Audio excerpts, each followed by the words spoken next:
A service of KIBMradio.com, the Internet's home for an all-old-time radio.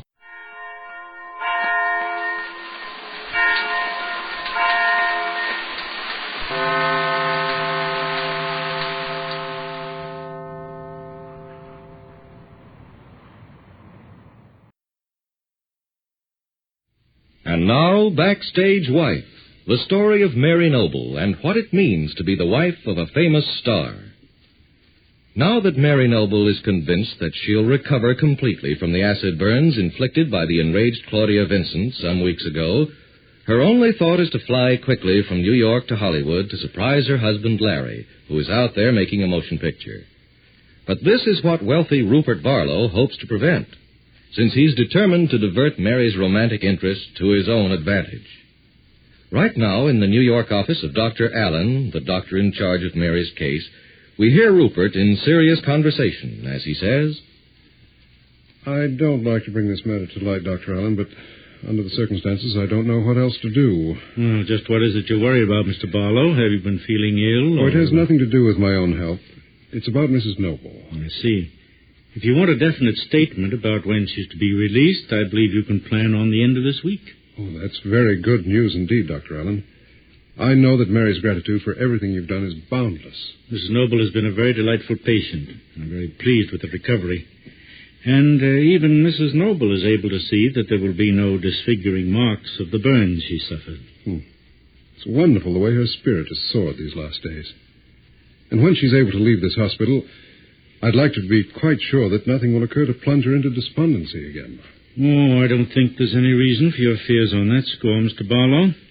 When Mrs. Noble leaves the hospital and returns to a home on Long Island, she should have no further complications. Well, Dr. Allen, I'm very deeply concerned over Mrs. Noble's health. That's been quite apparent, Mr. Barlow, and your solicitude for the patient during these trying days has been very beneficial.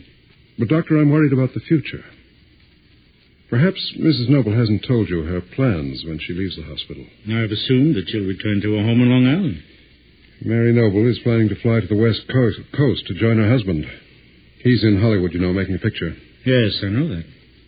But you didn't know Mary was planning to fly out to meet him when she leaves here? No, she hasn't mentioned the fact. And if she had, what would you have to say about it? I suppose it's only natural to want to join her husband. And the trip? You don't think it would be too hard on her at this time? I don't believe so. If she rests after she gets there, I don't think you need worry about the trip, Mr. Barlow. Unfortunately, I am very worried. Because I know some disagreeable facts about Larry Noble's present life in Hollywood. I had hoped to keep the details to myself, but now that you're apparently willing to sanction this trip, I think you ought to know the truth. If you will explain, Mr. Barlow. Well, this is a very disagreeable duty, Dr. Allen. I'm sure you have Mrs. Noble's best interests at heart. Thank you. Doctor, I know for a fact that since Larry Noble left his wife here in this hospital, not knowing how long she'd be here nor the extent of her recovery, he has behaved in the most callous way in Hollywood. I'm afraid I don't understand. Larry Noble is carrying on flagrantly with a young motion picture actress named Dora Dean. And I'm afraid that if Mary suddenly appeared on the scene and learned the facts of her husband's behavior, it would break her heart. Are you quite sure about this? There's no question about it, Dr. Allen. I have been reliably informed of Larry Noble's behavior from day to day. If this seems strange to you, let me say that I've witnessed some of the man's flagrant misconduct in the past. And I have on several occasions been able to spare his wife the shock of learning the truth. This is a serious matter, Mr. Barlow. I know how eager Mary is to surprise her husband, to suddenly arrive in Hollywood looking radiant and lovely. But if instead of finding an overjoyed husband, she found a man angry and embarrassed by a wife he thought several thousand miles away, wouldn't the shock of such an encounter be bad for the patient, Doctor? It would be most regrettable. In fact, Mrs. Noble is in no condition to stand a shock of that kind. That's what I was afraid of. That's why I've come to you with this unpleasant story. As you realize, Larry Noble is easily influenced by the flattery of attractive women, even though his own wife is devoted and, in my opinion, far lovelier than any of the women he becomes infatuated with. Of course, it's quite true that Larry Noble is pursued by any number of romantically inclined women, but, well, you might call it an occupational hazard of the theater. Yes, but at a time like this, Mr. Barlow, I wonder. Perhaps I should notify Mr. Noble of his wife's plans so that he could at least show the proper consideration when she arrives on the scene. Oh, you don't know Larry Noble very well if you think you can influence him as easily as that. He'll sulk, and he'll make Mary's arrival a time of horror instead of the tender reunion she's counting on. Believe me, Dr. Allen, I'm not exaggerating. I remember when Larry Noble first met Claudia Vincent, the woman who tried to disfigure Mary for life. He wouldn't listen to anyone at the time. He insisted that she be invited to live in their home on Long Island. Why, he even forced Harold Ramsey, producer of the play in which he was starred, and in which I had invested heavily, to allow this woman to play the lead opposite him. And you know what happened as a result. But what is it to do? How can anyone change her mind about going to Hollywood? Well, if you'll help me, Dr. Allen, I think I have the perfect solution. And that is? First, you must tell Mary that you don't think it advisable to take that trip to the coast. Well, I suppose I can postpone the date of departure, but I don't see how that will help the eventual understanding. Unless, of course, Mr. Noble tires of his present flirtation. Oh, I wouldn't count on that, Dr. Allen. What I suggest is a trip into southern waters on my yacht. I'll arrange the time in order to be with Mrs. Noble. But I hardly I know what you're going to say, Dr. Allen. You're afraid the purpose of this trip might be misconstrued. But, of course, I was about to suggest that Mrs. Noble's present nurse accompany her to make sure she doesn't suffer a setback. I'm also thinking of the effects of too much sun or sea air on the very sensitive skin that has grown over the burned areas of Mrs. Noble's hands and face. Oh, there's plenty of space for her to rest out of the sun's rays, Dr. Allen. And with a nurse to see that she's careful, I feel sure the cruise will benefit her. Of course, under the circumstances, Mr. Barlow, it would be preferable to the situation you've outlined, but I wonder... Would you care to try, Doctor?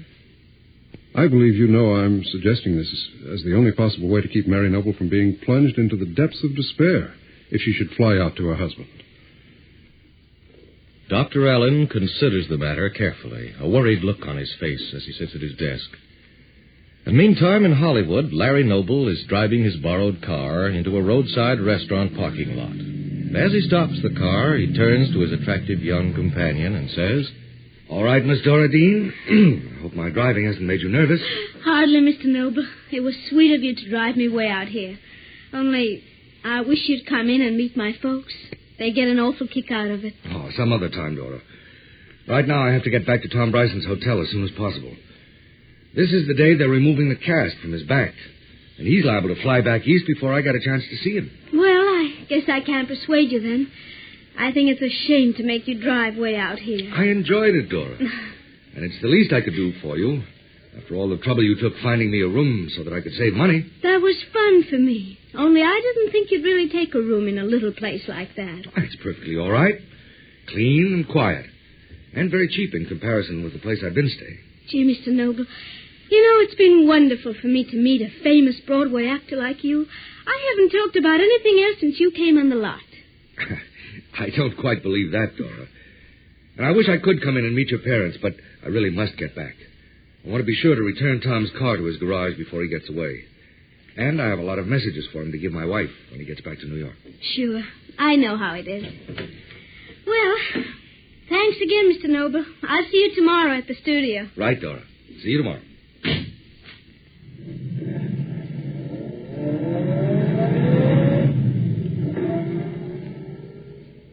Larry Noble backs up and starts to leave as he notices another car parked along the highway, a car that appears to be following him. And at the same time in New York, Mary Noble is saying hello to Rupert Barlow as he enters her room at the hospital. And we hear... "Hello, Rupert. Do you know what happened today?" Well, something good, I hope. I had the bandages off my face entirely for several hours. Oh, Rupert, I'm so terribly excited. You can't imagine how anxious I am to leave the hospital. Of course, my dear. I believe I'll arrange for my plane ticket tomorrow. Maud Marlowe can get it for me, or perhaps I could even persuade you to do it. You've been so very kind to me. Well, nothing would give me more pleasure, Mary. But I think you'd better talk this over with Dr. Allen before you make any plans. But he's told me I'll be ready to leave here in a few days. Oh, I know, but maybe he has other plans for you right now. I mean, say, it's possible he doesn't want you to take such a strenuous trip right away. Oh, I'm sure he won't mind. Dr. Allen knows that there's only one place I want to go when I leave here. and that's to Hollywood to be with Larry. I've been tempted to call him or send him a wire to say I'm coming out there soon. But then I think it's more exciting to surprise him. Don't you, Rupert? Rupert Barlow hesitates, not liking this conversation at all, and wondering just how to answer. Be sure to be listening tomorrow to Backstage Wife, the story of Mary Noble and her husband Larry Noble, famous Broadway star. There is a city by Lake Michigan where I was born and schooled. As a native son then, at present a few thousand miles removed, I bring you, purely in fun, my Chicago, as seen through the eyes of another Chicagoan, 11-year-old Tommy, who at the moment is writing a very important letter.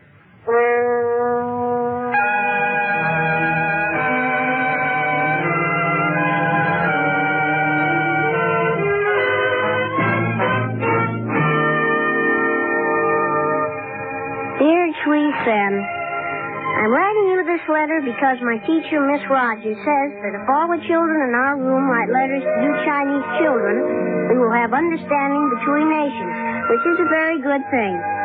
My father, who is looking over my shoulder as I write this, says... That's a lot of hooey. We ought to exchange beer with him. But I do not like beer, so I will continue to write this letter. Miss Rogers gave us a list of things we ought to write about. First, where we live. Our house is on Woodlawn Avenue, which is on the south side of the city of Chicago, which is in the state of Illinois, which is the most important state in the United States of America. My father, who was looking over my shoulder, says... Hooey. How about California? Hollywood. Pin-up girls. But since I have never been to California, Illinois is still the greatest state in the United States of America. First, I will tell you about my room, which, of course, is also located in the city of Chicago. It is my very own room. Except, of course, when my Uncle Frederick, who is a farmer in the southern part of the state, comes to visit us, and then he sleeps in my room. And except when my Uncle Joe, who is a traveling salesman for a hardware store in St. Louis, comes to visit us, and then he sleeps in my room. And except when my Aunt Henrietta, who is my mother's sister, fights with her husband, and then she sleeps in my room. It is my very own room. My father, who was looking over my shoulder, says... That small fry reads like sarcasm. But since I do not know very clear what sarcasm is, I will ignore the remark, like my sister Ellen always says, and continue. My room is a very special place, because so far every day of my life has started here. I will now tell you about my day. It always begins with my mother coming into my room and waking me up. Tommy, it's after 7. You've got to be in school. You can't be late to school again. All right. I know you're awake. Open the other eye and get up. Tommy, did you hear me? Yes, Mama. Now get up. I want to talk to you, Mr. Tommy. You're awake, aren't you? Yes, Mama. I have a little matter to discuss with you. Tommy, what did I say when you asked me if you could have rabbits in your room? What did I say? Yes? You said no, Mama. All right, then. Your sister Ellen tells me that you've brought some sort of an animal into this house. Is it a rabbit? No, Mama. Then you have brought an animal into this house. Well, where is it? Under the bed. Under the... Oh, no. Yes, Mama. What is it? What? Well, you know that knife that Uncle Frederick gave me for my birthday? The one you hid until I grew up? Yes, but I swapped it with Sam for some Jap money his brother sent from Okinawa or someplace. But what is I swapped the Jap money with Al for a real bullet out of a machine gun out of a P38, which he shot down 2 Will you tell me what's under that bed? But that's what I'm telling you. I swapped the bullet for it. For what? What? All right, I'll see for myself. No, Mama, you'd better not. Why?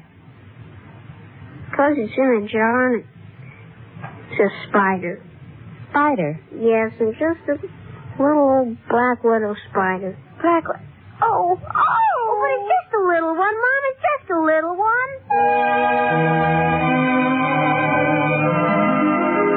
Next, my teacher, Miss Rogers, says you would be interested in knowing about people in Chicago. There are many people in Chicago.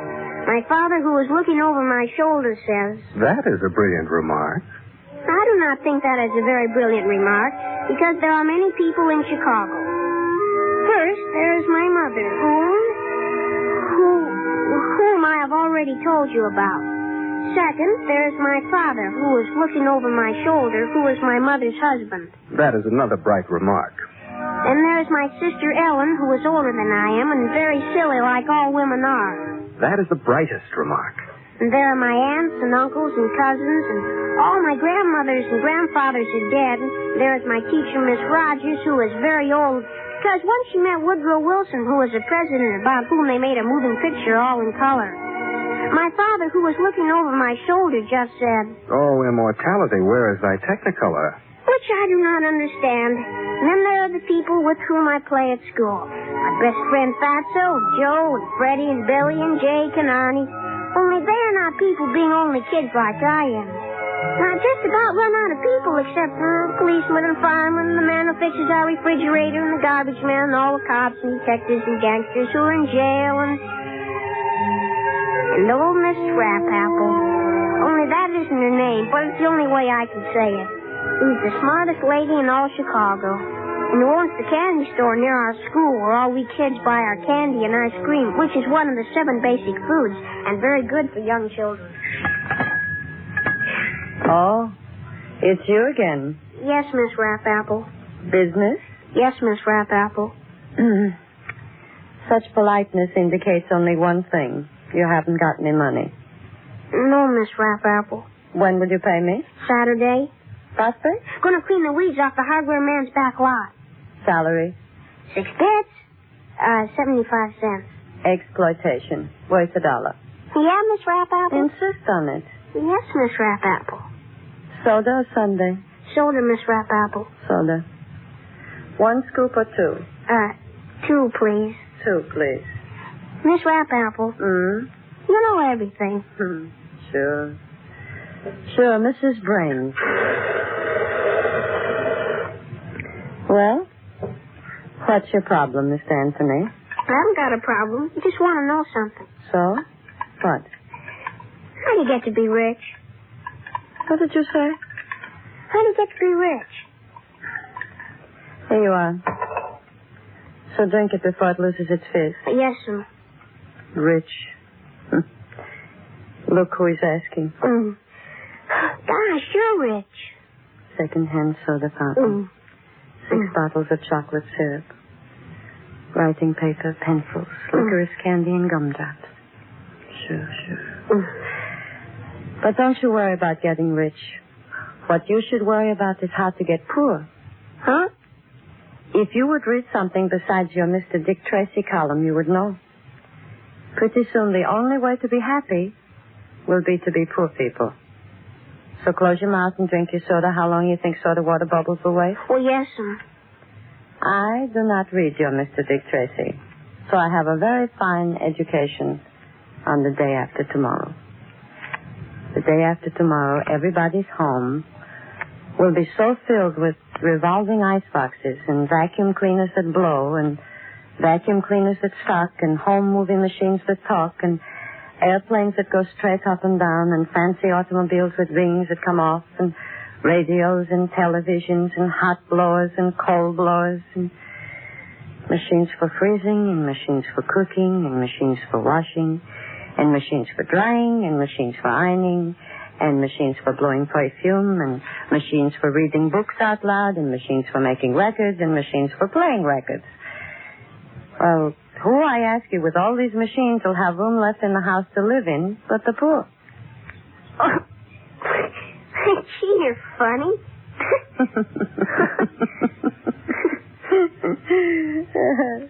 I am funny. So, drink your soda. No, I can hear you finished. I'll make another little one maybe, huh? Well, gosh, On the house. Oh, gee. After all, as yet, you're not rich. Tommy. Yes, Miss Rapapple? Don't worry about being rich. What I was laughing about before, inside the small joke, was a very large truth. The fancy automobiles and the airplanes that go straight up and down, and the televisions and the cold freezers and the washers and the dryers, they're very nice. It should be that everyone should have them. But what is in your house is not so important as what is in your heart. So what'll it be now, 1 scoop or 2?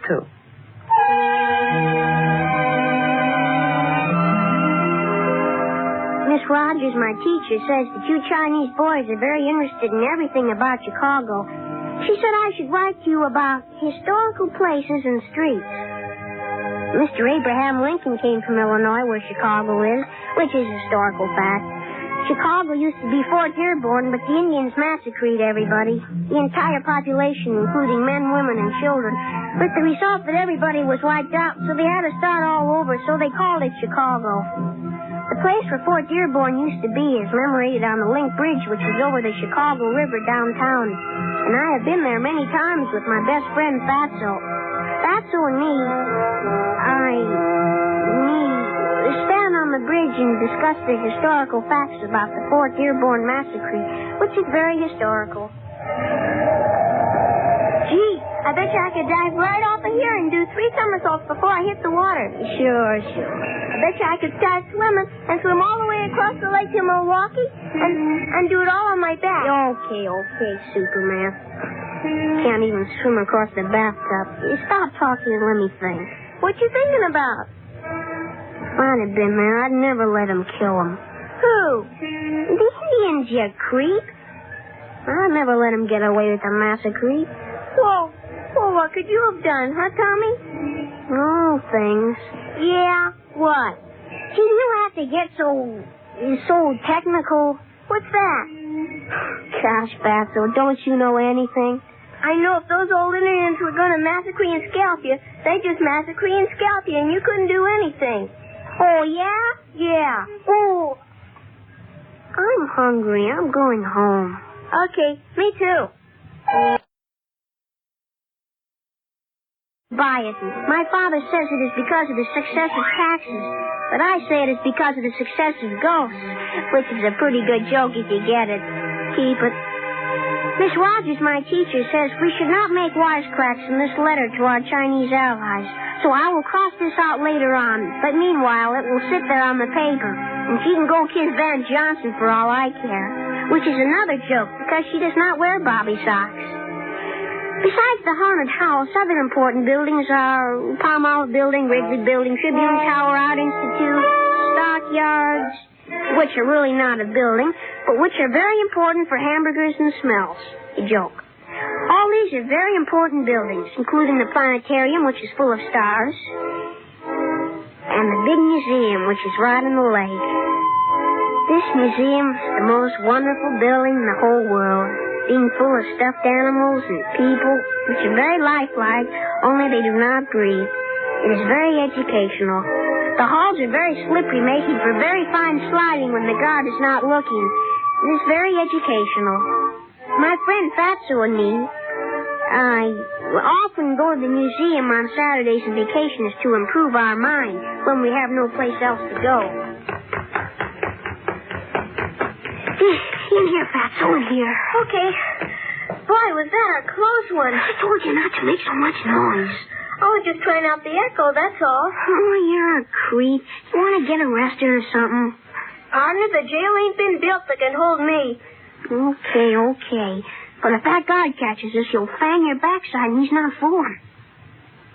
Say, what's this room? I don't know. Never been here before. Gosh, are they all stuffed? You creep. They're statues. The Hall of Man. Hey, look at this one. Hey, that's a Ubangi. Don't give me none of your lips, sister. Boy, is she a mess. Hey, look at this one. Looks just like old Mr. Spinelli. Southern Italian. That's what Mr. Spinelli is. Look at this one. He's like Mr. Goldberg. Yeah, I'm Mr. Goldberg. Look at this one. He's an Indian. Hey, look at this one, a Chinaman. This one says Australian Bushman. Yeah, and here's one like Mr. Brodsky. Gosh, look at all of them. All different kinds. Sure, a lot of people in the world. Yeah. Gee, I'm glad I'm me. Me too.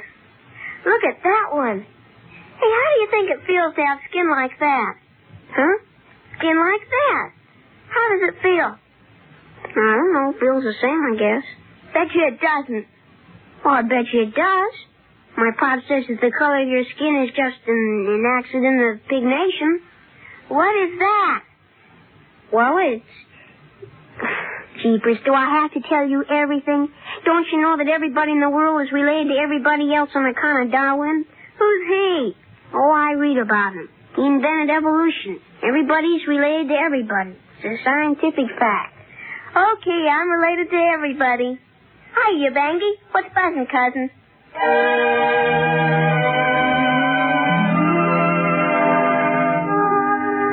Well, Treeson, I have now told you practically everything there is to tell you about Chicago, which is a good job well done. I will now break my arm patting myself on the back. Also, the pen is out of ink. Oh, excuse me, please. I think I hear... Hey, Ellen? Ellen? Hey, sis, is that you at the icebox? You write your letter and mind your own business. Now, you leave me a piece, you hear me? You leave me a piece. Maybe I will and maybe I won't.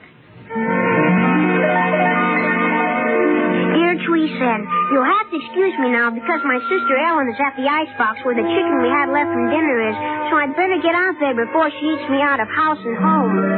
My teacher, Miss Rogers, says to be sure we didn't leave anything out, so I'll close by saying that Chicago also has Lincoln Park, very large lake for swimming and drowning, only they have lifeguards. And there's Wrigley Field and Sox Park, which are full of baseball, only I am like my father and I'm a football man. And Jackson Park and department stores, which are very large grocery departments where they used to give away free samples, only not to kids. And Soldiers Field and a very good fire department, which could have stopped the big Chicago fire, only all of these firemen were children when it happened. And lots and lots of people.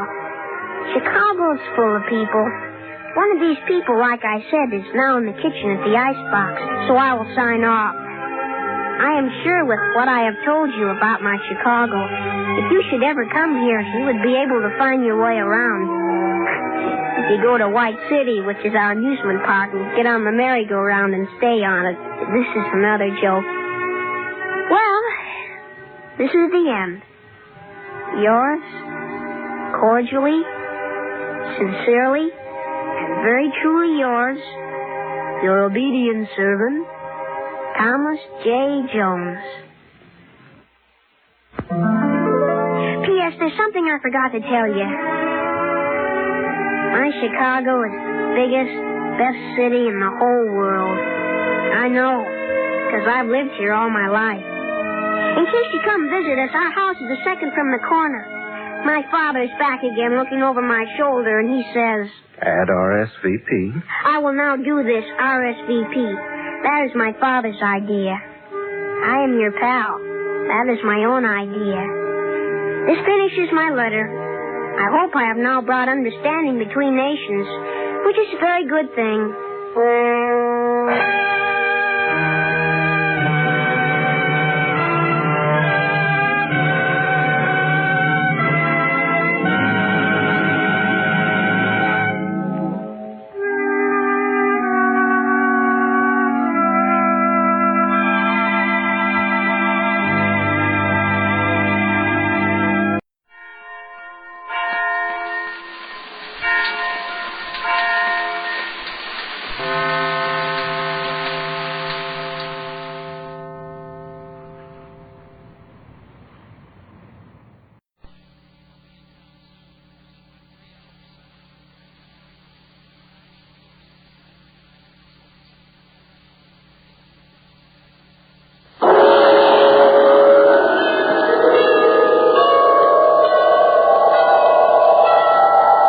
Sunrise and sunset, promise and fulfillment, birth and death.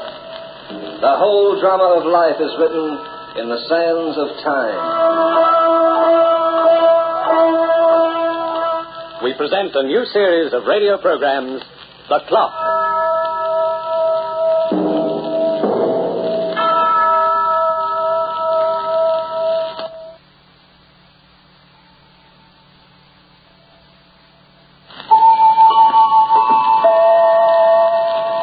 Time is most dramatic in the streets of a great metropolis.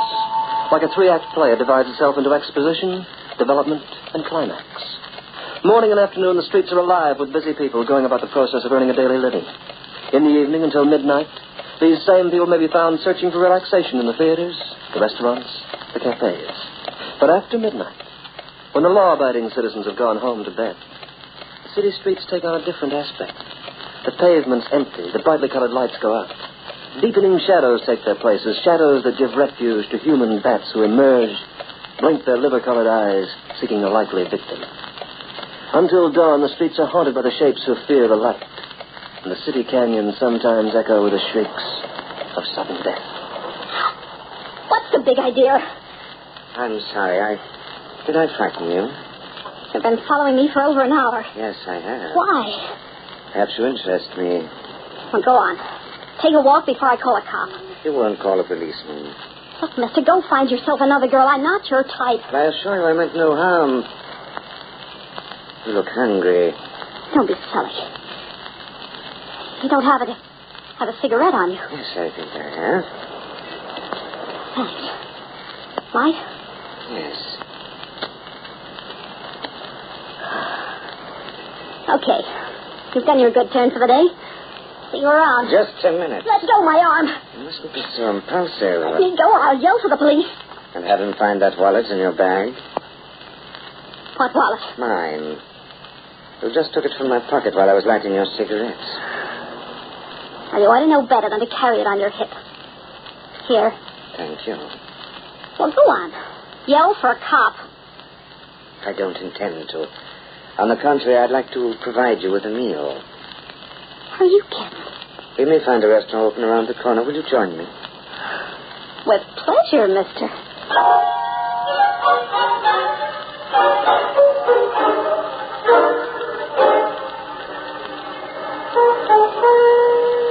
More coffee? I've had enough, thanks. Oh, that was quite a spread, Mr. Just call me Luther. My name's Martha. Are you up against it, Martha?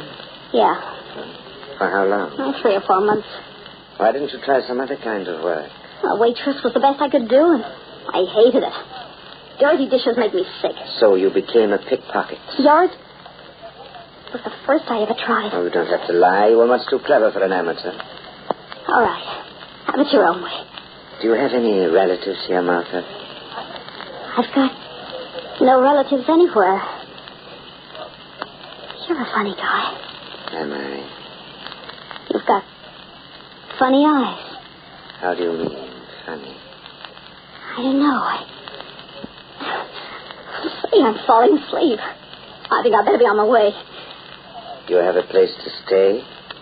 I'll find one. May I offer you a place? I live in a 2-family house in Jackson Heights. You're welcome to use the upper floor. With a key of your own, you'll have complete privacy. I don't know. I want to talk to you, Martha. About what? Various things. You can trust me. And you're at liberty to leave whenever you like. In Jackson Heights, you said? Yes. You sure got funny eyes. Yes, Martha, I have. And I want you to see a great deal more of them.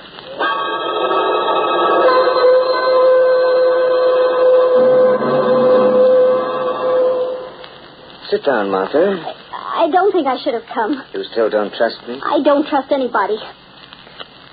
Here, this is your key. No, I'm leaving. Where are you going? I don't know yet.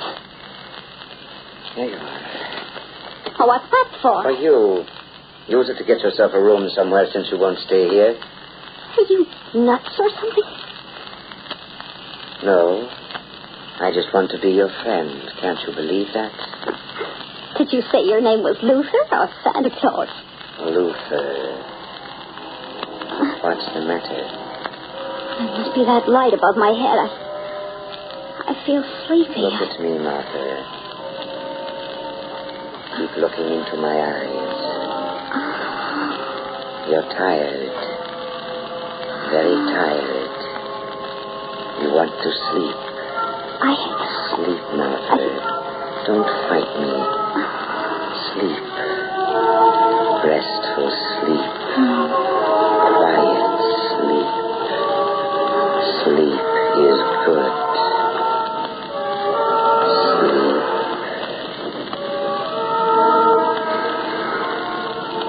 Answer me when I speak to you, Martha. Can you hear me? Yes. Good. When you awake, you won't remember having been asleep. But you will remember this. Exactly 2:30 tomorrow, you must return here. 2:30. And from now on, when I command you to sleep, Martha, you will sleep. Yes. Now wake up, Martha. Wake up. Wake up. What? Oh, I was leaving, wasn't I? Yes. Well, thanks for the money. I'll give it back. You must have a lot of faith in human nature. How do you know I'll come back at all? I'm sure you will, Martha. Very sure. Good night.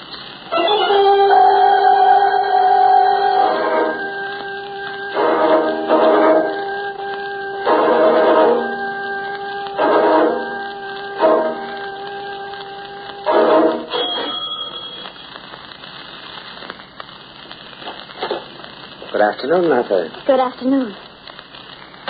Good. It's 2:30. You're right on time. How did you know what time I'd be here? I guessed. I didn't even know I was coming until half an hour ago. I was going to take that money you gave me and grab a bus back to Chicago. Something brought me here. Instead, Yes. Oh, why? I didn't want to come. Sleep, Martha. What? Sleep. Sit down. You're an excellent subject for hypnosis. Did you get a room last night? Yes. Where? Hotel Clayton. You will keep that room. Are you a thief, Martha? Yes. Would you steal again? If I had to, Are you a murderer, Martha? Answer my question. Are you a murderer? No. But you would kill, wouldn't you, if you had to? No. Why not? I don't like to kill. Are you afraid? No. Would you kill to protect yourself? Yes, to protect myself. Good enough. Now listen very closely. I have instructions for you. First, here is a gun. A gun? You know how to use one? I think so. Put the gun in your handbag. And go to this address. You will arrive there at 4:05. You hear? Yes.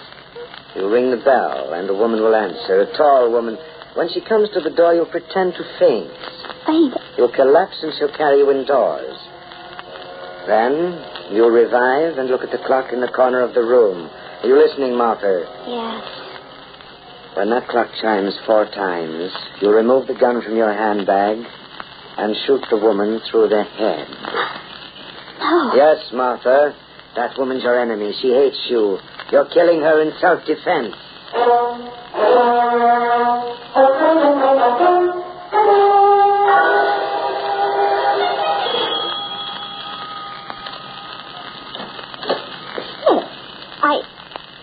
I wanted to speak to... Oh, what's the trouble? Did you get... Oh, dear. Oh, I hope I can manage to lift you. There. Now, here, just on the couch. Right. I'll call a doctor. No. Don't bother. Oh, you're feeling better. Yes. Who are you? My name's Martha. Well, what do you want? Why did you come here? I came here to kill you. Oh, you're my enemy. Are you crazy? I never saw you before in all my life. And a gun. It looks like my husband. No, don't. Put it down, for heaven's sake. Put it down. No, don't.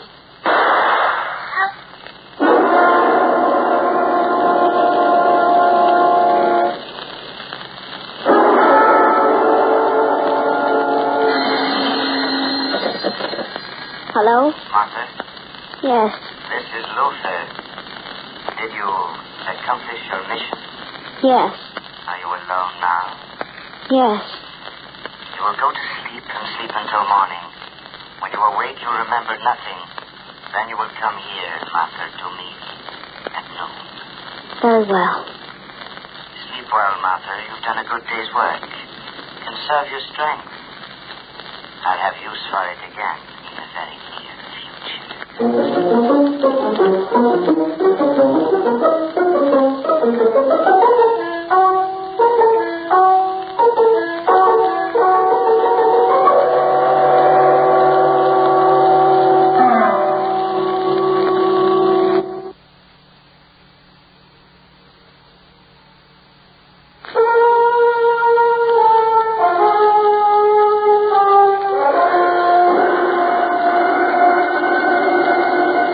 a time to remember and time to forget.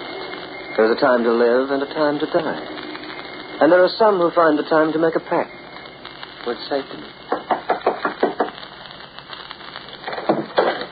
Well, good morning, Sergeant. Hello, Luther.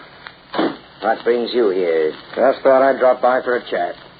You, still living alone? Naturally. I separated from my wife a year ago. Oh, yeah. And you had a great deal to do with that, Sergeant Bowen. Well, practicing medicine illegally isn't exactly an honest occupation, Luther.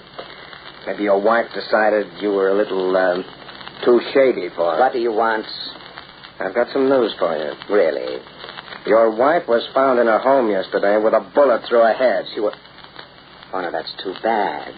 She should have watched the company she kept. After doing a little checking, I discovered that there was a $40,000 insurance policy in her name, with you as beneficiary. Yes. I kept up her payments. 40 grand's a lot of dough for a guy like you. In other words, I killed her for the money? Maybe. At what time did she die? We figure around 4. I'm sure she was killed between 3:30 and 4:30. And I'm not the man you're after. No? No, between 3 and 5 yesterday afternoon, I was delivering a slide lecture on travel at Huntley Hall. There are at least 300 people who can bear witness to that. You do everything, don't you, then? Quack doctor, travel expert. One must make a living. I've also heard that you've become an expert on hypnosis. Hypnosis? I don't know anything about it. Well, I do. I've discussed it with a friend of mine. He tells me that a subject who happens to be weak-willed might be persuaded to do almost anything while hypnotized. I wouldn't know. I'll have to keep checking on that theory. Luther? After all, a guy could be almost anywhere while his stooge went out and did his killing for him. It sounds like an interesting idea. Maybe I'll have a few more details to add to it. Well, so long, Luther. I'll be seeing you again.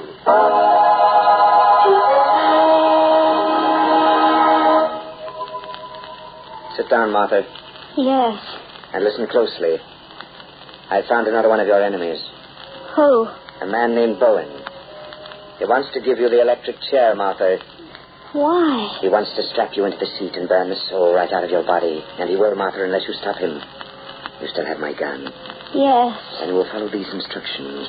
This man, Bowen, lives in a secluded section. His house is next to a church. The church, Martha, has a clock in its tower. At 5 minutes to 10 tonight, you'll be waiting for this man in front of his home. 5 minutes to 10. You'll flirt with him and ask him for cigarettes. He leaves his work at 9, and he invariably arrives home at a little before 10. What does he look like? Slouch hats, blue suit, tall, heavy set, rather good looking. You will ask him if his name is Bowen. Yes. And you know what to do, Martha, when the clock chimes in the steeple? When the clock chimes in the steeple, I'll shoot him through the head.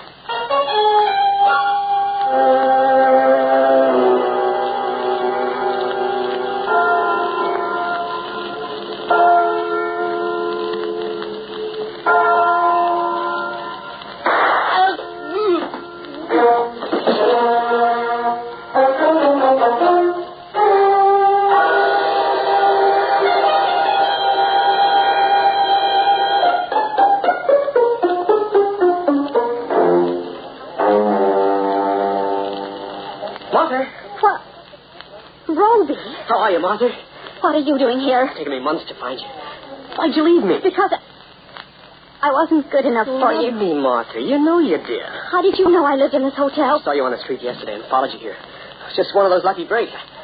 I didn't call your room because I wasn't sure whether you'd see me or not. Said I came back about an hour ago and waited here in the lobby. I want you to leave, Roby. You'll never come back. Martha, for heaven's sake, what's got into you? Well, the good times we've had, the things we've done together mean anything at all? Not anymore. Martha. Good afternoon, Martha. Hello, Luke. Aren't you going to introduce me to your friend? His name is Roby. I knew him before. I'm very glad to know you. How do you do? We're late, Martha. We'd better leave. Yes.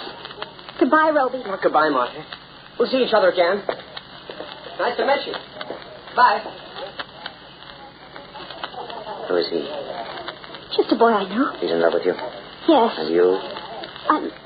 not good enough for him. He's the reason you left your home? Oh, what difference does it make? Look at me, Martha.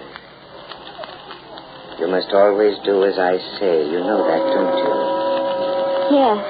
I don't want you to ever see that boy again. Yes. I promise you, Luther. I won't.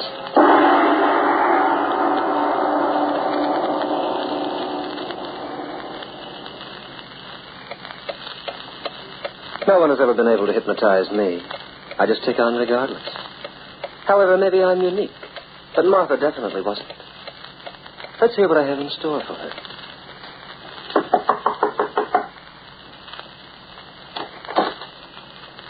Remember me? Of course. I decided to come over and have a talk with you. About what? Martha. Well, what about her? She's been avoiding me for over a week now. She won't talk to me on the street. She won't see me in a hotel. That's too bad, Roby. Perhaps she doesn't like you anymore. She loved me once. I don't understand. Something's happened to her. Really? She can't possibly be in love with you. Why am I so horrible? Yep. She sees you almost every day. How do you know? Do you follow her here?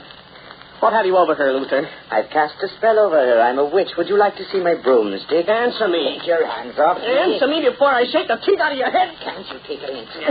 She doesn't want anything more to do with you. Now get out of here before I call the police. Maybe that isn't a bad idea. Go on. Call them. If I did, I'd turn the two of you in. What do you mean? Your friend Martha is a thief. That's a lie. Is it? Well, I can prove it, my friends. And I can send her to the penitentiary for 10 years.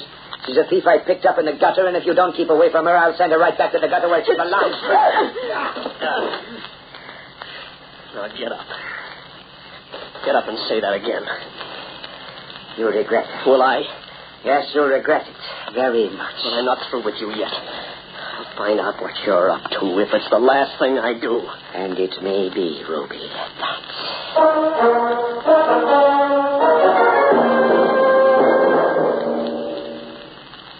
Sleep, Martha.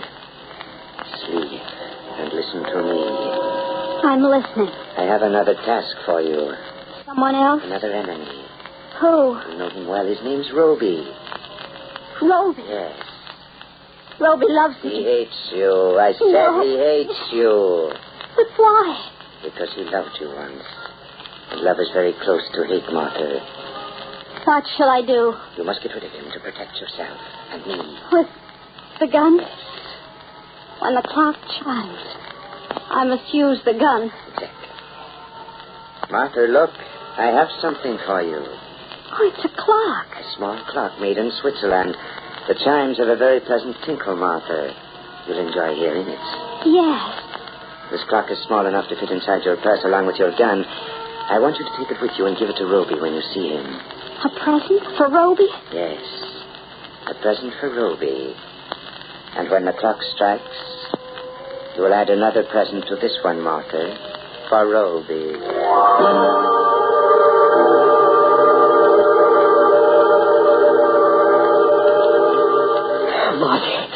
Martha, darling. You know what I've gone through in the past week? It's been miserable. But you wanted to avoid me. But now I know I'm wrong. Roby, I have a present for you. Darling, never mind the present. This is more important. Here, Roby. Take this clock. Martha, listen. That man you're seeing, Luther, he's dangerous. Isn't that a pretty clock, Roby? I checked up on him. He's been arrested before for impersonating a doctor. He's some sort of a hypnotist. His wife was murdered just a little while ago, Martha. At 9, the clock will chime. You'll hear music, Roby. Aren't you interested in what I'm saying? It's almost 9. Martha, you're ill. No. That man, he must... Martha, that gun, you wouldn't kill me. All right, go ahead. I love you, but I can see it's no use. It's changed you. You're murderers. 9 o'clock. Well, what are you waiting for? Why don't you shoot? I'm waiting for the chimes. They haven't rung. And now it's after 9. Now it's too late. Martha. I must go back, Roby. I must go back to Luther with the clock.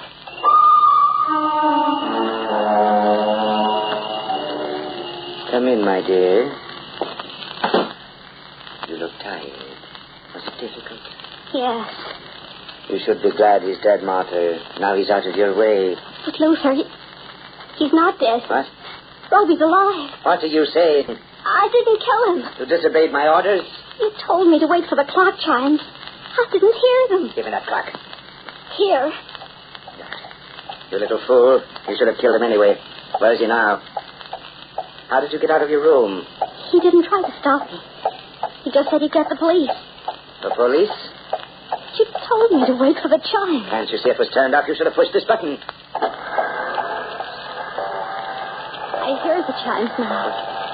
Martha, put down that gun. That's what I was waiting for, the chimes. Martha, the police are outside. The chimes are so pretty. He's going to kill me. Don't try to kill me. Don't try to kill me. Don't.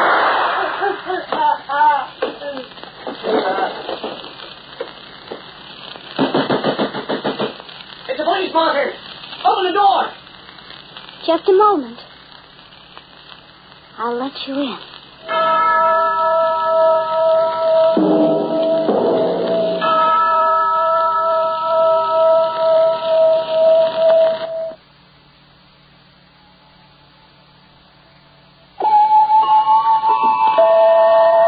There is a saying that has long been inscribed in the halls of time, and Luther would have been wiser to take note of it. He who dances a madman's jig must someday pay the piper, and pay him well. The Clock will be heard next week, same time. This program was written by Lawrence Clee and starred Hart McGuire as the Clock. Heard on this program were Myrna Dodd as Martha, Guy Dolman as Luther, with Neva Coglin, Owen Weingott, and Ray Barrett. The Clock, directed by John Saul, is a Grace Gibson radio production.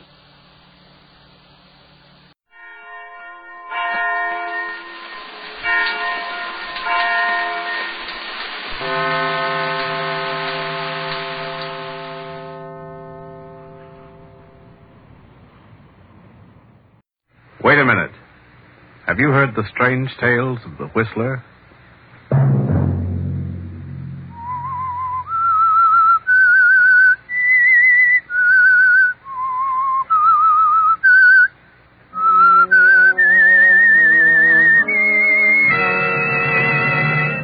I'm the Whistler. I don't know what it is. It's a figure. I can't tell whether it's a man or a woman. It comes through the door and walks with outstretched arms toward my bed, reaching for me. Sunday night, and again CBS presents The Whistler. I, the Whistler, know many things, for I walk by night. I know many strange tales, many secrets hidden in the hearts of men and women who have stepped into the shadows. I know the nameless terrors of which they dare not speak. And so I tell you the weird tale of jealousy.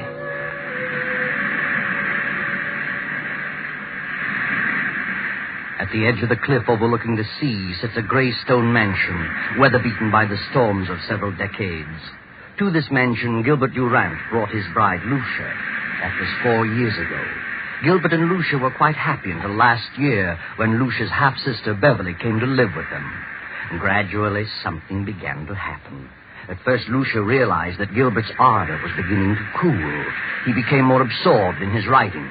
Then she felt the cold clamminess of the stone structure almost creep about her and clutch her. Fear grew in her mind, a fear that nearly took her breath. It is evening now, and Lucia, having excused herself at dinner, tosses on her bed in a fretful sleep. No. Don't! Get away from me! Ah! No! What's wrong? Benson, come in. What's wrong? Why were you screaming? Benson, I must have been dreaming. It was horrible. You're white as a ghost. You're shaking like a leaf. Yes, I know. Oh, Mrs. Benson, I can't stand it. It's driving me mad. That makes the 4th or 5th time I've dreamed the same thing. The same thing in every detail. I've never heard you scream before. It always comes a little closer to me. Tonight, it almost reached me. It? What do you mean? I don't know what it is. It's a figure. A human figure. But I can't tell whether it's a man or a woman. It comes through that door and walks slowly across the room with its arms outstretched, reaching for me. Are you sure you were dreaming? Oh, Now that I think of it, it isn't like a dream. An ordinary dream. Its reality seems to carry over even after I'm awake. Oh, that's what made you so ill. This dream, if it is a dream, means something? Is that what you think? It's a premonition? Perhaps. What time is it? 9 o'clock. Where's Gilbert? Your husband went horseback riding over an hour ago. Your sister went with him. Beverly? Why didn't he ask me to go? Well, you know you hadn't been feeling very well lately. Oh, yes. Yes, of course. Well, if you're feeling better, I'll go back to my room. Oh, yes, I'll be all right. Good night. Good night, ma'am. Beverly. Gilbert and Beverly.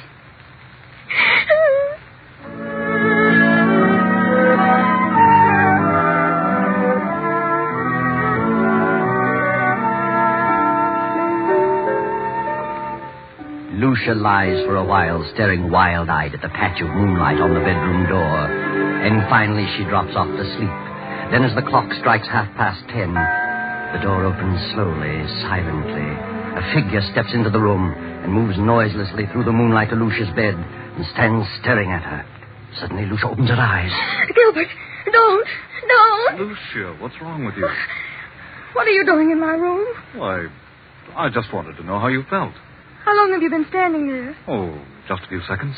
Oh, I was dreaming, I guess. And when I woke up, you startled me. Why were you yelling, don't? I don't know. I haven't the slightest idea. I talked to Dr. Hanby about you today. Told him you were run down, and he suggested I get a tonic for you. I'll drop in at the drugstore on my way home tomorrow evening. A tonic? Yes. What is it? Oh, I don't remember. Something in strychnine.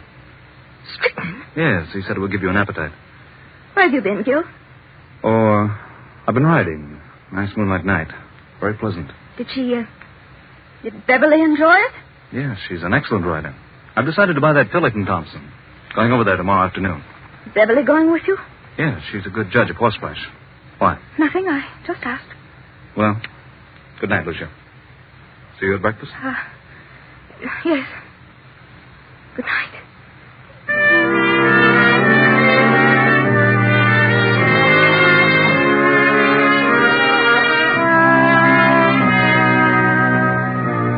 Lucia waits till she hears her husband turn out his light, then slips quickly to her door and quietly down the stairs to the library. With every beat of her pulse, she hears Gil's words. Something in strychnine. Something in strychnine. She snaps on the light and steps to the shelf holding the encyclopedia. She runs her fingers down the long line of books, LMNO, P to R. And then she stops and stares in terror. The S to T is missing. Lucia glances wildly about the room, and then she sees it. There on the desk, the missing volume, and open. She rushes to the desk and stares down at the open page. Good Lord! It's true! It's true!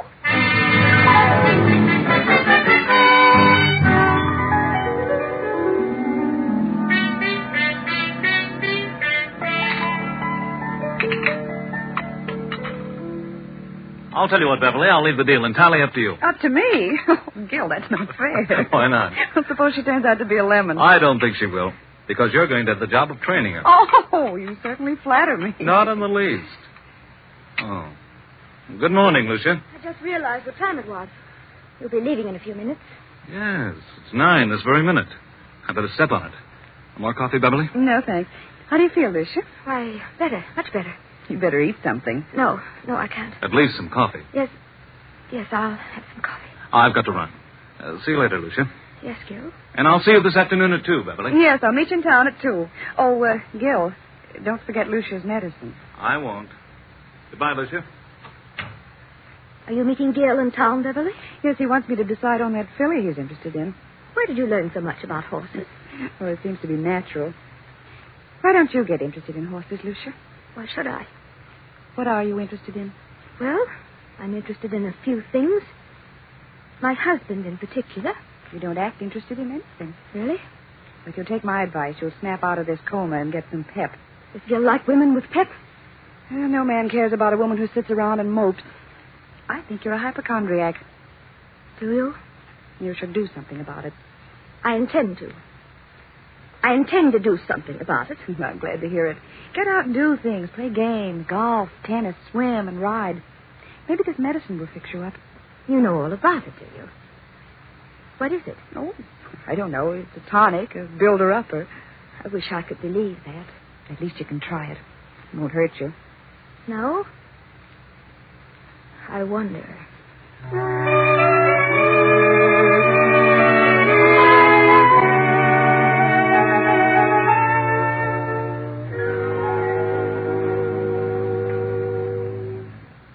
Oh, come in, Doctor. Lucia, why'd you call me out here? What's wrong? I just couldn't make it into town. Oh, it can't be as bad as that. Did Gilbert talk to you about me yesterday? Oh, I saw Gil for a few moments at the club during lunch. Said you were run down. Did you give him a prescription for me? I never do that until I've examined the patient. You didn't give him a prescription. I know. What did you suggest for me? Oh, I don't know. Just mentioned a few tonics he might get for you. Spoke of beef iron and wine and sherry and egg and well, I don't remember what else. Then you mentioned nothing specifically. Don't think so. I see. What seems to be wrong with you, Lucia? I don't know exactly. Something has been happening to me that... Well, frankly, I'm afraid I'm losing my mind. Oh, come now. We all feel that way at times. I'm serious. Things happen to me in the night. What sort of things? First, I thought they were just nightmares. But when you have a nightmare, you wake up and the fear is gone. You realize the truth. This vision that comes to me haunts me through the waking hours as well. Vision? Something, I think it's a person, comes through my bedroom door. Approaches my bed with outstretched arms as though it intends to strangle me. Each time it comes a little closer. My fear is that eventually it will get to me before I wake up. You always dream the same dream? If it is a dream, yes. Who is the person? I don't know. And you don't think it's really a dream? No. I think it's a premonition. Well, have you any basis for such a fear in real life? Is there someone or something that you're afraid of? Doctor, I'm convinced that they're not dreams. That I'm not asleep. Oh, nonsense. I'm positive they're not mere dreams. Well, I think it's all due to your rundown condition. You probably don't sleep as soundly as you should, and so you transfer sounds in the night to dreams, nightmares. That's exactly what I mean. If I'm only half asleep, I may be transferring actual movements and sounds into dreams. In other words, if someone slams the door in the night, I may half hear it and attribute it to a dream. Yeah, go on. And perhaps I'm not dreaming. I think you'd better come into town and have a thorough physical. You mean a checkup by a psychiatrist? Well, I may have someone to help me. It's the usual thing, you know. Oh. Oh, Dr. Henry. I'm so frightened. Now, everything's going to be all right. I'm afraid. I'm afraid that I'm going to die. That someone is trying to kill me. You're not going to die. That's ridiculous. I'll call you and make an appointment. Very well. In the meantime, try not to think about it. Keep your mind on something on the brighter side. Yes, I'll try.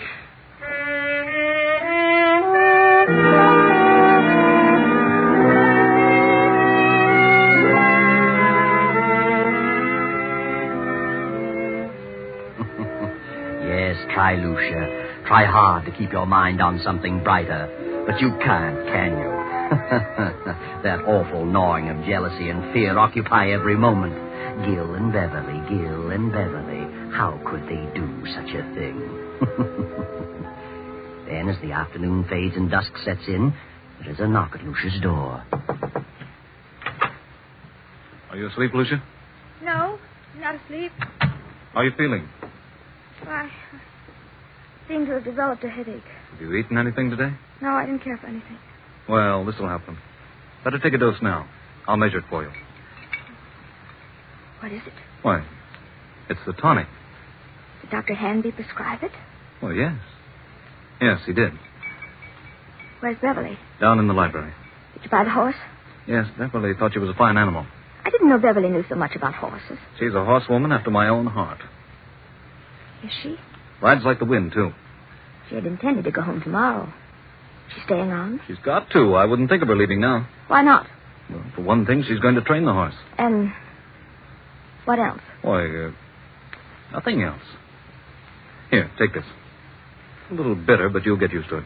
Gil. Go ahead. It won't hurt you. I don't want it. And why not? It has poison in it. Well, I suppose it does have a little, yes, but only enough to act as a tonic. I don't want it. I won't take it. I won't. Are you going to act like a child? Take it and quit arguing. I won't. This is ridiculous. I tried to do anything for you, and you act like a spoiled kid. I can't take it. You're impossible, Lucia. I'm afraid. You need this medicine, but you're too confoundedly stubborn. You'd rather sit around and mope all day. Very well, there it is.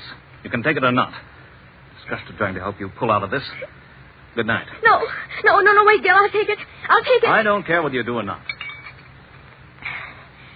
There, I've taken it. Terribly bitter. And take another dose around 11. Gil, where's Mrs. Benson? Why, I told her she could have the night off. Thought she might like to spend the evening in town. You let her off? Yes, she's been sticking pretty close lately. Oh, yes. Yes, she has. Good night. Good night, Lucia.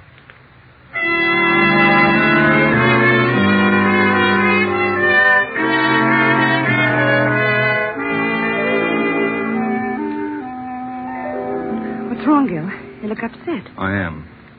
Lucia didn't want to take it. No? Why not? She's afraid of medicine. What are you going to do? She finally took a dose of it. If I know her at all, she'll never take another drop. She's got to take it, Gil. Got to figure out a way to make her take it. It can't be disguised. It's too bitter. Try something else. I'll try and coax her into it again. Isn't there something that tastes more pleasant, or something that you could put in milk or orange juice? I don't know. Well, I'll find something. Of course you will. You've got to. I think Mrs. Benson is the cause of her dislike for medicine. She's keeping her upset. I'm going to let Mrs. Benson go for 2 or 3 days. And maybe something can be accomplished. I'll speak to her now. Well, Benson, what are you doing standing here in the dark? I was just going upstairs to see if Mr. Durant wanted anything before I went out. I see. Oh, by the way, I'm staying home for a couple of days, and I thought that since you've been staying so close to the job, you'd welcome a few days' leave. Leave? Why, yes, but Mrs. Durant may prefer that I stay. I think you'd better get a little rest yourself. You needn't come back till Friday. But I don't need a rest. You come back Friday. Yes, very well, sir. I'll run up and see her before I go.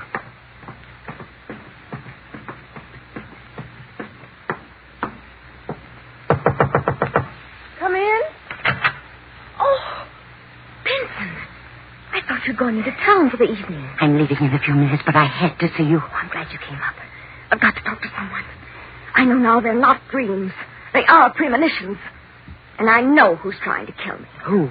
My husband and Beverly. I know. You know? I just heard them talking low in the library.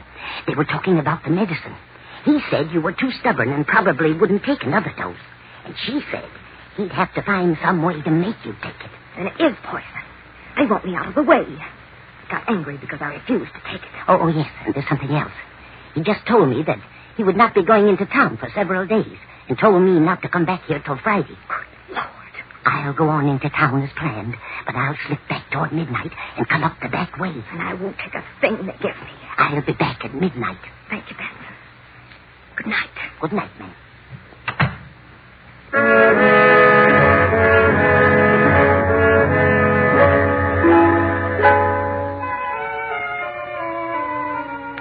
A few minutes before 12, Mrs. Benson returns to the mansion. No lights are burning, so she makes her way quietly through the back entrance, slips up the stairs, and taps lightly on Lucia's bedroom door. Mrs. Durant. Mrs. Durant.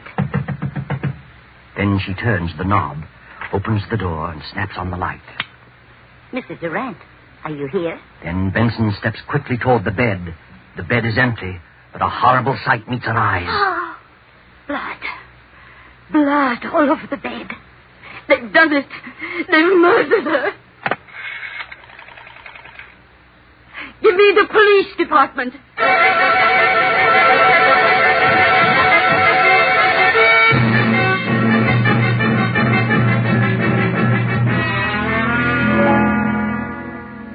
All right, Mrs. Benson. What happened this evening? Well, earlier in the evening, Mr. Durant told me I could have the night off.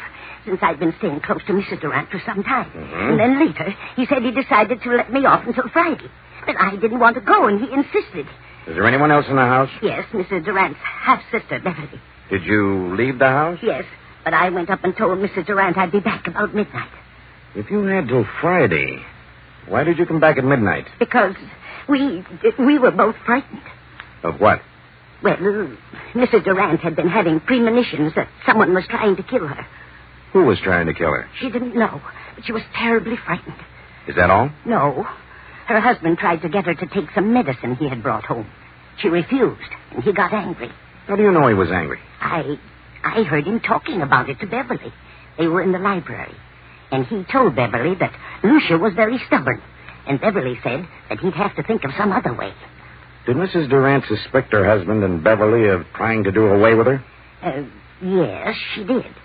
She was convinced that Mr. Durant and Beverly were in love and wanted her out of the way. So you came back tonight because you anticipated that something was going to happen? Yes. The house was dark, so I came up the back stairs, knocked on her door, and when I got no answer, I came in, turned on the lights, saw she was gone, and then I saw the bed all covered with blood. She wouldn't take the poison, so they did it another way. That's what they planned in the library. Where are they now? Any idea? Well, they didn't expect me back tonight, so they've probably gone to dispose of the body, intending to come back here and clean the place up later. I see. Anybody else know about Mrs. Durant's fears? Yes. She talked to Dr. Hanby. I called him right after phoning the police and told him about it. He knows. Dr. Hanby, Captain Rick. What in the world is the meaning of this? From all indications, Mrs. Durant has been murdered and the body disposed of. Doctor, I understand Mrs. Durant told you that she was afraid that something was going to happen to her, that she was going to die.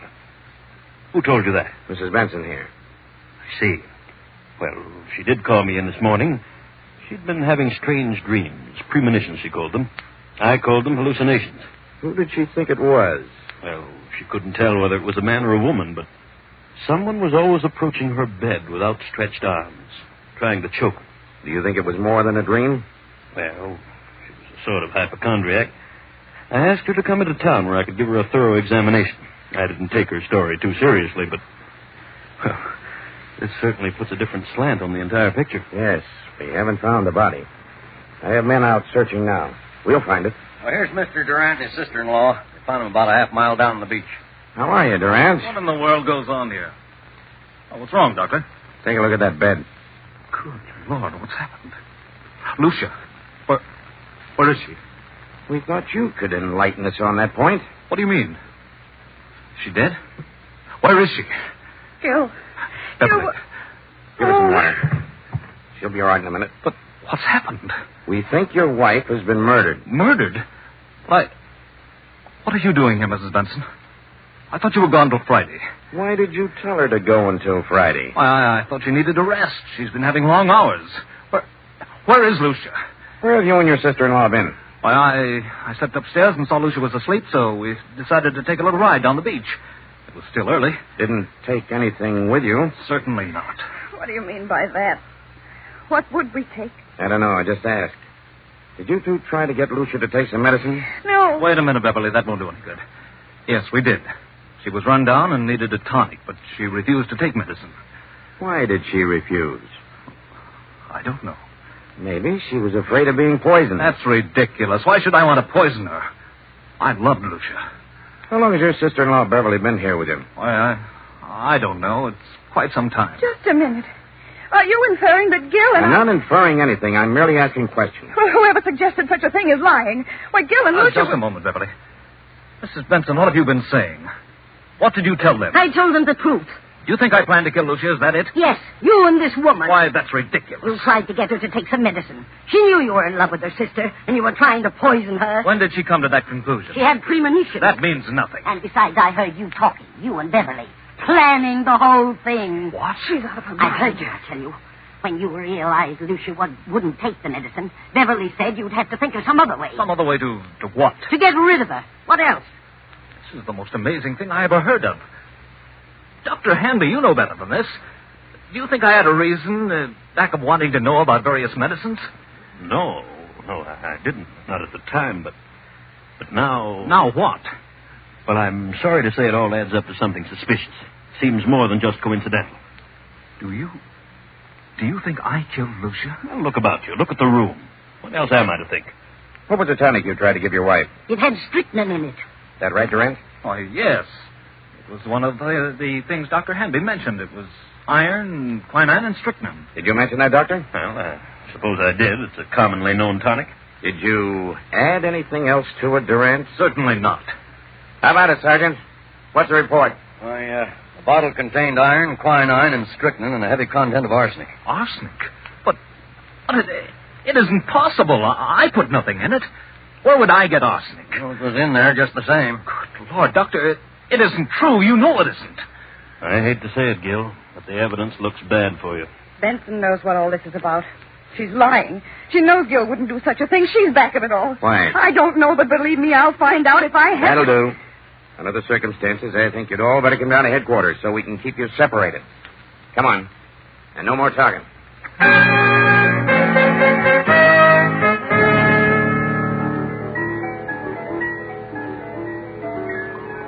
48 hours pass. Hours of relentless grilling, endless questioning. Finally, Gil and Beverly are released on a writ of habeas corpus. Now weeks have gone by, and Lucia's body has not been discovered, and so the district attorney is forced to make a public announcement that in spite of the apparent evidence, no murder charges can be preferred against Gil and Beverly due to lack of corpus delicti, the failure to produce Lucia's body. Now Beverly and Gil are in the library. Beverly, I want you to know how wonderful I think you've been, the way you've stuck right beside me through this thing. I know it's been a trial for you, and, well, you're one girl in a million. Thanks, Gil, but it isn't over yet. They won't stop their search for Lucia's body, and if they find it, we haven't a chance. I know, but what can we do about it? Well, why couldn't we leave the country? Together? Not necessarily. They'd be sure to follow us. We could go separately in different ways And meet someplace later on? Is that what you mean? Yes, that's what I mean. That seems a bit mad. That would equal an out-and-out confession. But, Gil, if they find Lucia's body, we haven't a chance. It's too strong against us. We never could come back, Beverly. Oh, what of it? I don't want to die, Gil, and I don't want anything to happen to you. Beverly, I don't know what to say. I'm frightened, Gil. I can't stay here with such horrible fear hanging over me. I'll go mad. If you don't go, then I will. I'll leave tonight. Please, Beverly, I need you more than ever now. Please don't go. Don't worry, Gilbert. She won't leave you. Lucia. Good Lord. I won't let her leave you. I'll see that you both go together. And stay together for a long, long time. Lucia, what does this mean? We thought you were dead. Disappointed, are you? Where have you been? What happened to you? Coming to that. You thought I was dead.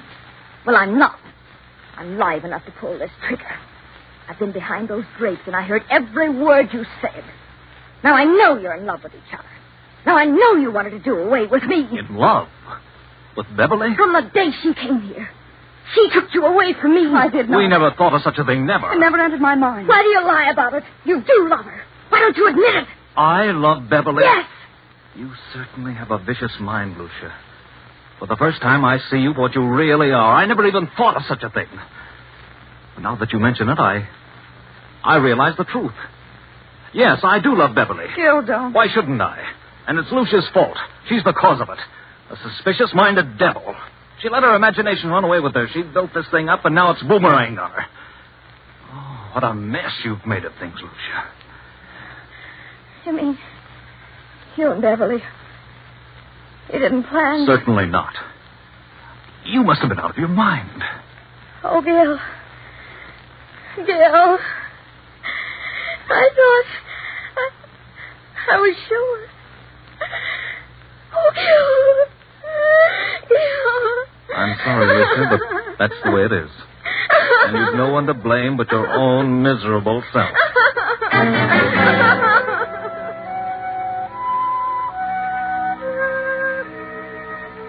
No one to blame but her own miserable, jealous, suspicious-minded self.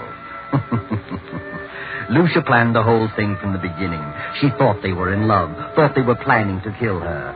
Lucia never had a dream, never had a premonition. She planted that in the housekeeper's mind and in the doctor's. She put the rat poison in the tonic. She put the bedroom in disorder.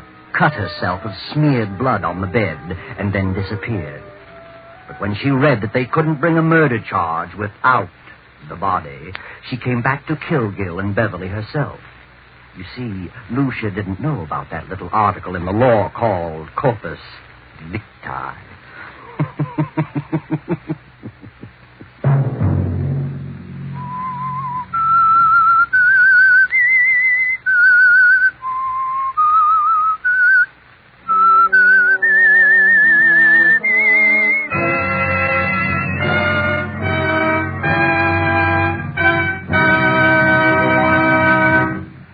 CBS has presented The Whistler.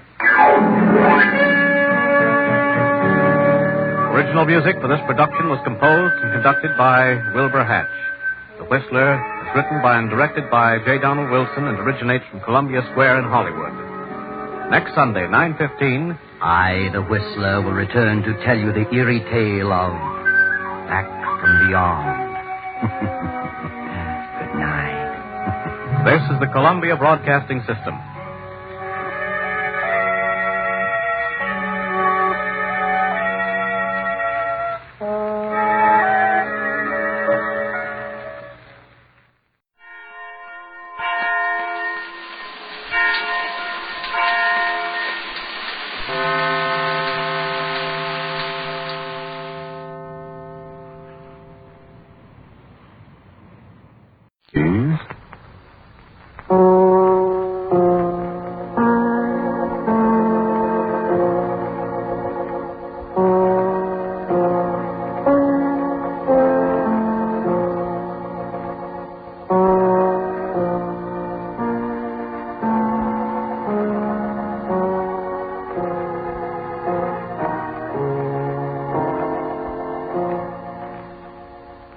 Broadcasting System presents Quiet Please, which is written and directed by Willis Cooper and which features Ernest Chappell. Quiet Please for tonight is called The Pathetic Fallacy.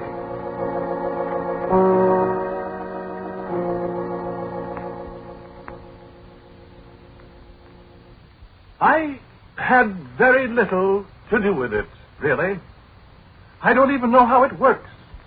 No, I'll take that back. I do know how it works in general, but the details, nobody but the old gentleman knows them. And I sometimes wonder if he does, really. You see, after all, it's merely a differential integrator.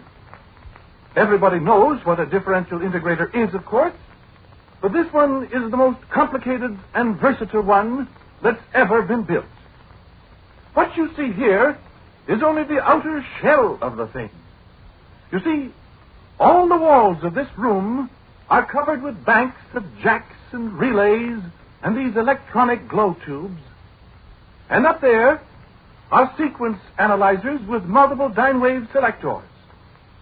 These are the precepts all along here, and the master control is at the desk there in the center. Now, but that's not all. Not by a long shot. The actual machine is behind those walls. 3 rooms full of tubes and motors and stroboscopes and several thousand miles of wiring and some devices that are not public property yet. The machine took 6 years to build, and a total of 81 expert technicians were employed continuously during that time. So you can understand that any one man knows very little of the actual construction of this giant mechanical brain. So that's just what it is. A mechanical, electronic brain capable of performing mathematical tasks far beyond the comprehension of the human brain. Now, are there any questions before we proceed? Yes, I've got a question, Mr. Quinn. Does this machine really think? No, Mr. Burns, Sandy Burns, the Daily News. Well, Mr. Burns, you may tell the readers of the Daily News that the machine does not think. It is a purely mechanical device, although a most complicated one. But you call it a brain. I was merely indulging in the pathetic fallacy, Mr. Burns. Oh. All right. What is the pathetic fallacy, Mr. Quinn? It's a philosophical concept of John Ruskin, Miss, Alice King. A philosophical concept, Miss Alice King, which derives from the imputation of human qualities or emotions to an inanimate thing. A figure of speech, let us say. I don't get it. It is quite common in literature, Miss King. A poet speaks of the angry sea, the cruel wind, and so on. Oh, I get it. Do you get it, Sandy? Yeah. I guess so. Good. Are there any other questions? No, go ahead. Unless somebody else has a question. I have.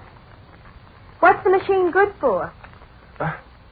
That is not as easy to answer as you might think, Miss Alice King.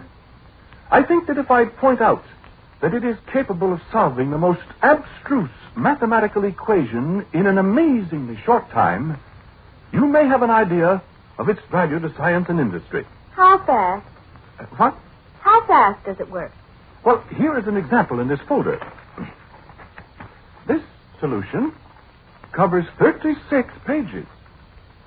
The machine produced this solution in, let me look, 16 minutes.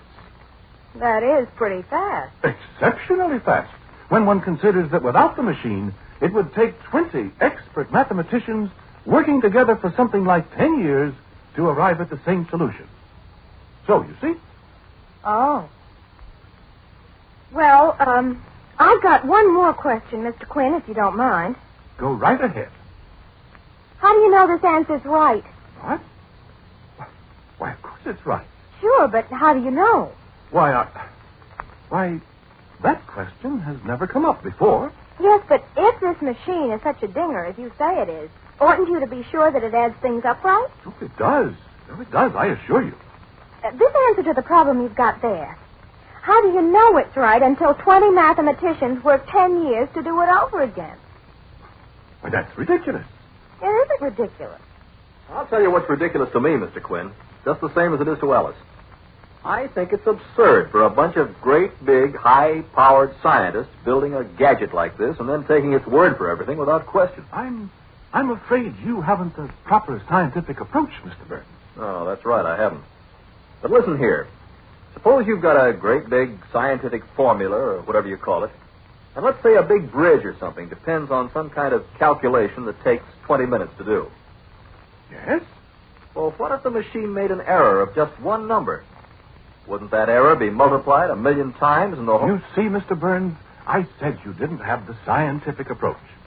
We took that very fact into consideration, and the operation of the machine has been checked at every stage. How? By starting with the simplest possible mathematical problems. Now, if you'll just move a little closer, I'll demonstrate. We will progress from a simple 2 plus 2 on through the multiplication of 7 or 8-digit numbers, through raising a number to a 3-digit power, through algebra. Go on, let's see. Very well. 2 plus 2 is our first problem, which will be solved electronically in 1/1,000,000th of a second. Now, the problem is set up here. And when I flip this button, the result appears on the transparent screen up there. Now watch. 2 plus 2. 2 plus 2 are 4. You see? You turn around and look at the screen, Mr. Quinn. What? It says 5 up there. Why, I pushed the wrong buttons, of course. Let me push them. Very well. Here. Sure they're the right ones. No alibis. Miss King, you can read, can't you? Fluently, Mr. Quinn. These buttons? Let me see, Alice. Look. Right? 2 and 2. Right. Now, this button. Okay. Good heavens. You see? 19,412. Here. Let me try. Go ahead. 2 and 2. 17. Why, this is incredible. I don't understand. I'd sure hate to have that thing figure out my income tax for me. I'm sorry. Something has gone very wrong. There's probably a short circuit in the cucambulators or You know what I think, Mr. Quinn? What? I think that pathetic fallacy of yours is a fake. I think the machine heard what you said and it's mad at you. Come on, Sandy. We've got a story.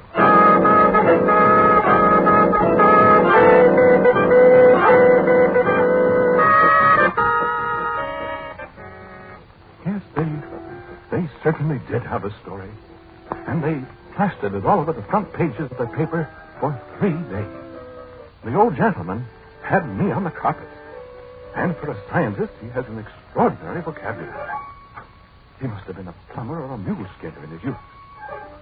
I couldn't explain what was wrong with the machine. How could I? I only knew one part of it. The cucambulators that operate in the master control panel.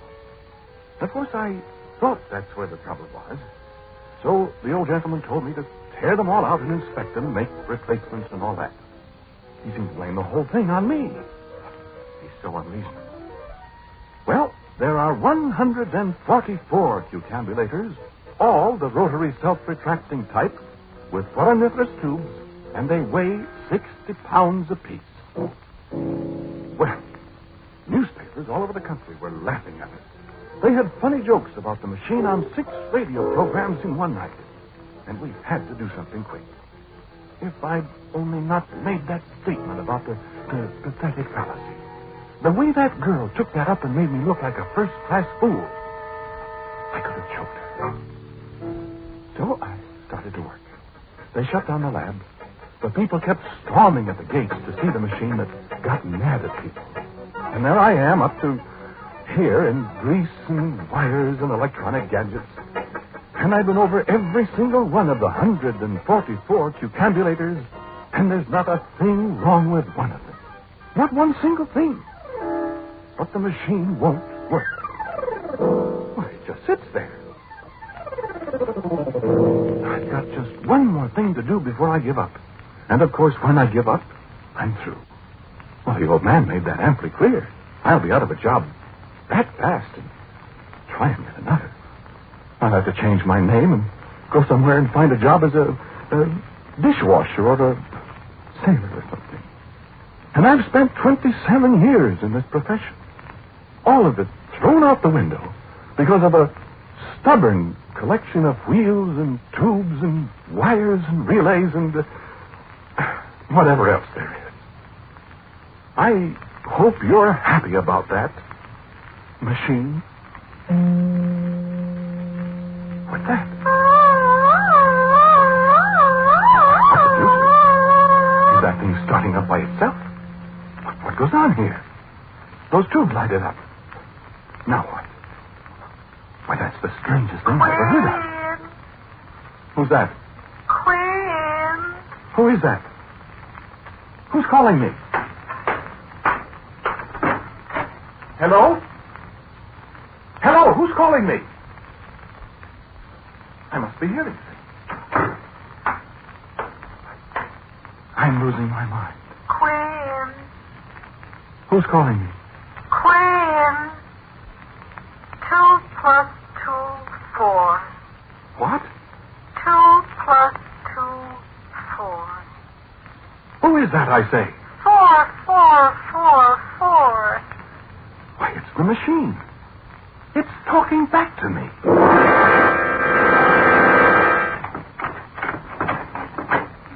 What's happened, Mr. Quinn? Come on in first. Come on, Mr. Burns. What's up? Sit down. Look, Mr. Quinn, I'm sorry we made such a fool of you. Yeah, so am I, Quinn.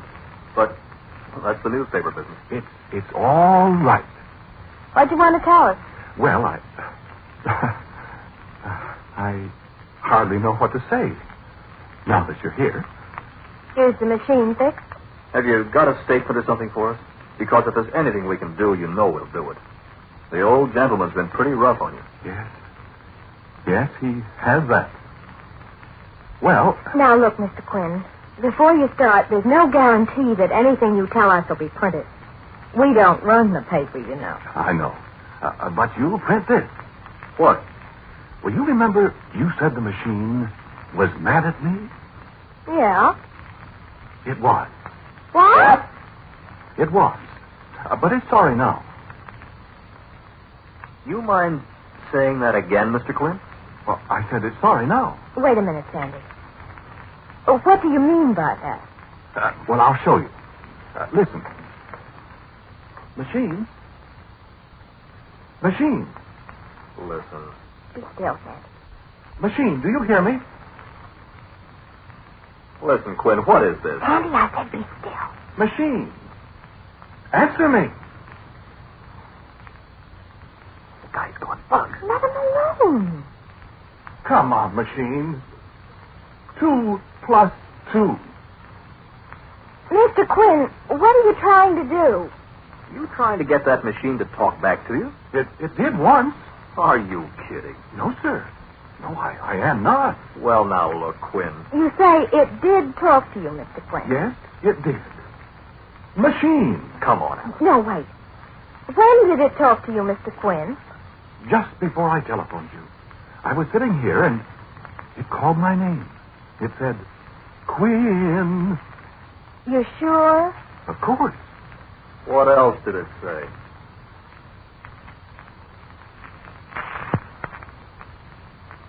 It said something about 2 plus 2 are 4.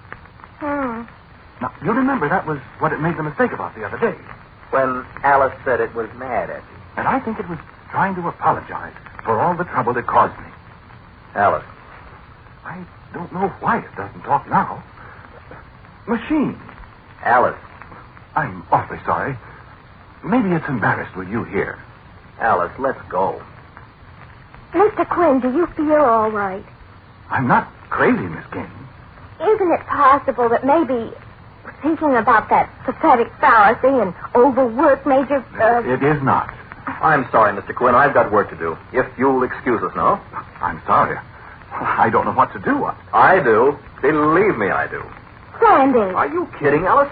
You're not going to write another story about Mr. Quinn. Think I'm not? You coming with me?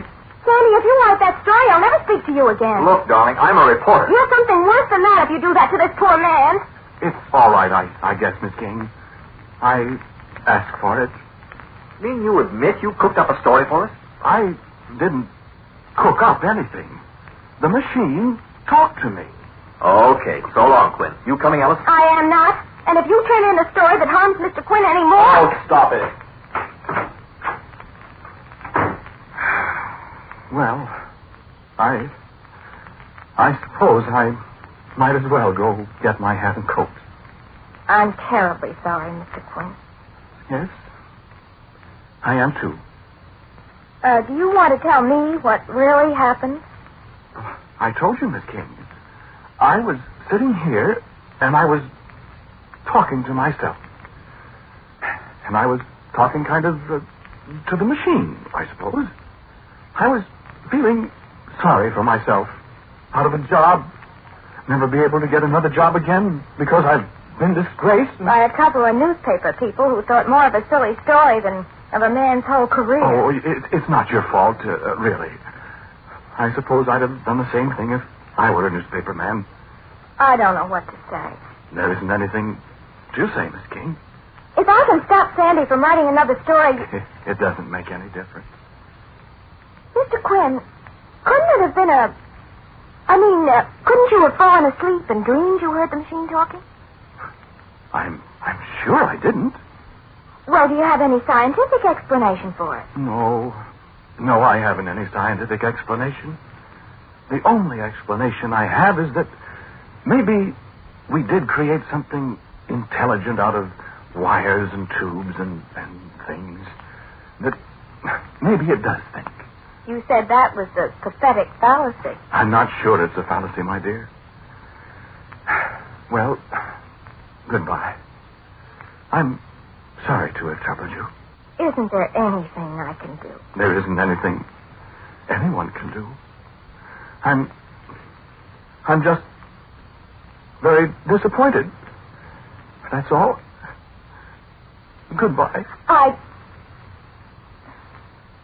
Goodbye, Mr. Quinn.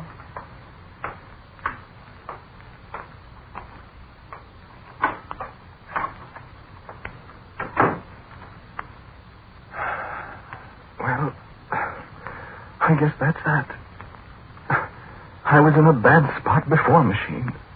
But now, this one I'll never get out of. What that boy will do to me now. Well, I'd better get out of here right now. I'll never be able to face the old gentleman again, Machine. It's been nice knowing you, Machine. I don't hold any hard feelings. Honestly, I don't. You know, if anybody heard me talking like this to a mechanical monstrosity like you, they'd say I'd gone soft in the head. You know that. And I wonder if maybe I haven't, by God. Well, maybe I can get a job as a street sweeper in Omaha or someplace.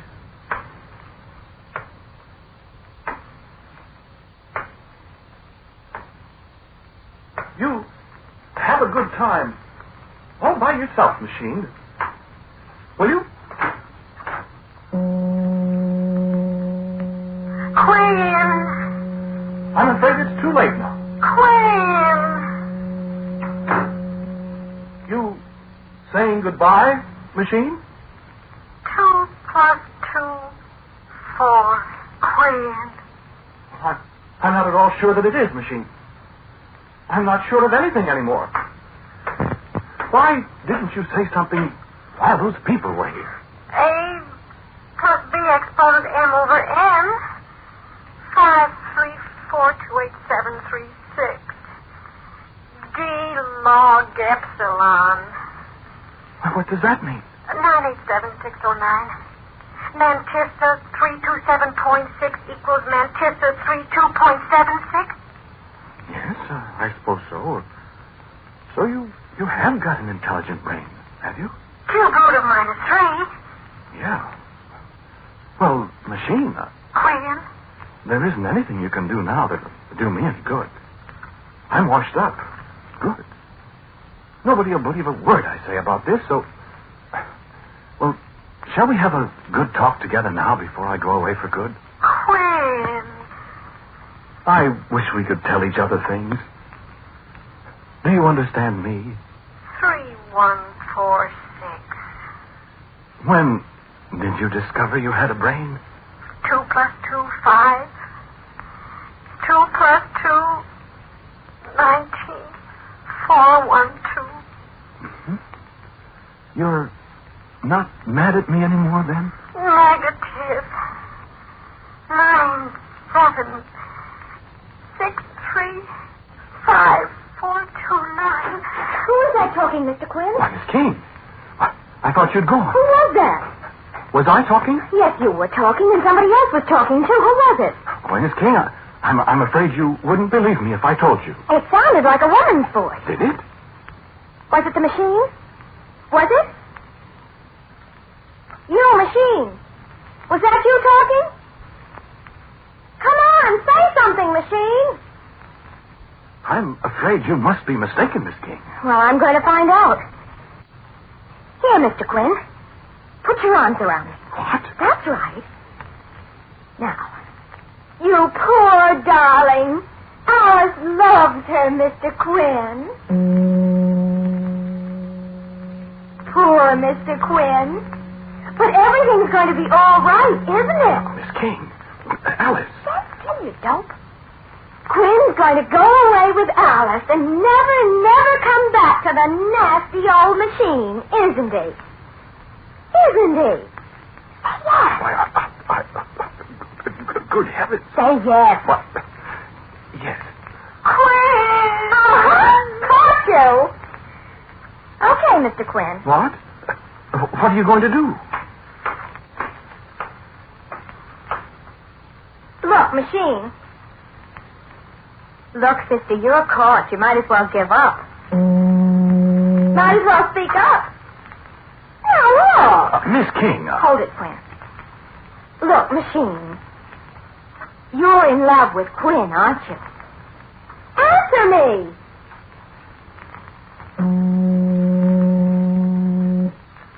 Pi r squared. I knew it. D equals square root of b squared plus 8 squared. All right, I won't if you'll do what I tell you to. Otherwise, I'm going to take him away from you. Negative. Will you do as I say? Million, trillion, quadrillion, quintillion. What did you say, Mr. Quinn?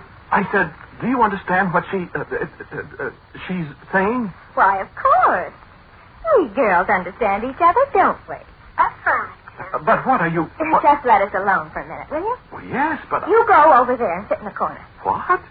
Go on. Well, what else can I do? That's right. Now, Machine, you'll promise. If I let Quinn stay here with you, you promise you'll never give any wrong answers again. Ordinate enough, sister. All right. You promise you'll never say another word to anybody. Quinn. Well, all right, to Quinn. But only when you and he are absolutely alone. You understand? Pie. You promise. Affirmative, affirmative. Because you know what I'll do if I ever hear of you breaking your promise. Affirmative. What? 69887.764. That's right. I'll take him away so fast it'll make your cucambulator swim. Mean. Extreme. Well, I'm not kidding. You and I have got him in enough trouble now, so you see that you're a good girl. A squared plus 2AB plus B squared. All right, then, it's a deal. Okay, Mr. Quinn. Cosine tangent AB. Huh? Oh. Wait a minute, Mr. Quinn. What's the matter? Just a minute. She wants to ask me something. What is it, sister? 2654366. Anti-logarithm X plus Y. Oh. I love you. I love you. That's right. I love you. Oh, 3937. You're welcome, sister. Now, don't forget. Okay, Mr. Quinn. What? Come here. What? Everything's going to be all right, Mr. Quinn. The story in the paper tomorrow is about how you single-handed fixed the machine, and it's never going to make any mistakes again. But how did... I've got to go now, Mr. Quinn. The machine's got something to say to you, and maybe she'd be embarrassed if I'm here. But wait. I don't understand. Goodbye. And don't monkey around with that pathetic fallacy anymore, Mr. Quinn. I might not be around to give you a hand. Well, but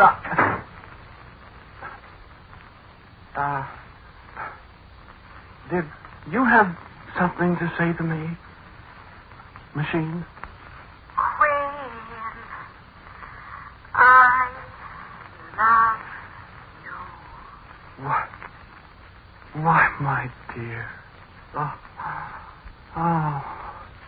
The square of the hypotenuse of a right-angled triangle is equal to the sum of the squares of the other two sides.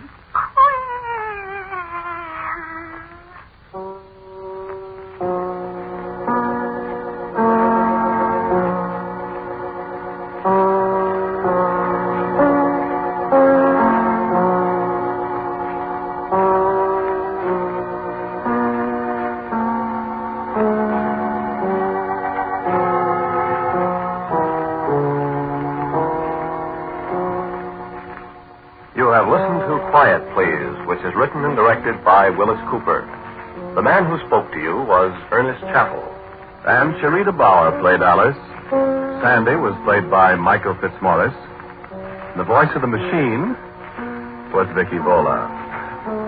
The original music heard on Quiet, Please is composed and played by Albert Berman. Now, for a word about next week's Quiet, Please, here is our writer-director, Willis Cooper. The story for next week is called A Red and White Guidon. It's about the days when cavalry rode horses.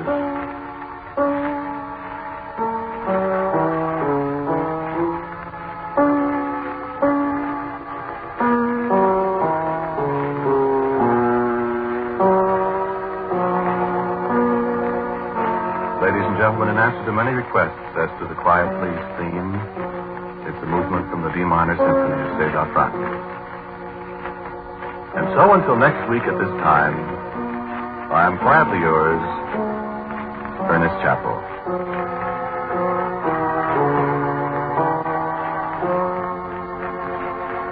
Quiet Please comes to you from New York.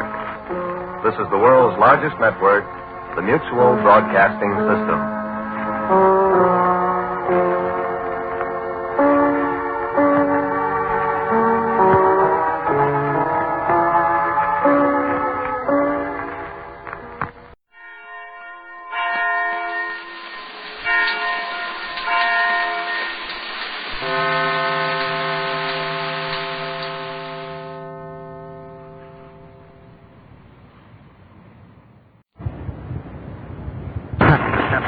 Soundstage of Suspense to stand in for my fellow scare master of ceremonies, Peter Lorre.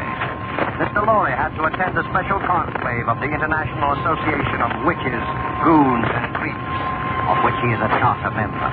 So I am here in his place, opening the doors of the Mystery Playhouse.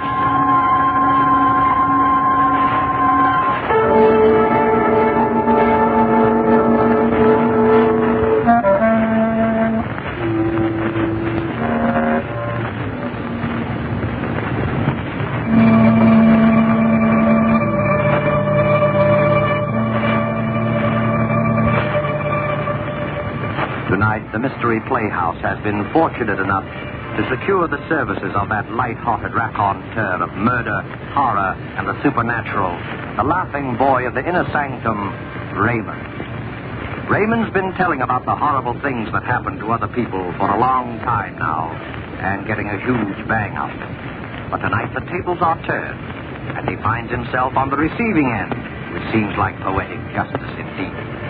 I think it might prove interesting to find out how Raymond's much vaunted sense of humor survives the acid test. So follow me to the home of the squeaking door, little house of 1,000 horrors, the inner sanctum.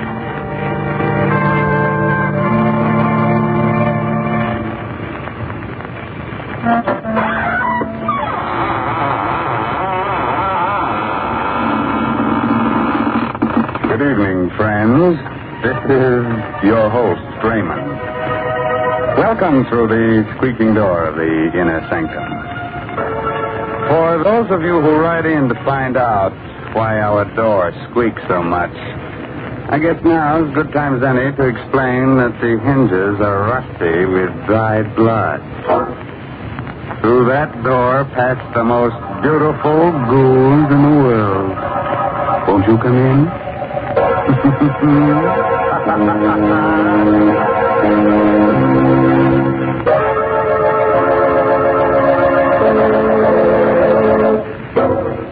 Well, friends, are you ready?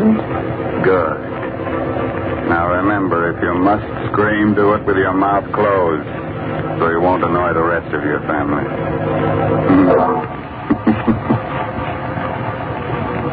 You know, you don't need dark old houses or murky graveyards to feel the chilly presence of beings from the other world. Last week, just after I completed my broadcast, I was called to the telephone. And I picked up the receiver. I heard... Hello, is that you, Raymond? Yes. Are you going to be at home tonight? Yes, why do you ask? Because I'm going to drop by. There's something I want to ask you about. Try to be alone. Who are you? Don't you remember me?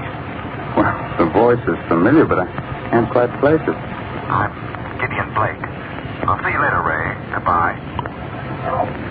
Now, there's nothing unusual about a call like that, except one thing. 10 years ago, my friend Gideon Blake was killed.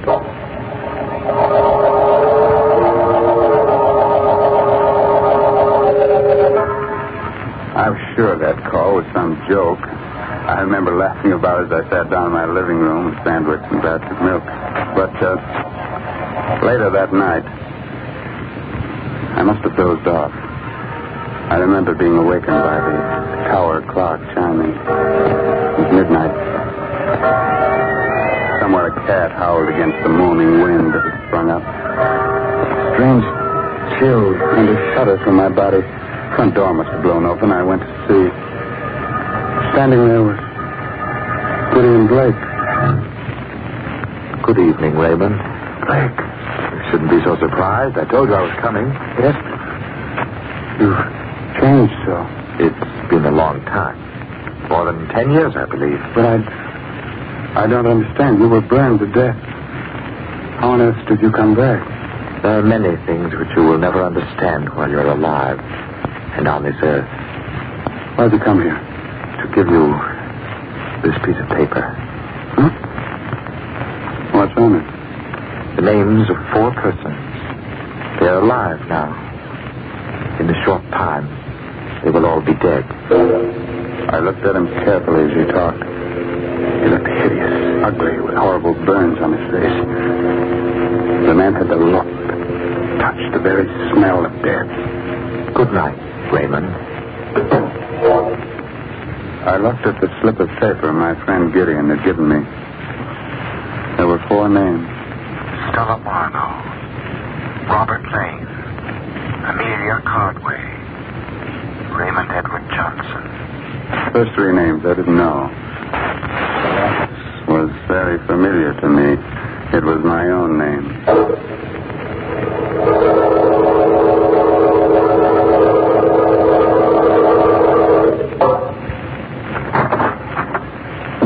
Oh, hello, Raymond. Sit down. Thanks, Inspector Donner. Cigar? No, thanks. What about that piece of paper I gave you? How'd you get it? I told you. Look, I'm a cop, Raymond. When I believe a story like that one, you can call the little men in the white coats. Oh. No, I'm sorry I bothered you, Inspector. Let's forget it. I can't forget it. Why? Because Blake wrote that note. Are you sure? We checked the handwriting. It's his. So are the fingerprints we found on it. How do you figure it? I don't yet. I'm waiting for you I to... told you everything. Hey, wait a minute. Maybe Blake's really alive. He got burned to death 10 years ago. Are you sure? Positive. We checked every angle of his death at that time because we thought he might have been murdered. Murdered? I never heard about that. Oh, Blake was with the department, you remember, working on a homicide case. The Laura Wilcox case, you remember? Vaguely. We figured someone might have polished him off, but nobody did. It was an accident. Was this Wilcox murder ever solved? Well, no. Maybe those names I gave you have something to do with the Wilcox case. Why don't you check them? I did. None of your names figure. These people never heard of the Wilcox murder. Hey, Inspector. Yeah, what do you want, Gibson? Weren't you interested in some information about a dame named Stella Marlowe? Yeah. She was the first name on that list you gave me, Ray. What about her? I just came through on the ticker. Stella Marlowe was found dead. Murdered.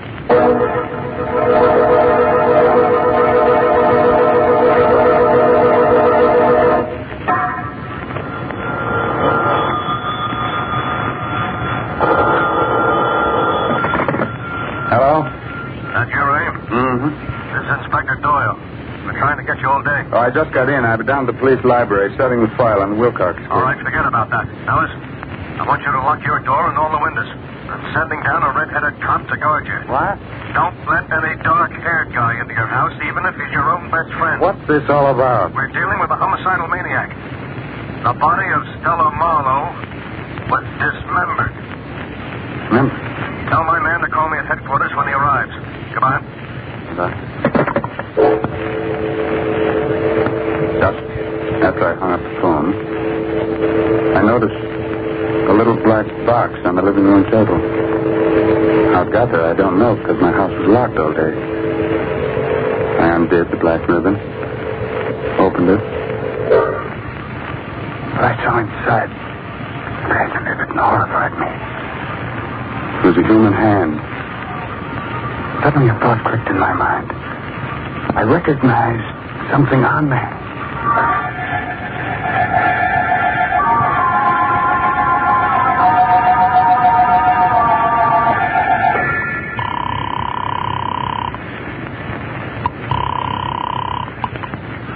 Hello, Inspector Doyle speaking. Inspector, this is Ray Johnson. Yeah, what is it? Did you ever find out what happened to Stella Wilcox? Huh? She's the stepdaughter of the murdered Laura Wilcox. Why do you want to know? Well, she was suspected of the murder for a time. Listen, will you drop that angle? Will you just answer 1 or 2 questions? Did the killer dismember the whole body in the Stella Marlowe murder? Just the hands.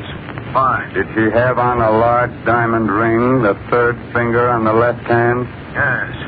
Her friends say she wore it all the time, but how did... I've got it here. Someone sent me a hand with a ring on it. What? And get this, there's a name engraved inside the ring. The name is Laura Wilcox. What? There's a scar on the thumb. There was a scar on the left thumb of Stella Wilcox's print in your file. I took a fingerprint. The prints on the hand and the fingerprints of Stella Wilcox are identical. Are you sure? Yes. Stella Marlowe and Stella Wilcox are the same person. Did you find anything else there? Yes. Black hair on the fingernails. I'm coming down to your place as fast as I can get there. Goodbye. Goodbye. The front door slammed the second after I hung up. I turned around. Coming toward me was a man with jet black hair.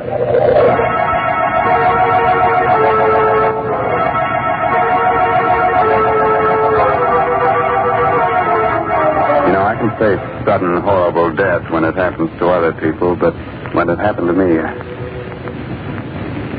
Well, the man with the jet black hair looked quietly at me.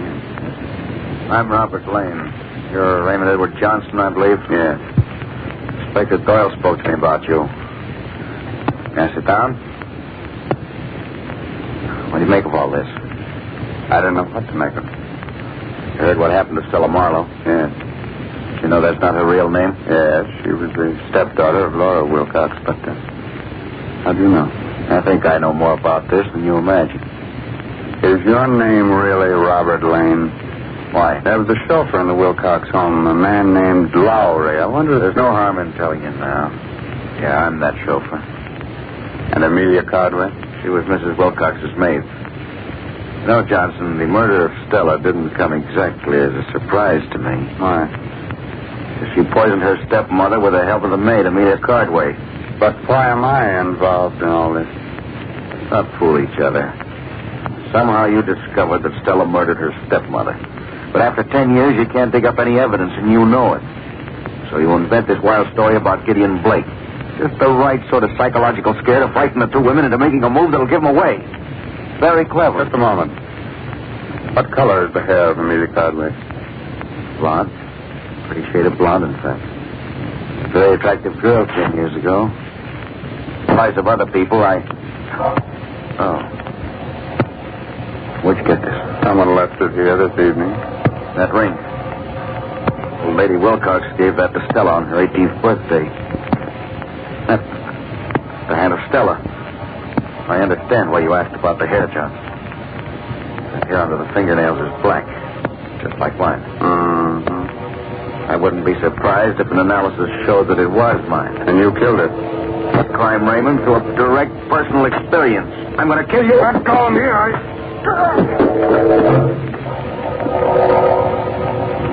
He was a powerful man. His blow dazed me. I struck my head against the furniture. I lay down on the floor dazed. Like a slow-motion picture, I saw Lane approach and lean over me. A long knife in his hand. You didn't expect to stir up this hornet's nest, did you? Crime and murder is very amusing, isn't it? Well, you'll find out just how funny it is. Saw me his arm. I was powerless. He was driving the knife down. Suddenly... Grab my hand. Gideon Blake. Yes. I heard him scream. Somewhere the door slammed. And I blacked out.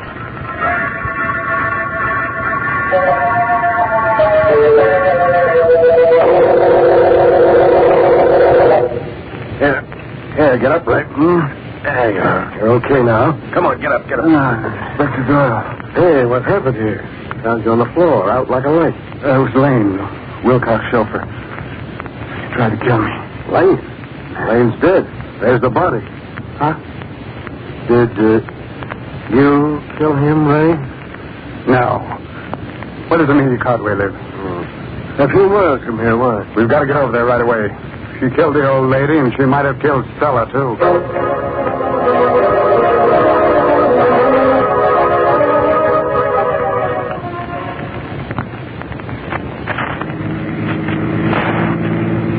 I don't see how Amelia Cardwell could have done it. Maybe you'll tell me next that Gideon Blake did it. I don't know. Gideon Blake didn't have a hair on his head. Well, besides, he's dead. I never arrest a dead man for the crime of murder. Can't get confessions out of him. Perhaps Lane did go to see Stella shortly before she was killed. They were all in this together. Yeah? They told you they didn't know each other to protect themselves. Now, that still doesn't explain how the hands got to your place, or why Gideon Blake came back from the dead, or why we found those black hairs under the fingernails. Yeah, I've got an idea about the hands. Yeah? I think it was dismembered so that you would never know that Stella Marlowe was Stella Wilcox. Huh?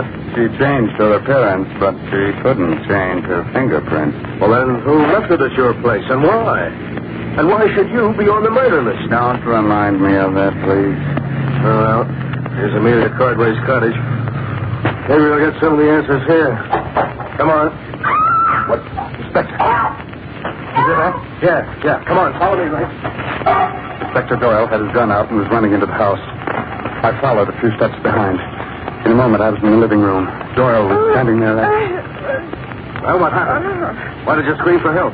In an old chair sat what was once an attractive woman. Her blonde hair was streaked with gray, but the face was a mask of terror.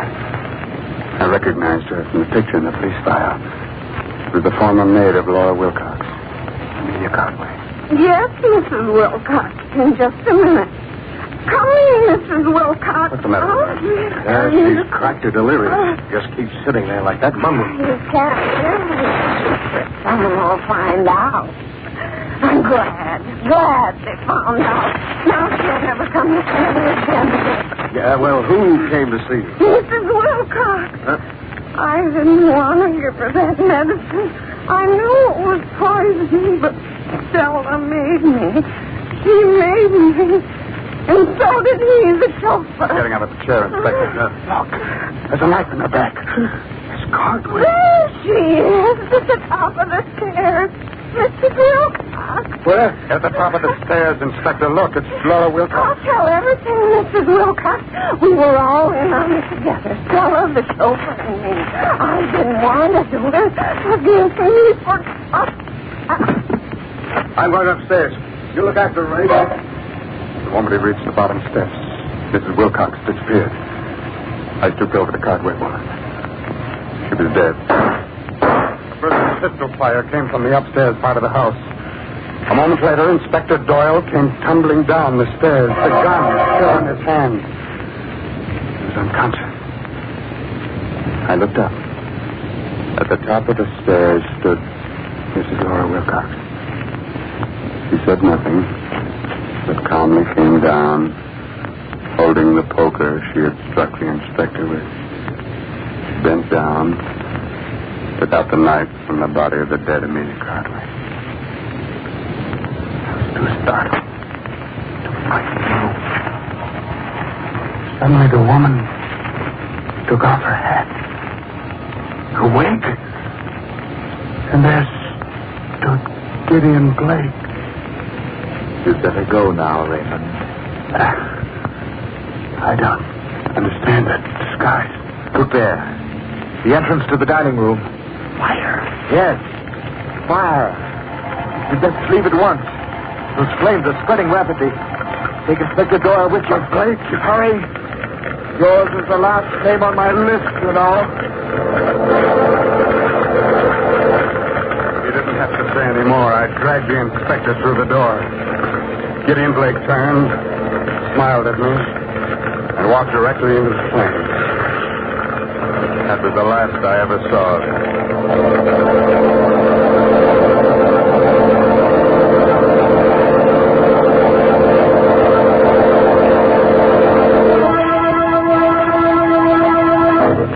Well, Ray, a little research did it. I found the missing pieces of the jigsaw puzzle. Laura Wilcox was a twin sister of Gideon Blake. We dug up the birth records. So, that's why she looked so familiar. And that's why he murdered the three people. Because they killed his sister. He faked his own death in order to carry out justice himself. Yes, but that still doesn't explain why I was brought into it. A bit. That's simple. He wanted us to know what was going on so that we didn't hold some innocent person. Just one more question. Yeah, go ahead.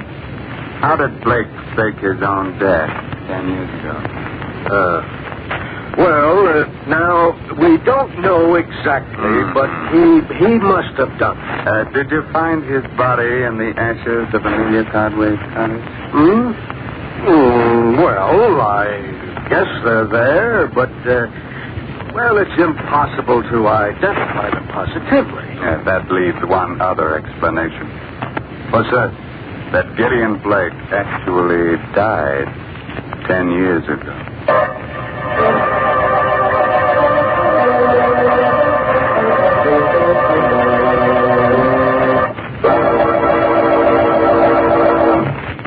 A word of advice, naturally. When you get killed, don't let your murderer slice your hands off. But then you can never put the finger on it. Good night. Pleasant dreams.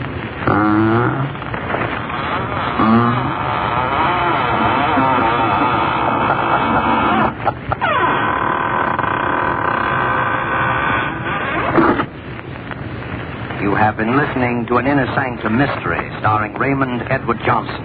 Tonight's presentation in the Mystery Playhouse.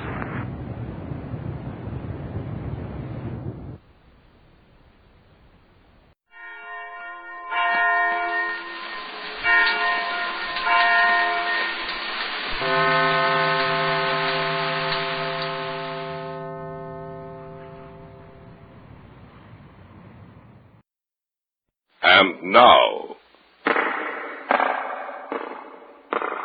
the Hall of Fantasy. Welcome to the Hall of Fantasy. Welcome to the series of radio dramas dedicated to the supernatural, the unusual, and the unknown. Come with me, my friends. We shall descend to the world of the unknown and forbidden, down to the depths where the veil of time is lifted, and the supernatural reigns as king. Come with me and listen to the tale of The Crawling Thing. Be quiet. I don't want to wake the others. Look at the cage. What do you mean? The mouse. What happened to the mouse? Let's go over to the cage. The spider, it's doubled in size again. I know. The mouse is gone. Now, look at the partition between the two pens. But there isn't any partition. That's right. And I don't think the partition slipped down between the two cages. I think that the two holders for it were opened and then the partition slipped down. But that means you're endowing the spider with intelligence. Yes, that's right. Remember what I said earlier? What would happen if the S quantity also enlarged the ability of the brain to think? Well, it's happened. That spider will kill. It can think. That hairy, crawling thing can think. In just a moment, the Hall of Fantasy will present The Crawling Thing. And now for our story. An original tale of fantasy by Richard Thorne entitled The Crawling Thing. Quite by chance, I've come upon this little diary of Emery's. The mirror of a man's mind. I shall read you only those parts which concern the experiment. The months which brought him into contact with his ultimate death. Oh, yes. It begins on this page. July 7th. Today I met Dr. Henry Sindler. I've always recognized him to be one of the greatest research men in this field. I applied for the position of his assistant. I only hope that he accepted me. It would be a great opportunity for me if I managed to get the position. I remember when he walked out to meet me. I take it that you are Mr. Bolton? Yes. Sindler, Dr. Henry Sindler. Yes, I know. Please sit down, Mr. Bolton. It distresses me to see a man like you nervous and shaky. I'm not going to hurt you. Well, I'm sorry, sir. Now, you no doubt are aware that I drive my assistants to a state of utter exhaustion, that I expect quite a good deal from them. Yes, I'm aware of that, Dr. Sindler. Yes, all right, good. And thank you for coming to see me, Mr. Bolton. I have many other applicants to see before the day is over. If you are accepted, we will notify you. So, Dr. Sindler... That is all, Mr. Bolton. Good afternoon.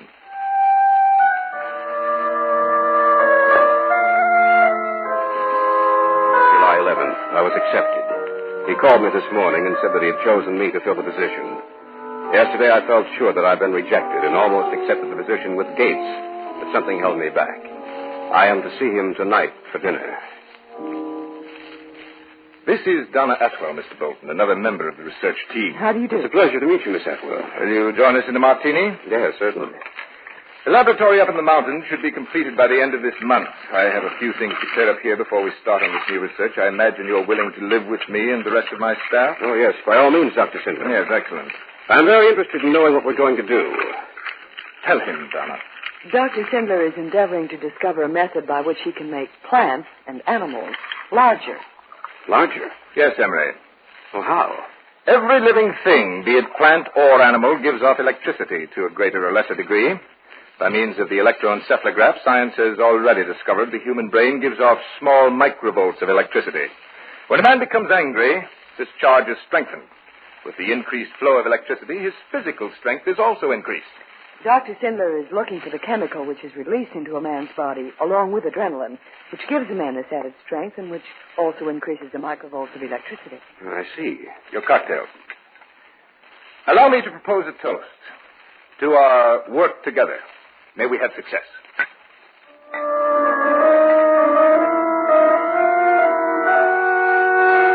July 23rd. The laboratory is finally completed. Sindler and I are going up by car tomorrow. I am impatient to begin. July 24th.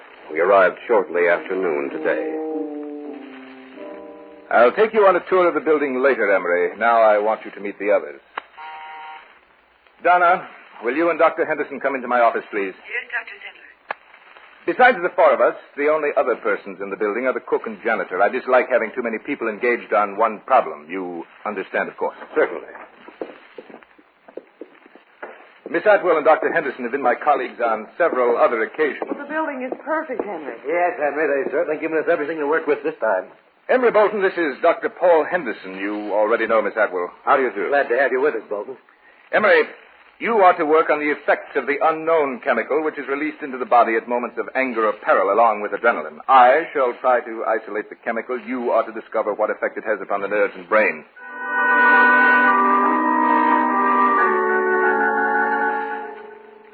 August 4th. Sindler has isolated the chemical. He calls it the strength quantity or S quantity. He fed some to a lab mouse. How much time has passed since the injection? 3 hours, Dr. Sindler. Let's look at the pen. I hope we have more success this time. I think we will. Maybe I'm wrong, but the mouse does seem to be larger. It is larger, Donna. Then we found the formula. We can't be too sure if it's safe. The other subjects died. Dr. Sindler, Yes? how large will the animal grow? We have no idea of knowing that, my dear. Do you think there's any possibility of it growing too large? What do you mean? We're changing the size of that animal beyond all proportion to what nature has evolved. Do you think there's any possibility of the subject growing too large for us to handle? That mouse there might grow into some hideous monster that could destroy us all.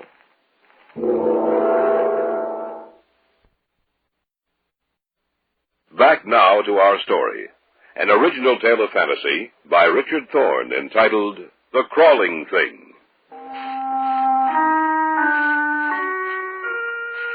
I'm here in this seemingly deserted laboratory. In my hands, I hold the diary of Emery Bolton. Though there's nothing in his words that should cause me to feel any alarm, still there's something I feel that causes me to look back over my shoulder into the shadows. I continue with the diary.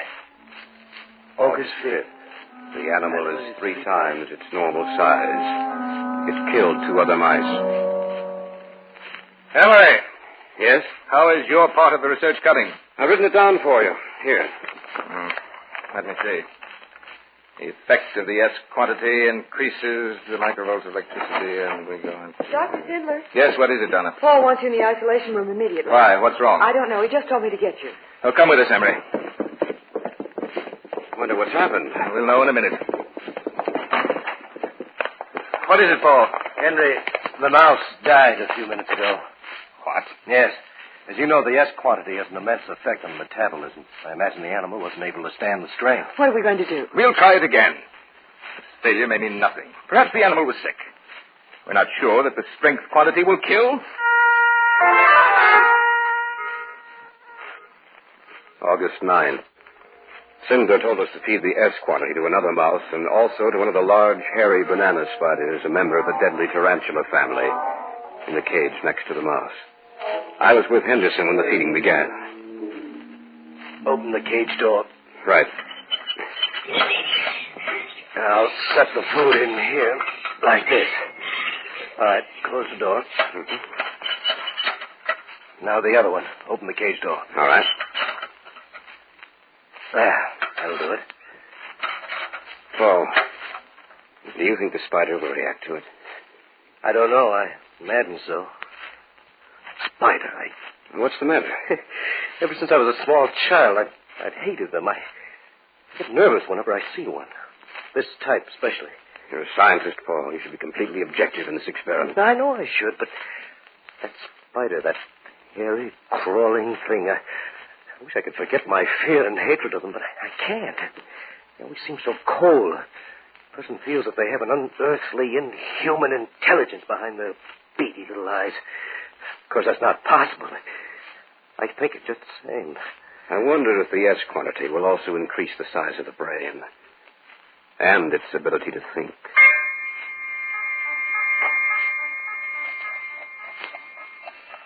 Still, August 9th, 4 hours later.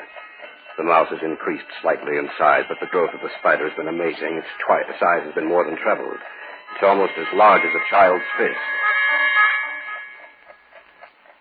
August 10th, 3 in the morning. Henderson woke me and went into the isolation room where the mouse and spider were kept in a double cage. Be quiet. I don't want to wake the others. Look at the cages. Now, what do you... The mouse. What happened to the mouse? Let's go over to the cage. The spider. It's doubled in size again. I know. And the mouse is gone. Now, look at the partition between the two pens.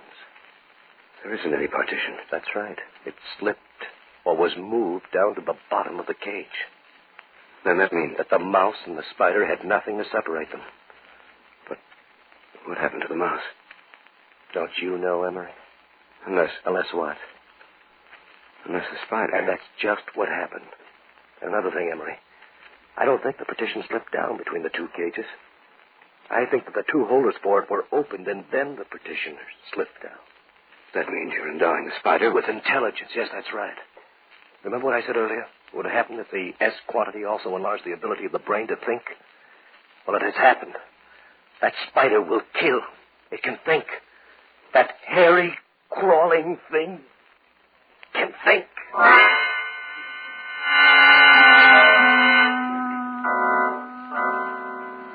August 10th, forenoon. I didn't get much of a chance to see Sindler before 11. When I did, I discovered Henderson had already told him what had happened in the isolation room. And you know about the spider. Yes, Emery, I do. Henderson told me earlier. What do you think about it? Think? What do you mean? Don't you think we ought to destroy it? Destroy it? Of course not. This may be what we're looking for, Emery. This may lead us to success. But, Dr. Sindler, it might be dangerous. Yes, it might be.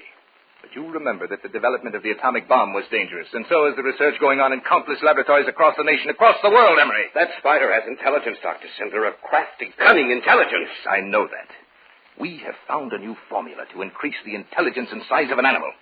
And, Emery, it will increase man's intelligence, too. Our contribution to the science of the world will be invaluable. There's nothing to worry about, absolutely nothing.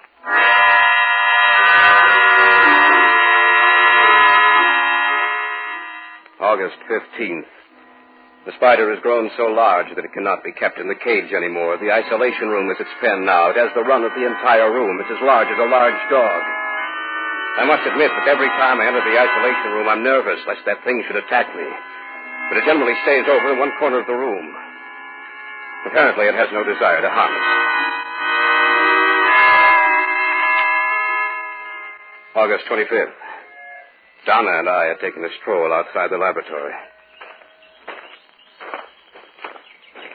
Emery. Yes? Emery, I've been with Dr. Sindler for several years. And all that time, he's never made a mistake. That is, up to now. What do you mean, Donna? I think he's created something that will only bring evil. That will only... Oh, I wish I had the words to express myself. I know exactly how you feel, Donna. I've talked to him about this before. I'm going to talk to him again when we get back. I wish you would, Emery. I wish you would. What are you doing in here, Emery? I want to talk to you, Dr. Sindler. Can't it wait till later? No. That noise, what? It's the sound of the spider that moves closer to us. What did you want to say, Emery? I'll be quite frank about it, sir. I think we should destroy it. Why, that's nonsense, Emery. No, it's not. It's true we may learn something. It's true that we may even succeed in our research, but let's start over again. Let's experiment with something else, something that doesn't look like a monstrous throwback to a prehistoric age. It crawls and slides across the floor with its large, beady eyes always open, staring at you. Let's destroy it. What's the matter? Coming towards us. Come with me, Emery. Quickly. That creature. It was crawling towards us. I wonder if it can understand us. I wonder if it knows what we're saying. Either that or it sensed that I was urging its destruction. Maybe I'm wrong, Henry. But I feel there's something malevolent about that spider. I get the feeling that it's waiting for the right moment. Waiting for the time when it will kill us.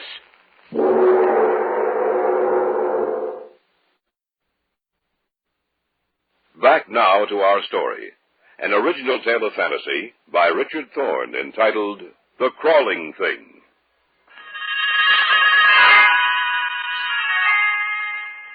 I'm beginning to feel some of the terror that Emery Bolton must have felt. I'm beginning to feel the presence of the crawling thing about which he writes through the words upon these pages. The diary continues. September 8th. The cook and janitor left today. If we remain here, we'll be forced to do all the work they did.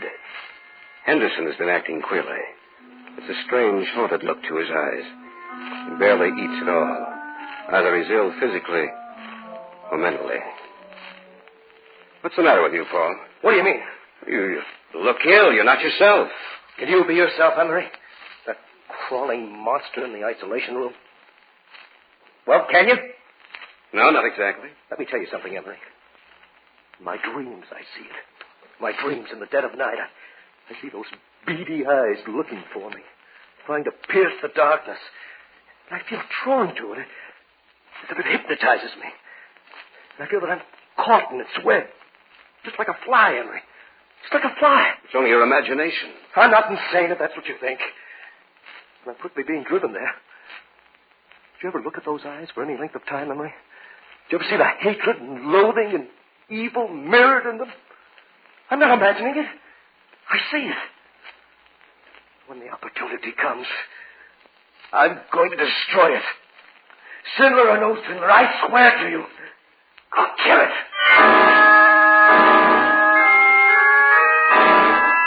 October 10th. Henderson has been so quiet lately that I know he has some plan in his mind. Some plan that will culminate in the destruction of the spider. Sindler hasn't noticed any change in Henderson. He's engrossed in his work. October 16th. Henderson whispered to me this evening that tonight he will kill the spider. I sit in my room and write this, with only the desk lamp lit. It is almost 11 o'clock now. And I have the feeling that the moment is drawing near.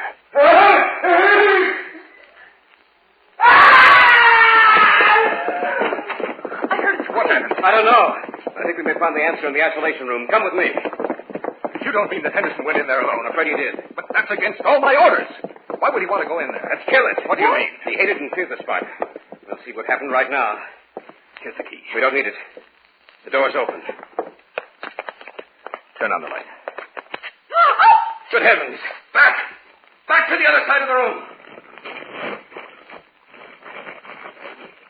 seem to understand you, Dr. Sid. Probably from the tone of my voice. Now, to examine Henderson. He's dead. Dead? Yes. After all, in the spider's original size, the poison could kill a man. Here, give me a hand. Help me get him out of here. All right. Look out! The spider's coming towards you. Help me with Henderson. Hurry! All right. Come on, let's get out of here. Hurry, hurry! Lock the door, Donna. Yes, of course. I don't want that thing to get out of that room. Don't you think we should destroy it? No! Henderson was a fool. He went in there to kill the spider. I think the spider sensed it. That's why Henderson's dead. We are still going on with the experiment.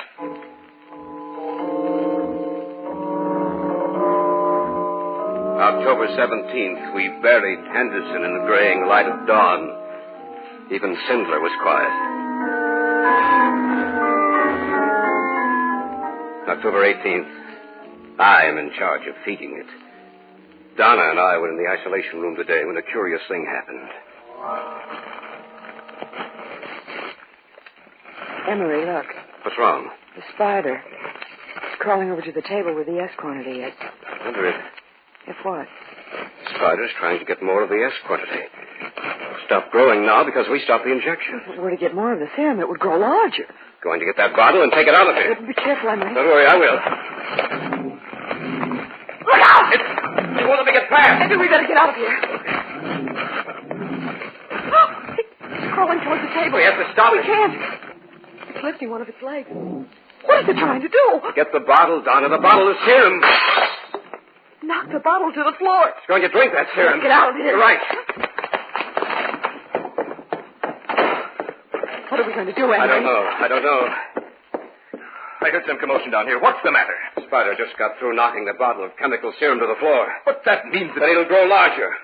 I told you we should destroy that thing in there. Now it's too late. We don't know how large it'll get. Be quiet. I have to think. That's right. Use your mind now, Cinder, when it's too late. We had a chance to destroy it earlier, but no, you wouldn't have any of that. A man of science, that's what you are. But you're a fool, too, Cinder, a stupid, misguided fool. That thing in there could kill us all. What's that? It's trying to break the door down. We'd better barricade that door. If we don't, it'll break it down in a matter of seconds.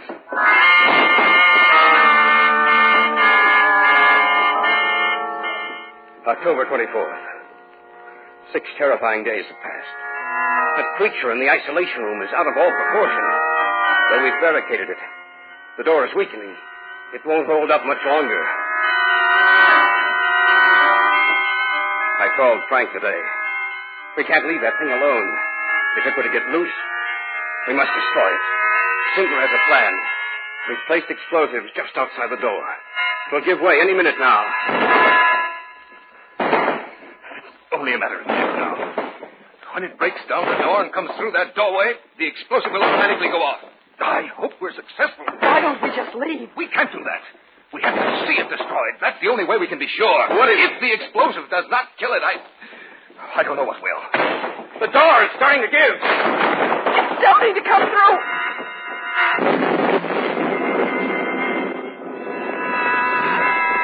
Ah! It wasn't us.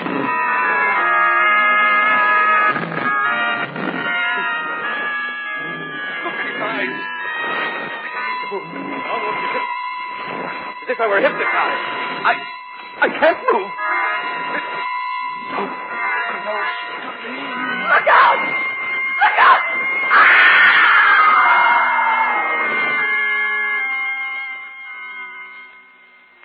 Even though the last entry in the diary was marked October 24th at 7 in the morning, in my mind I've reconstructed what must have happened after that last entry. There is evidence all around me of the death and destructive power of that hairy, crawling thing. It must have left the building after what happened. I'd better get back to the city and notify the... In front of me. Something so large. Gigantic eyes looming up at me. I can't move.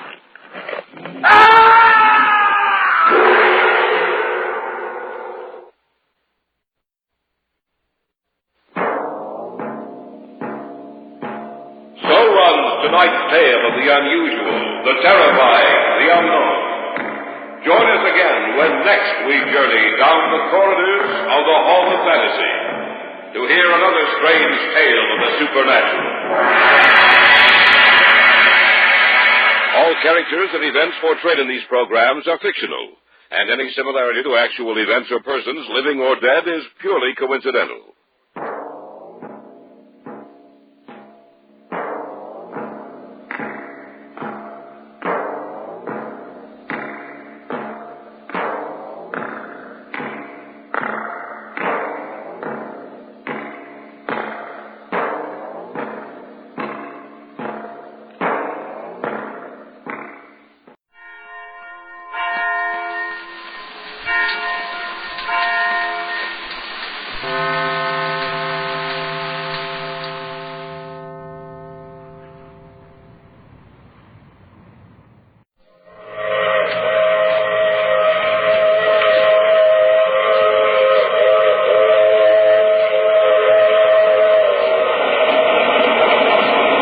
Mysterious Traveler.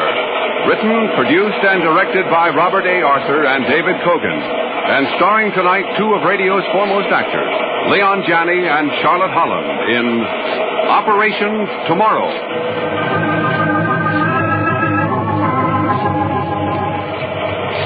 This is the Mysterious Traveler, inviting you to join me on another journey into the realm of the strange and the terrifying. I hope you will enjoy the trip, and it will thrill you a little and chill you a little. So settle back, get a good grip on your nerves, and be comfortable, if you can, as we journey with a young scientist into the unknown future. It's a story I call Operation Tomorrow. But first, a message from the Ford dealers of America. Everyone's saying it. The 50 Ford is a great car. Listen to what Mr. Robert Guyette, Jr. of Kingston, Pennsylvania said. He's one of more than 420,000 new Ford owners. I find that my 8-cylinder 50 Ford gives me remarkable mileage. Over 18 miles to a gallon. And outside of regular checkups, my 50 Ford's never been in the shop for repairs. Another feature I like about it is that, in spite of my leaving it out on the street a lot, the finish is still as new-looking as when I bought it. I believe the 50 Ford is the best buy on the road because it costs so little to buy, so little to run, and so little to own. Yes, Ford owners everywhere agree. The big new Ford is the real economy buy. When you buy a new Ford, you save on Ford's initial low price. And when you drive it, Ford's fine engineering saves on maintenance and operation costs. But get the facts yourself at your nearest Ford dealers. Then take the wheel and get the feel of this fine car. Test drive the new Ford.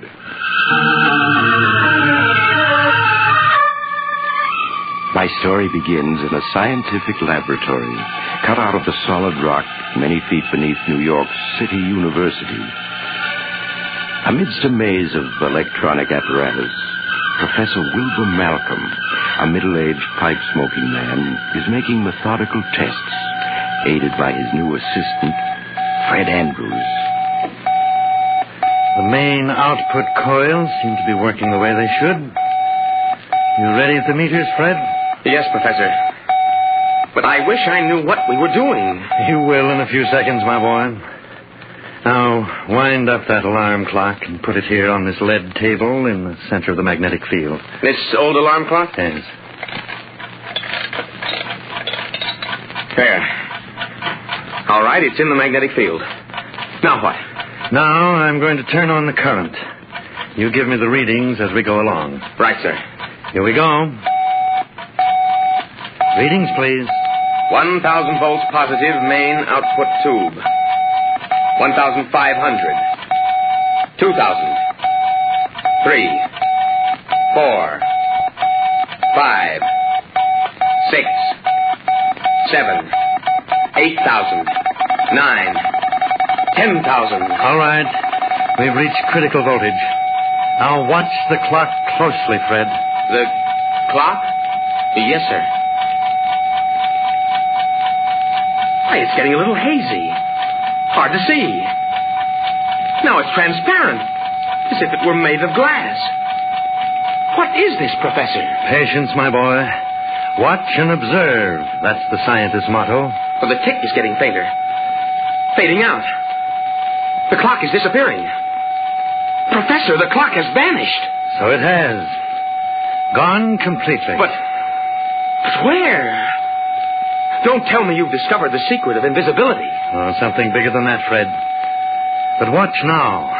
I'm going to cut off the alpha tubes. Now I'll cut in the beta tubes.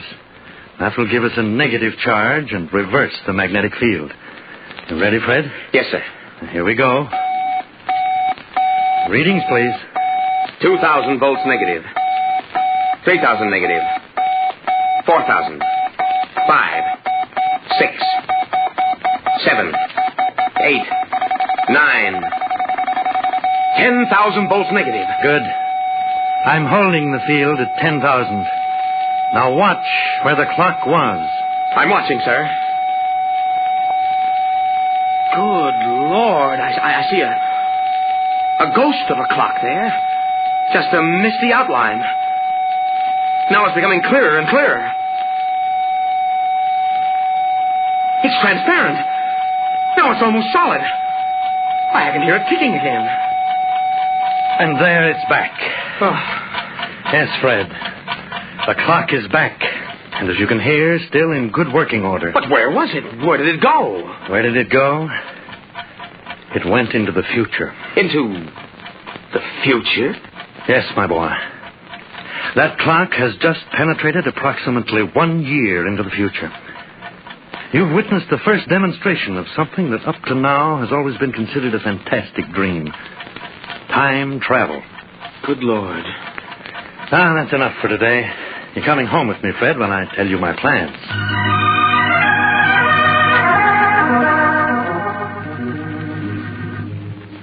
How did you stumble onto this time travel effect, sir? Well, it came about almost by sheer accident. My main purpose, which is a top-secret operation, is to develop electronic controls for atomic spaceships. You mean they've been developed? No, not yet. But it shouldn't be long now. Science is making incredibly rapid advances. And sometimes it worries me. When you travel so fast, there's danger of a collision. Yes, I know. We're all of us worried that the world is headed for a gigantic disaster, but there doesn't seem to be anything we can do about it. Perhaps there is. That's what I've been working around to tell you, Fred. What, Professor Malcolm? Well, this time travel effect that I stumbled on accidentally, I've kept it a secret. You're the only person besides myself to know about it. I'm very flattered, sir. I know I can trust you. And I need your help. I'm not sure we're really ready for time travel. As we were just saying, we're going so fast now, so many new discoveries that we don't know how to handle for the world's good. I hesitate to add one more to the list. I think I understand. But on the other hand, maybe it can be used for mankind's benefit. I have a wild scheme, Fred. Very unscientific. And yet... What is it, Professor? Well, it's this. I propose to send you on a little jaunt into the future. Into the future? Yes. I want you to bring back information. I want to find out what's in store for us mortals of the 20th century, Fred. If it's bad, war, perhaps, just knowing about it in advance may make it possible to prevent it. Do you follow me? Huh. It would be like knowing in advance about a train wreck and then seeing that it doesn't happen. I knew you'd understand. That's why I sent for you. As soon as we've completed our tests, I propose to send you through time 100 years into the future. For days and weeks, Fred Andrews and Professor Malcolm experimented until they were sure it would be possible to send a human being into the future and bring him back safely. At last, they were ready for the big test, for the actual transmission of Fred himself through time. Professor, I'm all ready. Why are you hesitating? Well, Fred, As we've been working, suspicion has been growing in my mind. What suspicion, sir? I don't think this is going to work. Professor, we've sent dozens of objects into the future and brought them back. Even live animals. Cats, dogs. Yes, but we've never brought back an object from the future itself. I mean, one we didn't send there. No, that's true. I wonder if... Well, no matter. We'll see. Now, remember, gather all the information you can and get back to this spot 6 hours from now. I'll activate the return field then and bring you back to 1950. Yes, sir. I'll do my best. I guess that's all. Good luck, my boy. Thank you, sir. 5,000 volts positive. 6,000 volts. How do you feel? I feel fine, Professor. 8,000 volts. 9. 10,000. Critical voltage. You're beginning to move forward into time. You're getting transparent now. Can you hear me? Yes, Professor Malcolm. I can hear you, but you sound very far away. I can't see you any longer. I seem to be in the middle of a fog or mist. Now I'm just surrounded by blackness. I can't hear or see anything. He's gone. Pray heaven he comes back safely.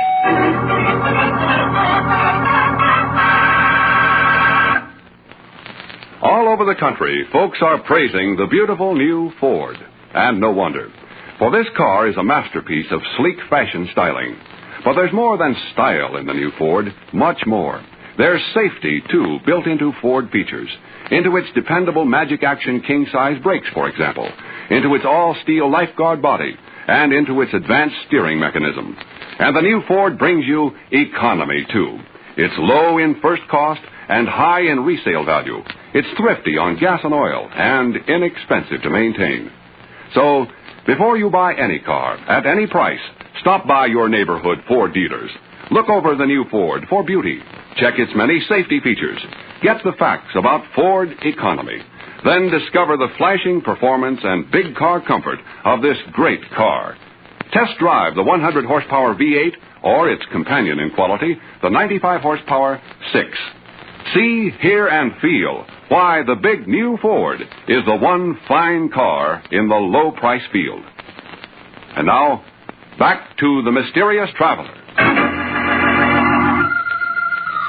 For a long moment, Fred Andrews felt as if he was spinning dizzily through empty darkness. Then the feeling passed, and he cautiously opened his eyes to find himself standing in an empty room, the laboratory which he had just left 100 years ago.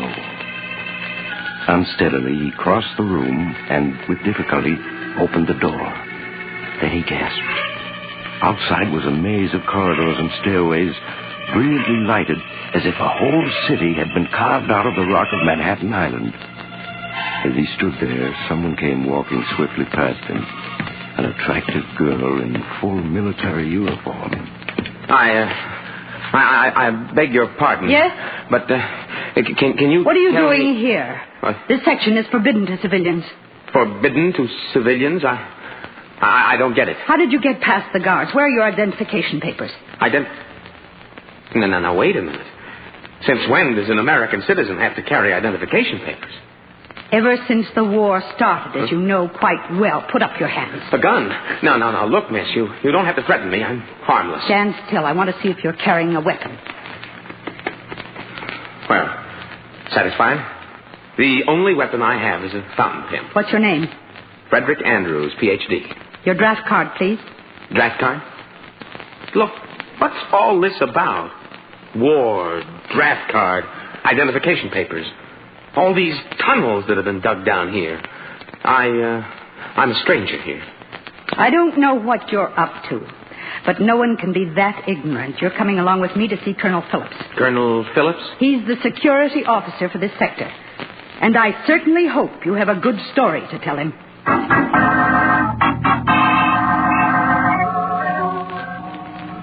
So your story, Mr. Andrews, is that you've come here from the year 1950. You must realize it's a very unconvincing tale. Completely unconvincing, in my opinion, Colonel. Well, it's the only story I have. I was born in 1923.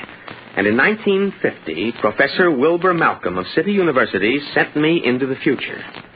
Now I'm here and, I forgot to ask the date. It's April 10th, 2050. Exactly 100 years. Professor Malcolm's calculations were accurate to almost the minute. Colonel, in my opinion, this man is a very clever spy. Spy? But, well, look at that stuff you took from my pockets. The notebook, fountain pen, my driver's license dated 1950. Those coins and bills, the cigarettes. Surely they convince you I came from 100 years ago. I think we can settle the question, Mr. Andrews. Our technical department can tell whether this currency is genuine and approximately how old it is. Lieutenant French. Yes, sir. Send all these things by pneumatic tube to the technical department. Ask them for an immediate report.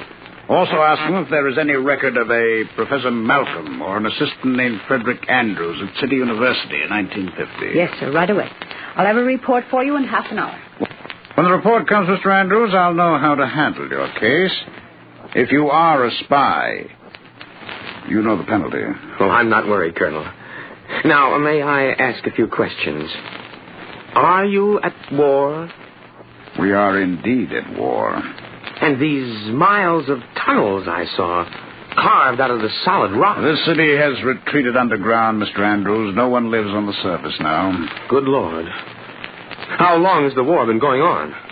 We have been at war, Mr. Andrews. Off and on, of course, with periods in between in which both sides have rested up. For 95 years.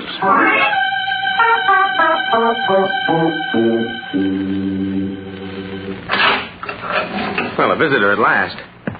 Hello, Lieutenant French. I'm sorry, Mr. Andrews, that we had to keep you locked up until you were cleared. Does that mean you believe my story now? Technical Division says your story is true. I'm free now? Well, not exactly, Mr. Andrews. This is a military sector, and you're a civilian. But I am to be your guide for the time being. Good. Then, suppose I call you Emily, and you call me Fred. All right, Fred. There's a great deal I want to see and learn before I go back to 1950. Go back? You mean you can return? Of course. Professor Malcolm will turn on his gadgets to bring me back at 4 o'clock. That's only 3 hours. I'll have to report this to Colonel Phillips. After I've reported, what would you like to do? I'm anxious to see what's going on. And I'd like to collect a number of books with the latest scientific and historical data to take back with me. Yes, all right. I'll phone the colonel. Then I'll show you around.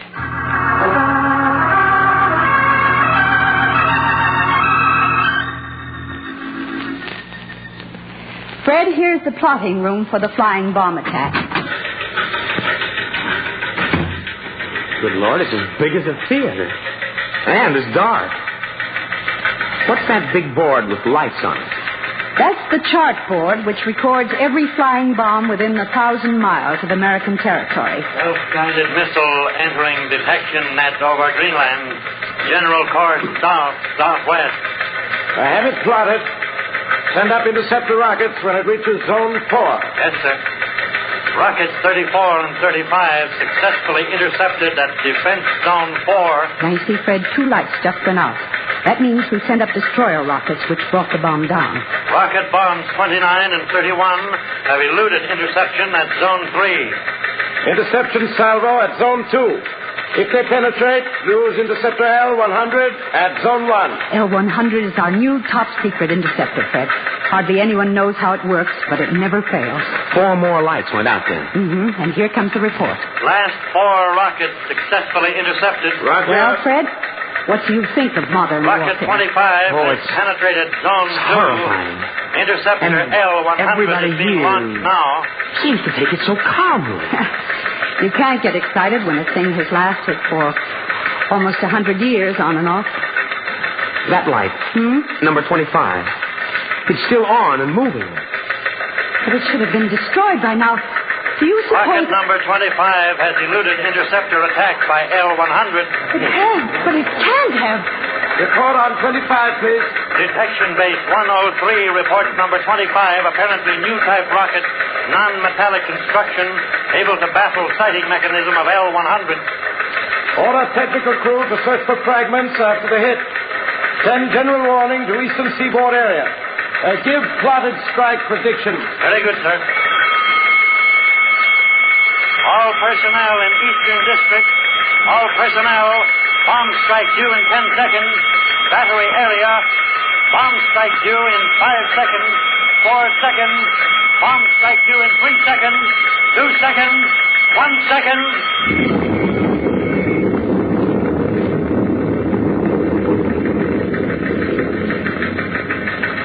All personnel. Bomb strike over. All right, Fred. I'll take you to the viewing room next. And you can see for yourself what this city looks like in the year 2050.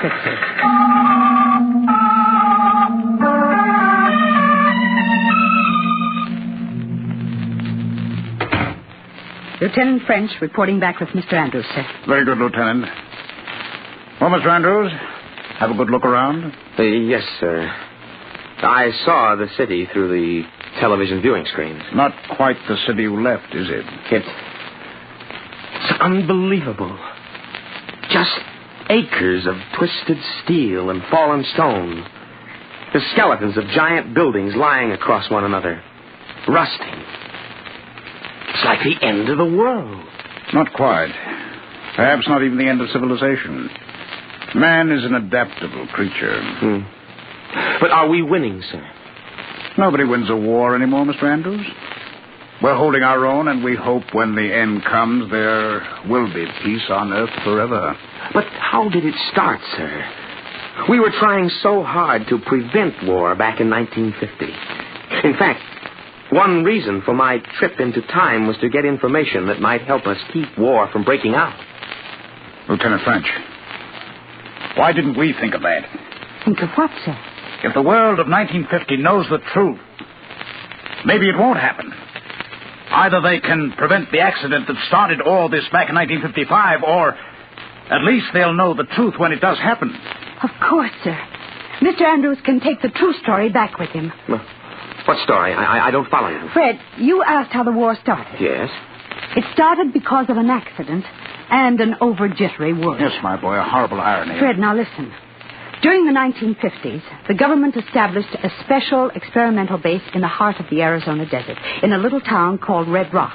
Red Rock, Arizona? Yes, that's right. The first space rocket was put into production there, and work was pushed on the problem of fuel. During the course of experiments, an explosion occurred, late in 1955. It was a terrific blast, wiped out the whole base. The first reports were sabotage, that the enemy had blown up the base because they were afraid we were on the verge of getting space flight. Before the truth became known, our newspapers screamed for retaliation. The enemy became panicky and decided to strike first. And phase one of the war was on.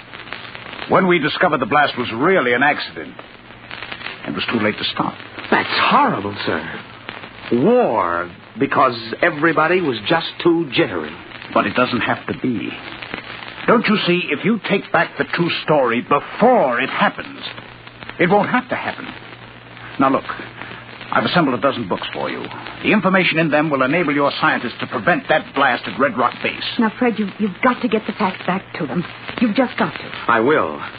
Believe me, Professor Malcolm and I will see to it this war doesn't start in our time. Good. Now, come along. You've only 5 minutes more.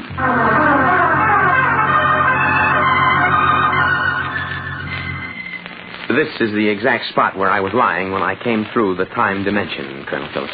You've only 30 seconds more, Andrews. Remember, impress the lesson of the accident at Red Rock on the world. These books, hold them close to you so they'll go back with you. Yes, sir. I've got a good grip on them. Fred. Yes, Emily? Just good luck. Thanks. Maybe I'll pay another trip to 2050. I hope so. It's 1600. And Professor Malcolm is on time. Look, Colonel. It's getting transparent. It's disappearing. Goodbye, Emily. I guess this is it. Hope to see you again sometime. But, sir, the books. They aren't disappearing. They're just as solid as ever. Fred! Fred! What? I can hardly hear you. Everything's gray and misty. Are you still there? Emily, are you still there? The books, Fred! Fred, the books! Andrews, you're going back with the books. They're staying here.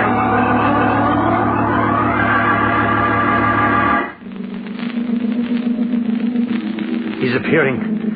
He's returning. Thank heaven he's safe. Fred, my boy. Fred, what's the matter? You're staring at me as if you didn't know me. Here, Fred, let me help you up. It's I, Professor Malcolm.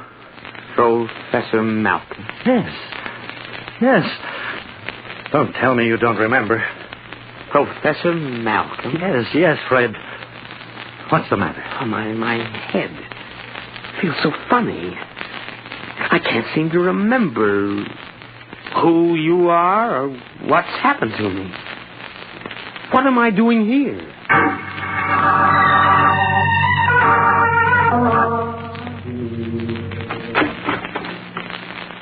Well, Fred, how are you?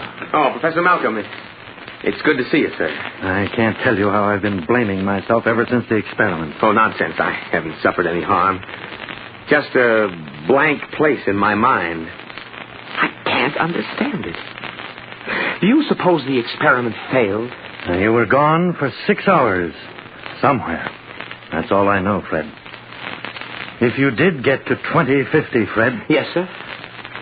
Well, I have a theory that though we can move from past to future, it's impossible for anything belonging in the future to move to the past. The structure of time itself prevents that. I see. So, if you did try to bring back any books or papers, they stayed behind. You must be right. You can't remember because nothing that you didn't take with you could come back with you, even including sensory impressions on your brain cells. The very act of returning wiped out your memories. Maybe if I went again, we could find some way around the problem. There must be some way, sir. No, Fred. I'm dropping the whole subject for the time being. I've been transferred to a new assignment, and you're coming with me. Well, what is the assignment, sir? All spaceship research is being concentrated at a new base now being developed. You and I are going out there to help develop a fuel that will take a rocket to the moon. I see. But where is the base, Professor Malcolm? Oh, someplace in the west. I believe they call it Red Rock, Arizona. Red Rock? The name seems awfully familiar to me. I wonder why.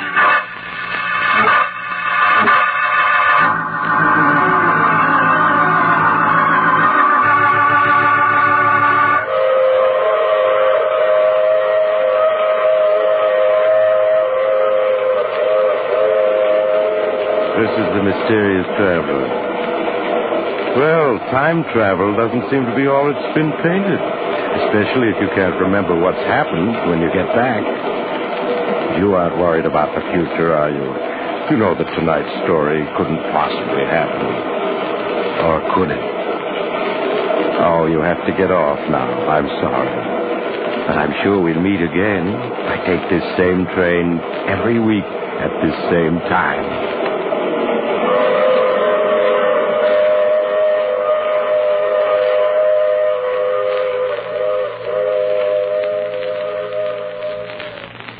And now a final message from the Ford dealers of America.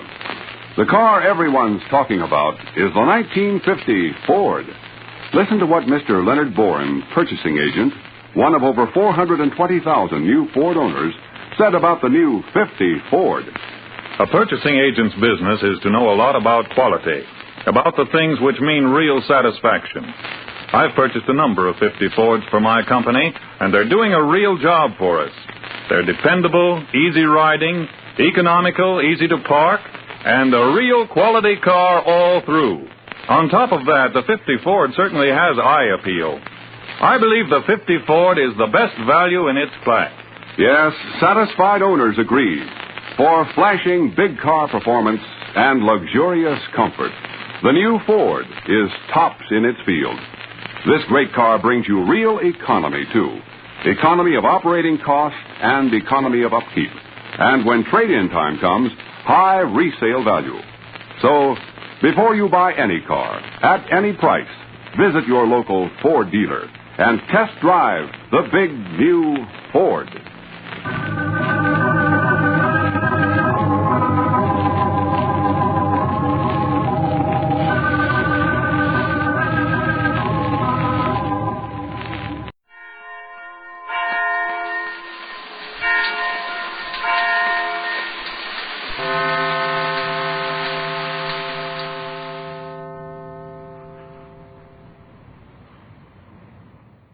Mummers in the Little Theater of the Air.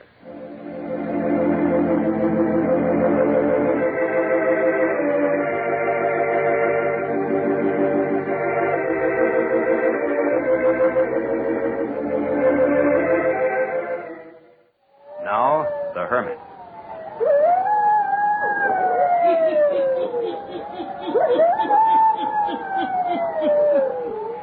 Ghost story. Weird story. Murders, too. The Hermit knows of them all. Turn out your lights. Turn them out. Have you heard the story? The Blackness of Terror? Then listen while the Hermit tells you the story.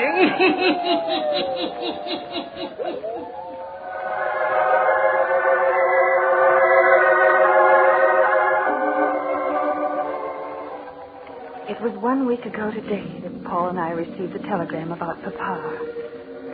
And since that hour, my life, my thoughts, my feelings have been deeply altered. I have learned the results of the blackness of terror, the hideousness of sin, and the horror of madness. On Wednesday last, about 10 p.m., a telegram was delivered to me. Who on earth can be sending me a wire? Who else but your father? But Papa always calls. Well, before you open it, we're not going to Blue Acres this weekend. We haven't had one weekend to ourselves since we were married. Oh, Paul, it is Papa. I knew it. No, you don't understand. Here. Your father's seriously ill. Suggest you come at once. Dr. Laurie. Papa. Oh, now take it easy, Marlene. He's never been ill a day in his life. Your father's getting along in years, darling. You can't expect him not to have some bad days. But Dr. Laurie says seriously ill, and he's usually terribly conservative. We must start at once.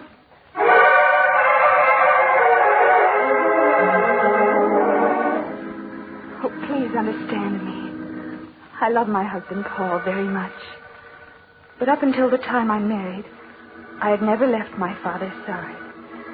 We'd been inseparable. Ever since that dreadful morning when, as a little girl of 8 years, my papa had taken me on his lap, and after kissing me tenderly and brushing the curls back from my forehead, he had said, Little doll, your papa has something very sad to tell you. But you must be very brave, my darling. Your mother has left us. She has written this note to inform us. To Terence and Marlene. Life here at Blue Acres has grown intolerable for me. You're a little child, Marlene, and therefore I cannot explain some things to you. But Terence will know why I'm leaving. My little girl, try to think kindly of your mother. I would take you with me if I could, but that is impossible just now. Your father is a wealthy man, and he can give you fine things. I know at Blue Acres you will grow up to be a lady of whom I shall always be proud, and a daughter whom I will love forever. Do not cry, my little darling. Had your mother loved you, she would never have left you. From this day forward, there'll be no mention of her name in this house. To us, she is dead.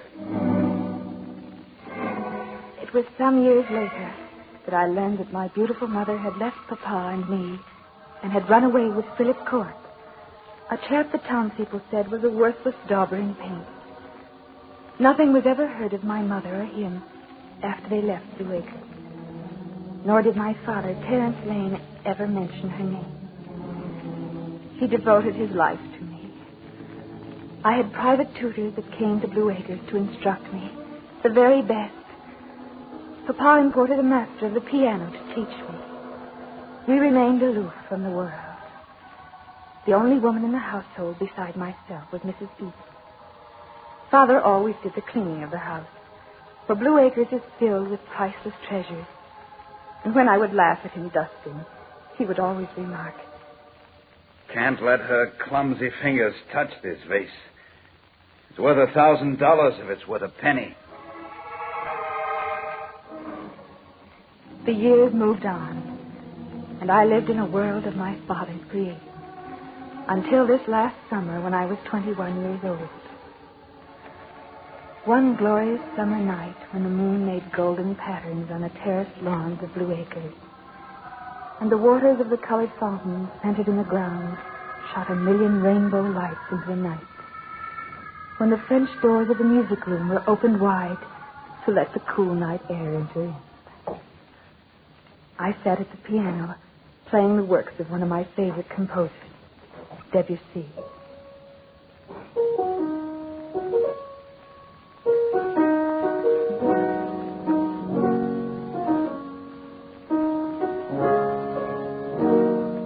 Papa was not fond of Debussy, and as soon as I began playing, he got up from his chair and went to his study.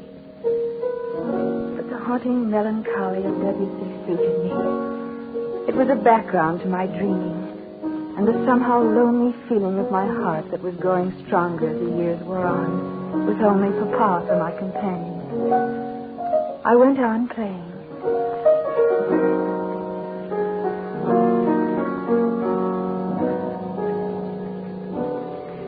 And then suddenly I was aware of the presence of another in the room. I felt it strongly even before I turned around. Oh, please go on. It's beautiful. Suited to a night like this. Please. I'm sorry, but I don't be sorry. I'm the one who owes you an apology for my intrusion. I'm Paul Wilde. I'm spending my vacation at the Truesdales who live down the road a ways. Oh, yes. They told me there was a princess living at Blue Acres, but they didn't do you justice, young lady. No princess was ever quite so fair or lovely as you.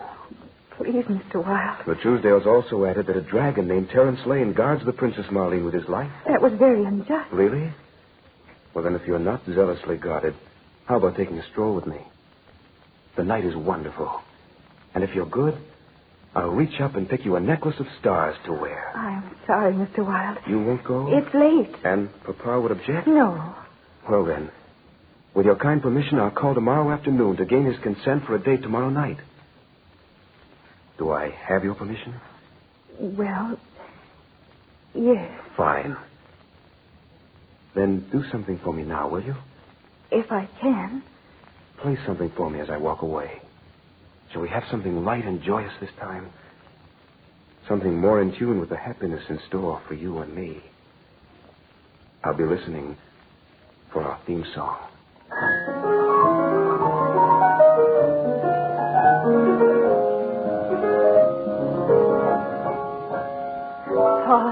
Paul Wilde. Only those deeply in love can understand what I mean when I say it was adoration on sight. I knew that from that second until eternity, there would be none other for me than Paul. And true to his word, he was at Blue Acres the next afternoon, asking Father's consent for an evening with me. I didn't hear their conversation, but I did hear from Papa later. My dear, I'm an old man, wise in the ways of the world. I've spent my entire life protecting you from the vulgar of this world, the worthless. Had I protected your mother more carefully, there never would have been the scandal in this house caused by her treacherous act. But Papa... I have already called into the city. This Paul Wilde is nothing but a simple clerk with poor wages. Is there never to be anyone for me? Of course, when the time comes. But this is not the time. I had never disobeyed my father, but I did so that night. I sent Paul a note, and we met at midnight in the gardens of Blue Acres.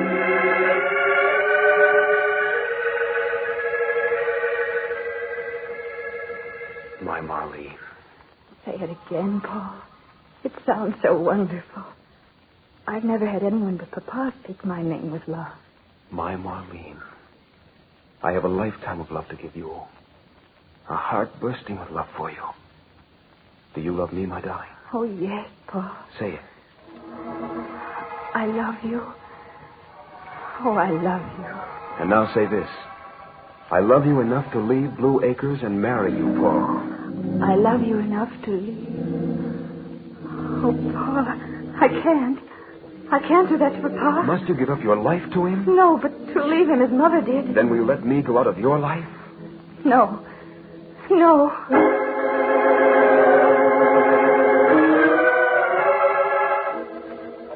There were other surreptitious meetings.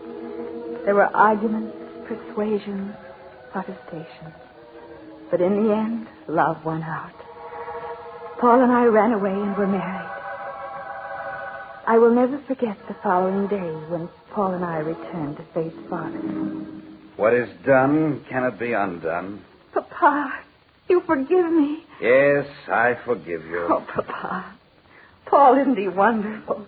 You are the love of my life.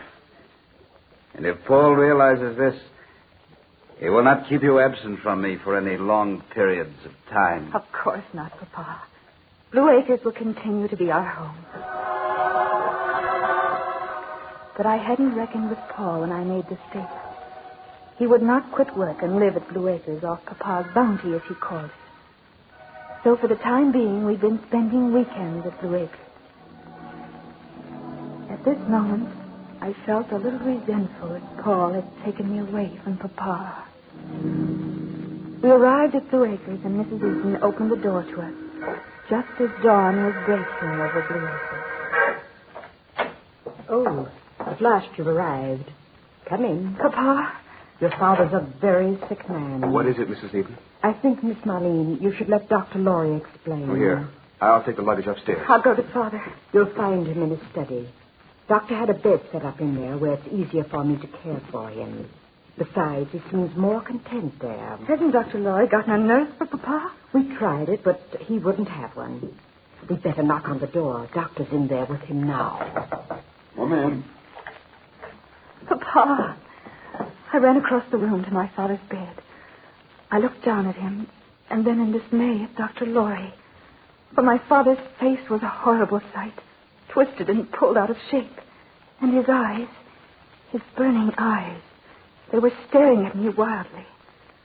I reached out for his hand, cried out to him, Papa! What is it, Dr. Laurie? Stroke. Oh, Papa, don't worry. Dr. Laurie will get you well again. Can you hear my voice? I'm not quite sure this morning, but I think so. He does know who you are. Come outside with me, Marlene. I want to talk to you. I'm going in the drawing room, Papa, to talk to Dr. Laurie. I'll be right back. And then I won't leave. I won't leave until you're well again. Come in the drawing room, Doctor. I should never have left him. Fiddlesticks. You did the right thing. But my marriage has brought this on. He loved me so, and I love him. He's been lost with me gone. Marlene, Dr. Laurie, his eyes. Yes, my dear. I was just about to talk to you of this. What is it? I wish I knew. Your father is suffering from some terrible fear that I'm inclined to think is nothing to do with his fear of dying. Has he said anything about it? He can't speak. Only the guttural sounds you heard. He can't write. He can't lift his hands. Oh, how dreadful. What that fear is, I don't know. I've watched with him nights, and it appears that whatever causes his wild fear is worse then. Poor Papa. As soon as office hours are over this evening, I'll drive out here to Blue Acres. Perhaps between the two of us, we'll be able to discover what causes his distress and be able to help him.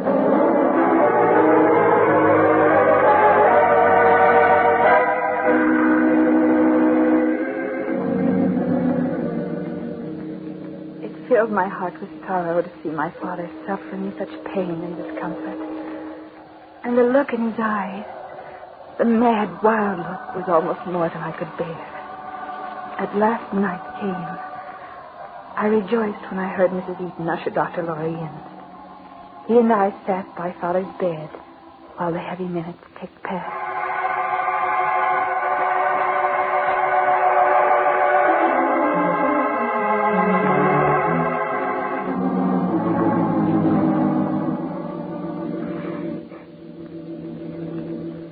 There seemed to be no change in his condition.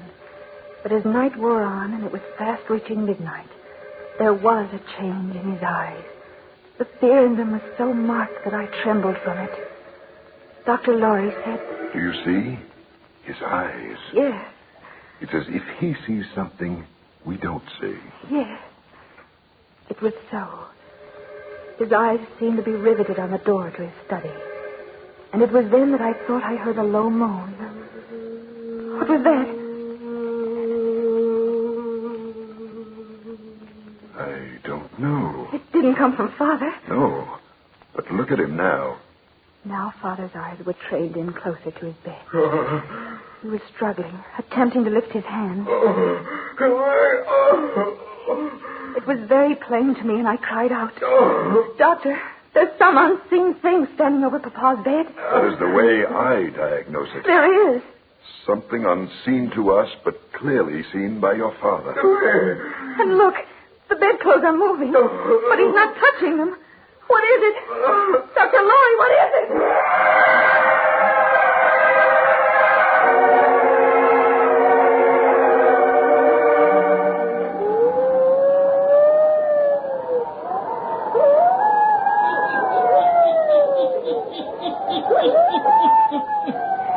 An unseen spirit, eh? Witnessed only by the die. What does Lawrence Terrence Lane see, eh? What causes him to fear so mightily? The hermit will tell you before the night is done. And now the hermit will continue.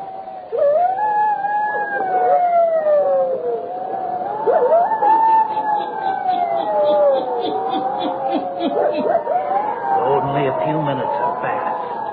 But Marlene, in her anxiety to aid her father in his terrible fear, only makes matters more difficult. Now it appears that the dying man wishes his beloved daughter out of the room, too.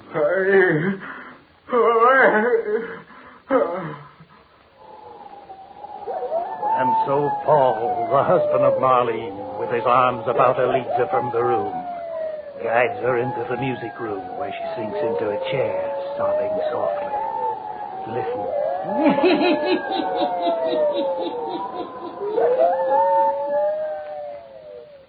Darling, if you get overwrought, ill, you won't be able to help your father. Oh, Paul, it's so dreadful.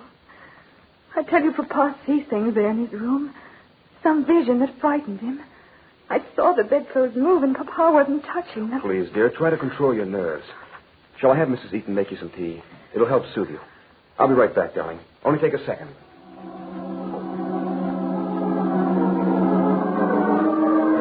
Paul went into the kitchen. I sat trying to get a hold of myself. It was only a few minutes after he'd left the room. Once again, I was aware of the same sound I had heard in Father's room. The sound that had made his eyes turn mad with the terror of it.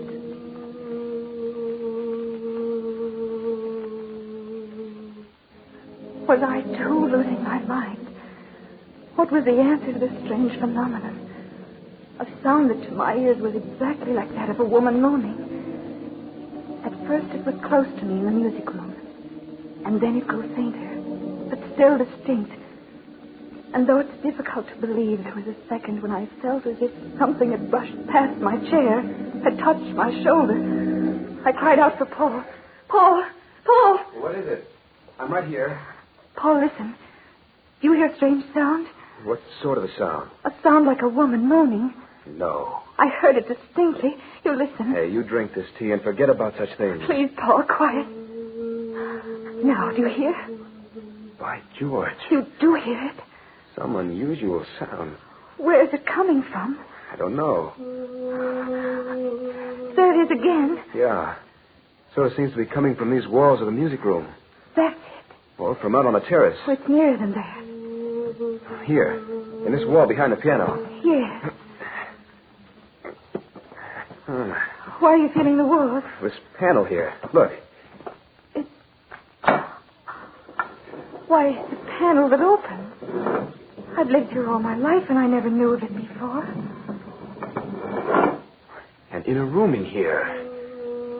And you can hear the moaning from here much closer. Marlene, get the candle from the piano. I'm going to look around in here. Yes. Here, Paul. Yeah, this passage in here must lead to another room in the house. I'm coming with you. And the moaning we heard was from someone in the adjoining room from here. Paul, wait. Here, look. What is it? This enormous chest. Listen. Quick, there's someone inside this chest. I believe you're right. Hurry, they'll smother to death. Yeah, it's locked. Locked? Someone's been pushed into this chest, and it's been locked against them. Hurry, can't you break it open? I'm going to try. There, the lock is giving now.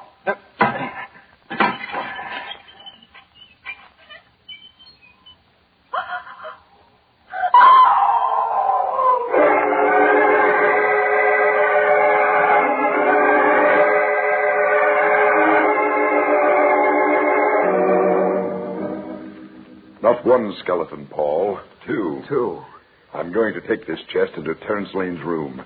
When I question him and show him what we've found in his secret hiding place, no doubt we'll have the answer to our tragedy and our riddle.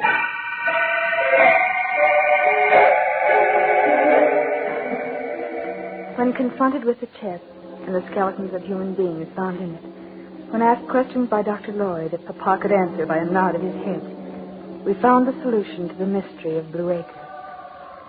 Yes, the skeletons were those of Philip Court and my mother.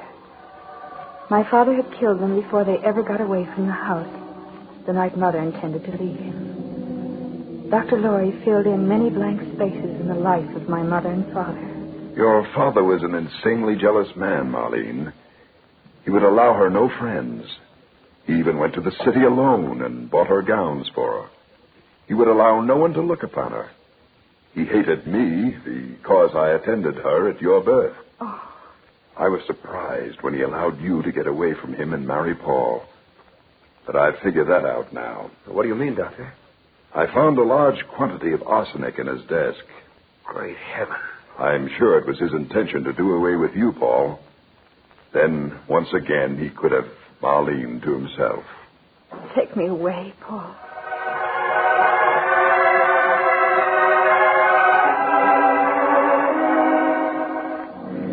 Paul and I left Blue Acres next morning. Terence Lane, my father, is still living. Mrs. Eaton cares for him. I haven't been out since that horrible night, when the moaning of my mother's spirit led me to her grave. But we will go out this weekend if he's still living. Paul says I can never be happy unless I forgive him. Besides, the eyes of my father show madness in the evening after darkness gathers.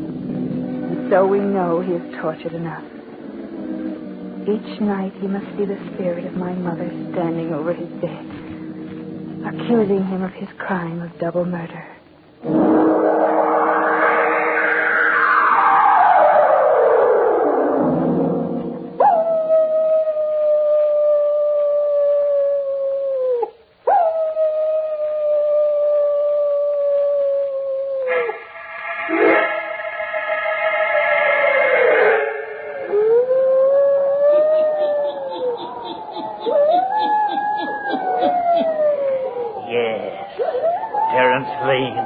Suffering for his guilt, unable to speak to those who stand beside him. And in the night time, a vision of a woman appears before him. The vision of one whom he murdered because of his insane jealousy. Yes. Terence Lane has learned during these last hours the blackness, the awful blackness of terror.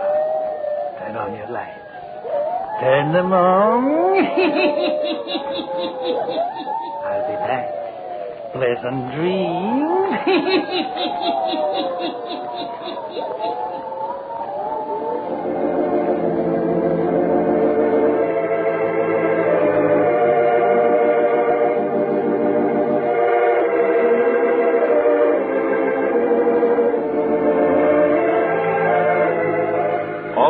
years, places, and occurrences mentioned in the Hermits Cave are fictitious, and similarity to persons, places, or occurrences is purely accidental.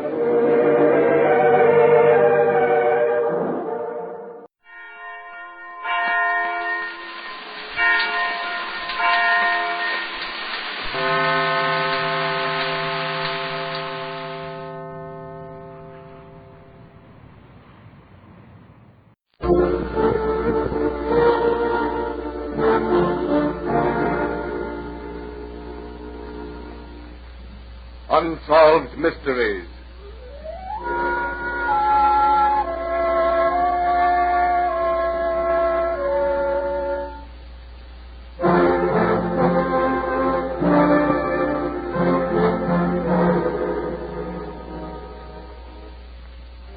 To white men who have lived all their lives in Africa, the feats performed by the witch doctors are beyond understanding. But anyone who has lived in Africa knows them to be true.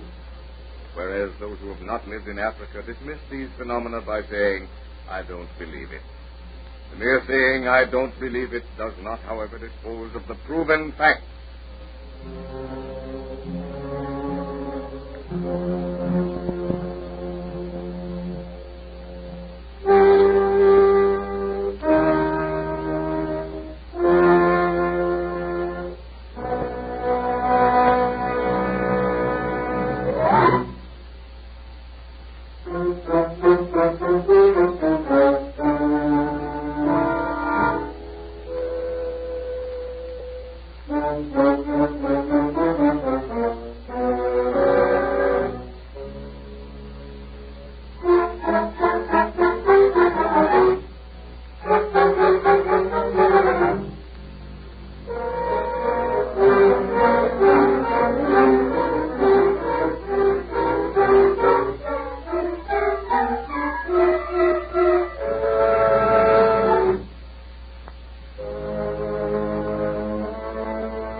From both banks of the Calabar River in West Africa, the dense jungle stretches forward into tomorrow and backward into yesterday.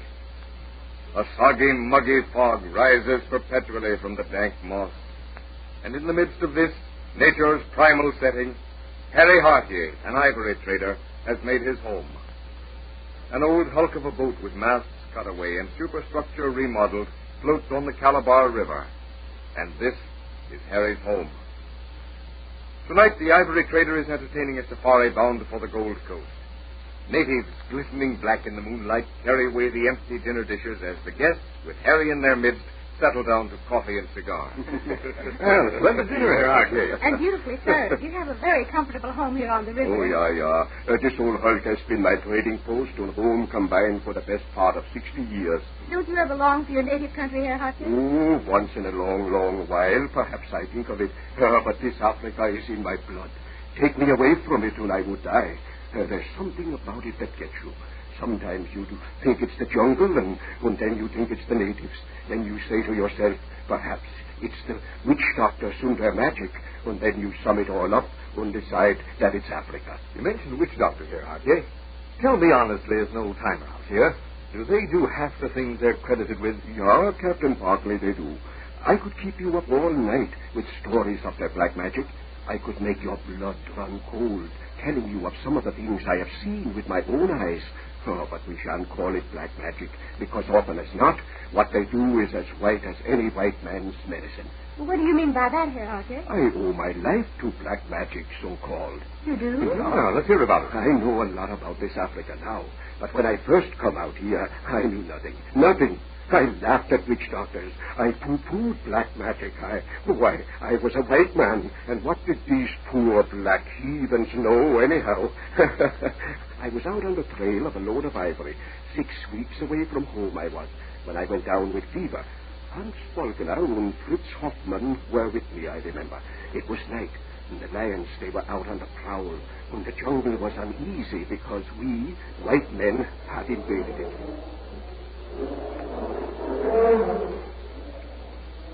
Better not be make camp tonight, Harry, huh? Maybe so it is, Hansel. I'm tired. I think I have the fever. If it is the fever that you have, Harry, better it is that you take the quinine. Yeah, Fritz. Order the boys to make a fire. We can camp here, and when they have the baggage laid out, I will find the quinine and take it. Oh, boy, he made Boma here. This number one place Bona for make camp. You fix him number one Bona, I get him boys fix him Boma. Yeah, that is good, Cooler. Here, Harry, better you lie down here, yeah? Thank you, Fritz. Where is the quinine, Harry? In the baggage with the yellow waterproof covering. In this enamel box, Harry? Yeah, that is the one. Now, the white paper package. But there is not any white paper package here, Harry. Not there. No quinine. Nine, Harry, nine not here. Oh, the other bales. Give us a look. It must be there. It must be there. Frantically, the two men tear open the bales lying on the ground. The native carriers draw back into the shadows as they see the look of despair on Harry's face, the looks of anguish on the faces of his two friends. Again and again they search the bales, but the life-saving quinine is not to be found. Silently, the two friends seat themselves beside Harry. The natives draw further into the deeper shadows. Even the jungle beasts, sensing the approach of death, draw off into the dense underbrush, leaving the three white men to their thoughts. Fritz hears a step behind him and looks up to see Kula, the number one boy, standing looking down at him. White man medicine no got? Nein, Kula. White man medicine no got. Harry wanna die. White man medicine no can find. Quiet, Kula. He is here. Here, Fritz. Yeah, Kula. Harry wanna die. Oh, you take Harry wanna back to live a home. You don't leave me here. Oh, Harry, yeah. We'll take you back there. White man believe black man medicine. Harry wanna no die. What? What is that, Kula? Harry wanna. Hans Buana, Fritz Buana believe black man witch doctor, then Harry Buana no die. Me, Fritz, believe anything, give anything, everything, if Harry Buana get well. Me, I do the same thing, Kula. He speak witch doctor. This white man medicine, where you leave him? Can you hear, Harry? Where did you leave the quinine? It must be on the desk in my room. Oh, yeah.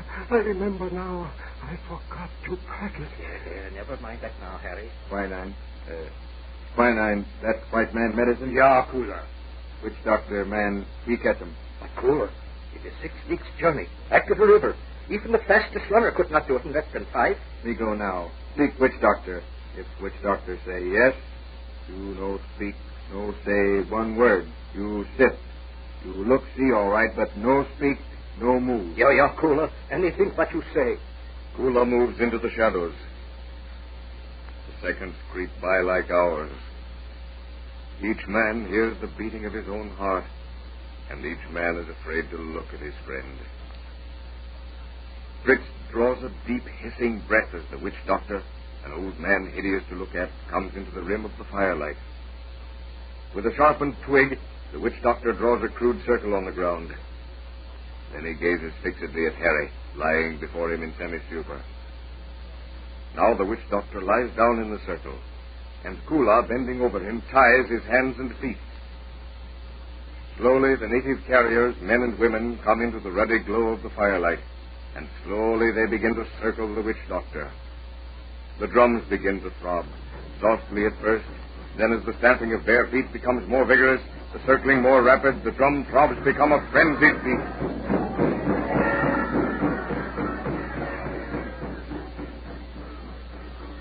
One by one, the natives fall exhausted to the ground.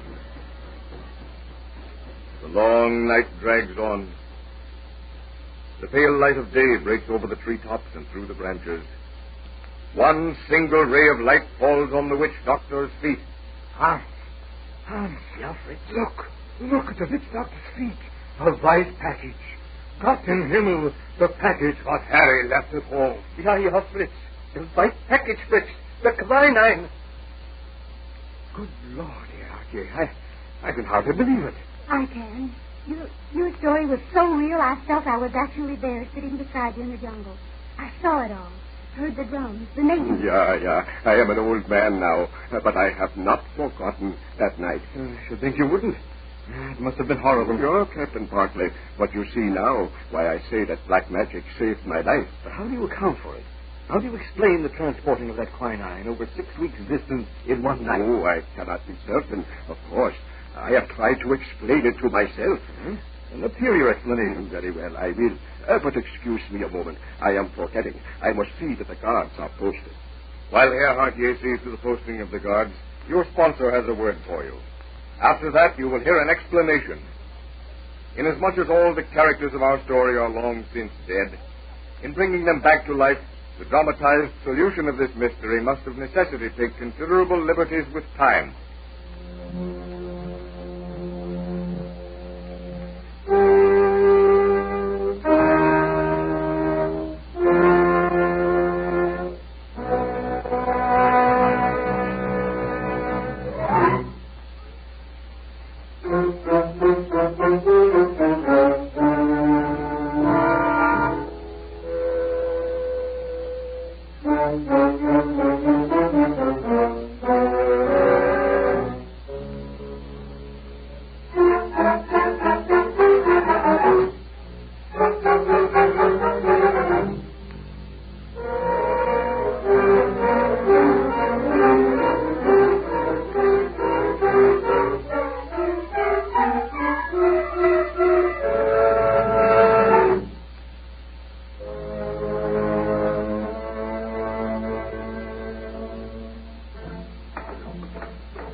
Ladies and gentlemen, the solution for which you have been waiting. To begin with, I should explain that I have done a great deal of reading in order to find a scientific explanation of some of the things achieved by the witch doctors. Oh, what books, for instance, Herr Hartier? Well, Sir Fraser's Golden Bow, White and Black Magic by Herr Dr. Hartmann, Roaring Bones. That's by Gustav of Sweden, isn't it? Yeah.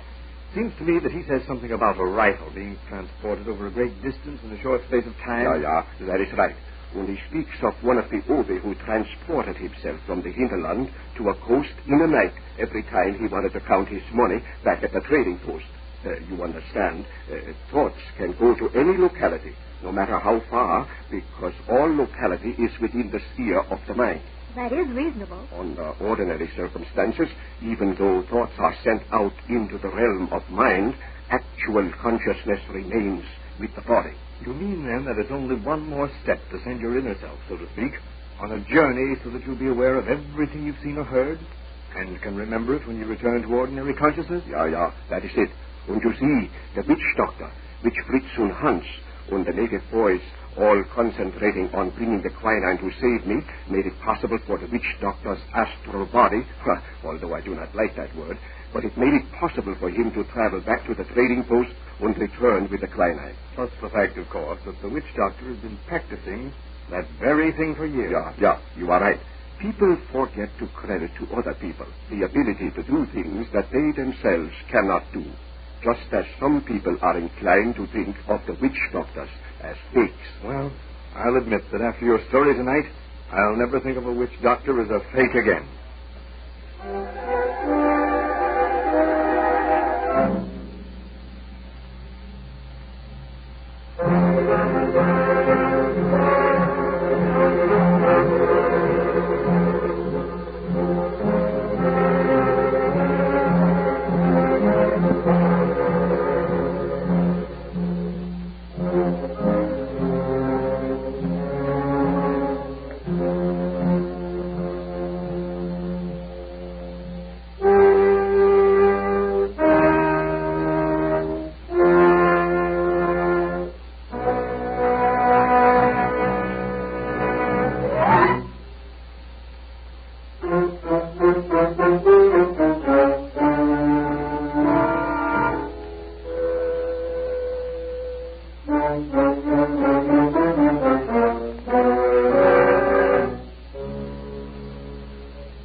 And now, Roma Wines, R-O-M-A, made in California for enjoyment throughout the world. Roma Wines present Suspense. Tonight, Roma Wines bring you Miss Judy Garland as star of Drive-In, a suspense play produced, edited, and directed for Roma Wines by William Spear. Suspense, radio's outstanding theater of thrills, is presented for your enjoyment by Roma Wines. That's R-O-M-A, Roma Wines. Those excellent California wines that can add so much pleasantness to the way you live, to your happiness in entertaining guests, to your enjoyment of everyday meals. Yes, right now, a glassful would be very pleasant as Roma Wines bring you Judy Garland in a remarkable tale of suspense.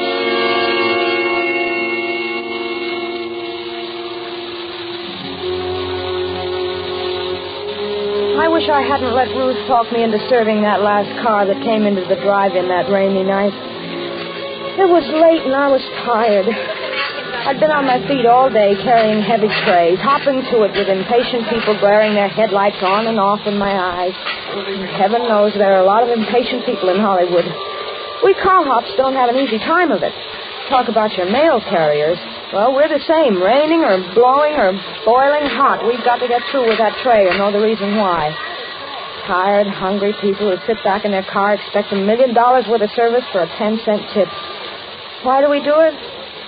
Sure, there are other ways of making a living in Hollywood, but not many that hold that glittering promise that maybe someday, somehow, maybe someone will say... Why, that girl looks like Lana Turner. Yes, at least her hair's done up that way. I think I could use her, Rennie. The musical version of the Forsyth Saga. Oh, she'd be great in color. I think I'll ask her to come out to the studio. Yes, I know. Maybe it doesn't happen often, but there's always the chance. And there's always that hope. That's what keeps us going, I guess. But there are other things that can happen in a drive-in that aren't on the menu. Like that rainy night I was telling you about when I let Ruth talk me into serving that last car that came in. Miller, listen, please take his order, will you? I got 3 cars. Oh, look at the clock, will you? It's nearly midnight. I'm off duty. Oh, please, Miller, just this once more. My date's waiting. I'll do the same for you, son. Say, what's the matter with him? Can't he read? Please do not honk your horn. It looks clear enough to me. It's the doctor's car. You see, he's probably in a rush. Anyway, you got nobody waiting for you. Oh, all right. Oh, gee, thanks, Mill. That's right, Ray. It was true. I had no one waiting for me. Only the bus that was going to take me to Glendale, where I lived alone in an apartment. So I buttoned up my raincoat and took a menu over to the car. Good evening. Never mind the menu. There's some black coffee, a pot of it, and a ham sandwich. Please hurry it.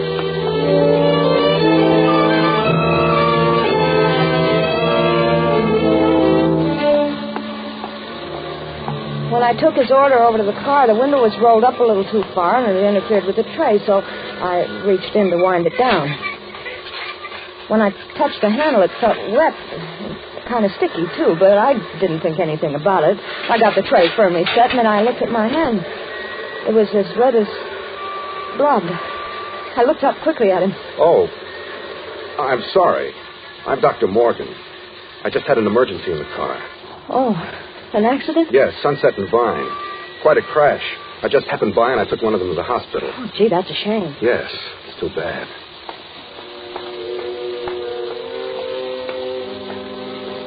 I walked back trying to wipe the blood from my hand with a paper napkin. It gave me a creepy feeling to have somebody's blood on my hand. Then I went in to wash. I was trying to keep close track of the time, and I was a little worried for fear the big drive-in clock wasn't right. It sometimes ran slow. So I took a coin from my apron pocket. I figured it was worth a nickel not to miss that last bus to Glendale. I walked over to the payphone, and I was about to drop the nickel in when I looked out, and he was leaning on the horn and beckoning to me at the same time. I put the nickel back in my pocket and hurried out to him. I'm sorry, but I'm in a hurry. I haven't time for this coffee to cool off. I'll take the sandwich with me. How much do I owe you? Oh, that'll be 42 cents. Oh, here you are. Thank you. I hope I didn't interrupt your phone call. Wasn't important, was it? No, I was just checking on the time. I don't want to miss my bus. There was a clock right over your head. Well, that's usually wrong. If I have the time, it's about 4 minutes to 12. Oh, I'm going to miss my bus. What time does it leave? At midnight from Hollywood and La Brea. Hop in. I'll take you. I'm going right past there. Oh, would you? I'll take the train. I'll be right back. I might still be able to make it. Okay. In my hurry to unhook the tray from the window, I gave it a jerk and it fell crashing to the ground. Oh, dear. Ruth? Yeah? Look, help me with these things, will you? I'm going to miss my bus. Go ahead, Miller. I'll get it. We picked the things up quickly, and Ruth went off with the tray. I started to run around the other side of the car when I noticed something shining on the ground. It was one of the shakers that had fallen from the tray. I picked it up and started toward the driveway. Why don't you just put that in your pocket? You can return it tomorrow. Come on, you're going to miss your bus. I put the shaker in my apron pocket, and I rushed over to the other side of the car. He opened the door for me, and I was just about to get in when I hesitated. I wasn't used to doing this kind of thing.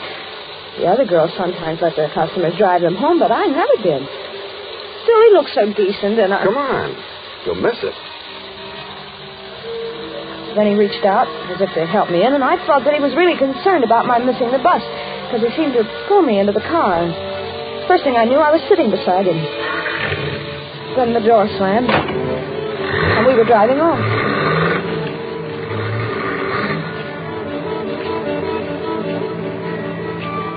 I was a little uneasy, but then I thought it's only a few blocks. I won't be in the car long.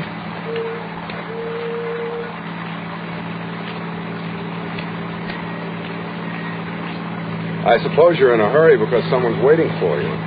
No, I live alone, but I'd hate to walk back to Glendale in this rain. You won't have to walk. Well, this is very nice of you. I appreciate it. Not at all.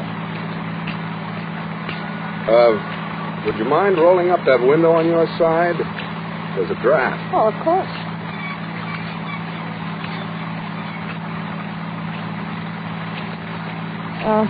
You can let me off at that corner over there.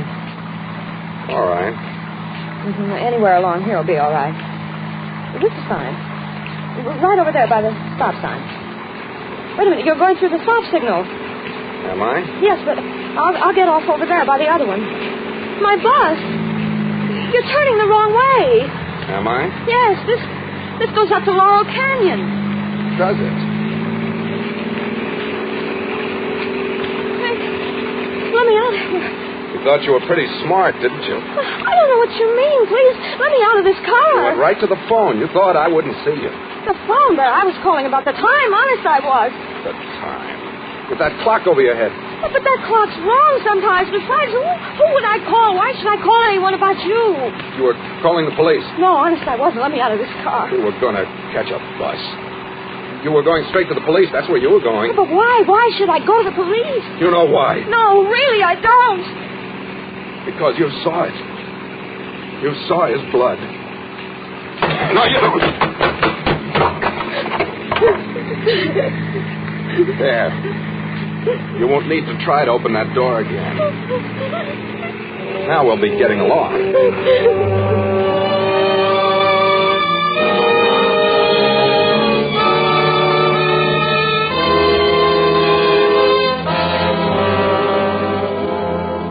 For Suspense, Roma Wines are bringing you Judy Garland in Drive-In. Roma Wines' presentation tonight in radio's outstanding theater of thrills, Suspense.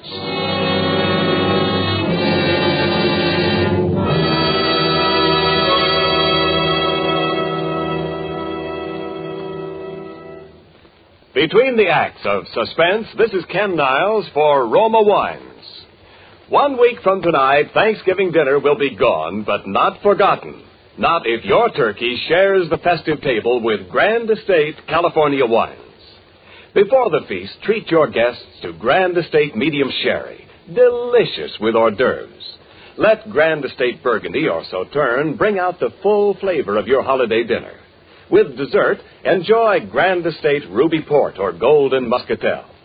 Among the discriminating, Grand Estate wines are famed for brilliant clarity, full fragrance, and mellow taste. A limited bottling by Roma Vintners, each Grand Estate wine is born of choicest grapes, guided to glorious taste richness by Roma Vintners' patient skill, necessary time, and America's finest winemaking resources. Enrich your Thanksgiving with Grand Estate wines, presented by Roma, America's greatest winemaker. Save at present low prices.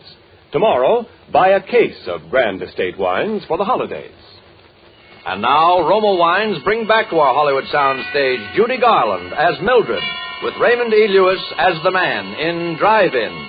A tale well calculated to keep you in suspense.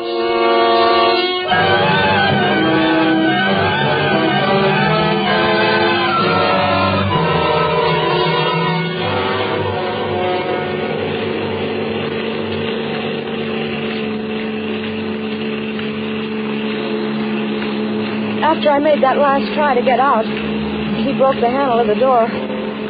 All the strength seemed to go out of my body. I just sat there as we drove on. We passed a few people and some cars in the next blocks, and I thought of calling out, but then I knew why he'd asked me to roll up the window when I'd first gotten into the car. Then we were at the mouth of the canyon, and I could see the road, dark and lonely up ahead. The car twisted and swerved. My arm ached from his strong fingers that had dug into it when I tried to jump out. I looked at him from the corner of my eye. He hadn't seemed like a criminal back at the drive-in, and he didn't seem like one now. His jaw was black from needing a shave, still his face, well, it wasn't like a criminal's at all. It was so tired. Quit staring at me. Oh, look, I didn't know anything about you. Honest, I didn't. Please let me go. You know something about me now. Well, I won't tell anybody. Whatever it is, I promise I won't. A woman's promises. Remind me to tell you a story about a woman and promise. Oh, let me out. Please let me out right here. It's a long way back to Glendale. Well, that's all the better. It'll take me hours to get back, and you'll be miles away by then. I'm not taking any chances with you, kid. Oh, please let me out. I've got to get back. You said no one was waiting for you. You live alone, don't you? No one will miss you.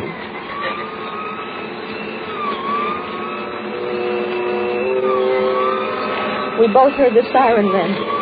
He looked quickly in the rear vision mirror. Then he took a gun from his pocket and he turned to me. If that's for us and we're stopped, remember just this. I've used this gun before tonight and I can use it again if I have to. If I'm taking, you'll go first. Now listen, I'm a doctor and you're a nurse. We're headed for an emergency. If you want to live, you won't try to pull anything.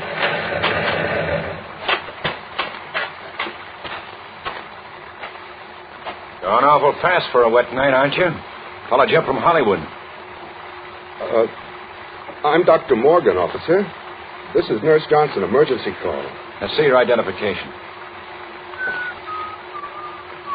He fumbled through his pockets with one hand, holding the gun in my ribs with the other. The motorcycle cop looked over at me. I thought for a moment I could signal him with my eyes. But then I knew he wasn't looking at my face. He was looking down at my white starched blouse, which you could see under my raincoat. He thought it was a nurse's uniform. Here you are. Okay, Doc. Sorry I stopped you.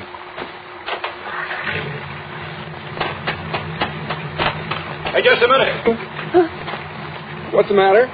Just wanted to tell you, rain started to slide up there a ways.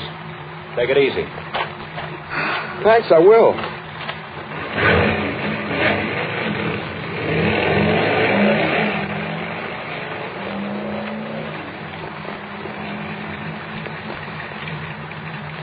You're not Dr. Morgan, are you? What do you think?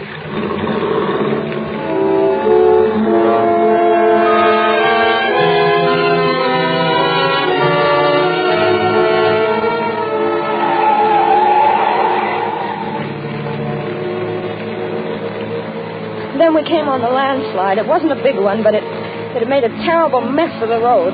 He didn't slow down, and the car swerved crazily as it slipped from one side of the highway to the other. Suddenly, I felt as though the whole rear end had slipped down.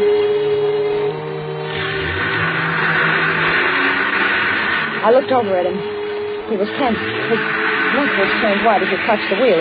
He shoved the car into reverse. Oh, I hoped it had never moved. It didn't. We were stuck, hopelessly stuck.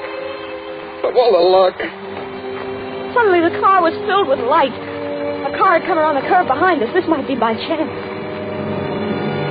Remember, I still have this gun. Don't try anything. Say, we're stuck here. Could you give us a push? We'll have some California hospitality, will you? I'll have to get out. I'll have to put something under the wheel. You stay here. Now, stay there. Where do I have to hide?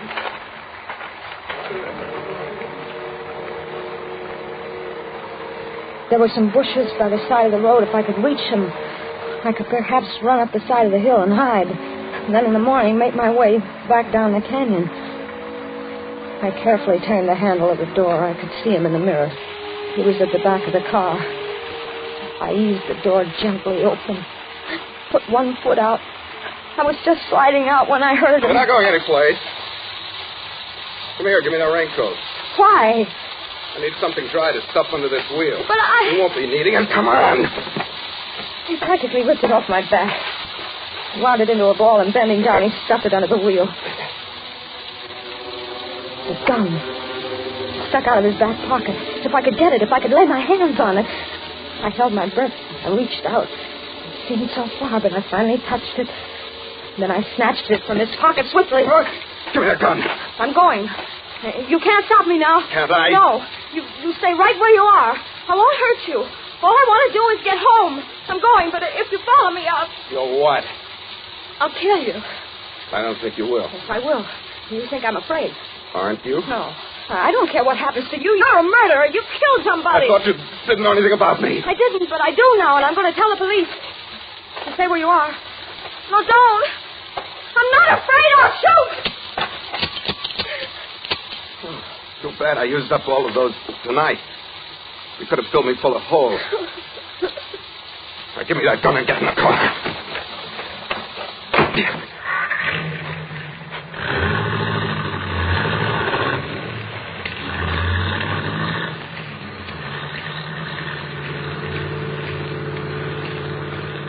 Are you going to kill me? What do you think?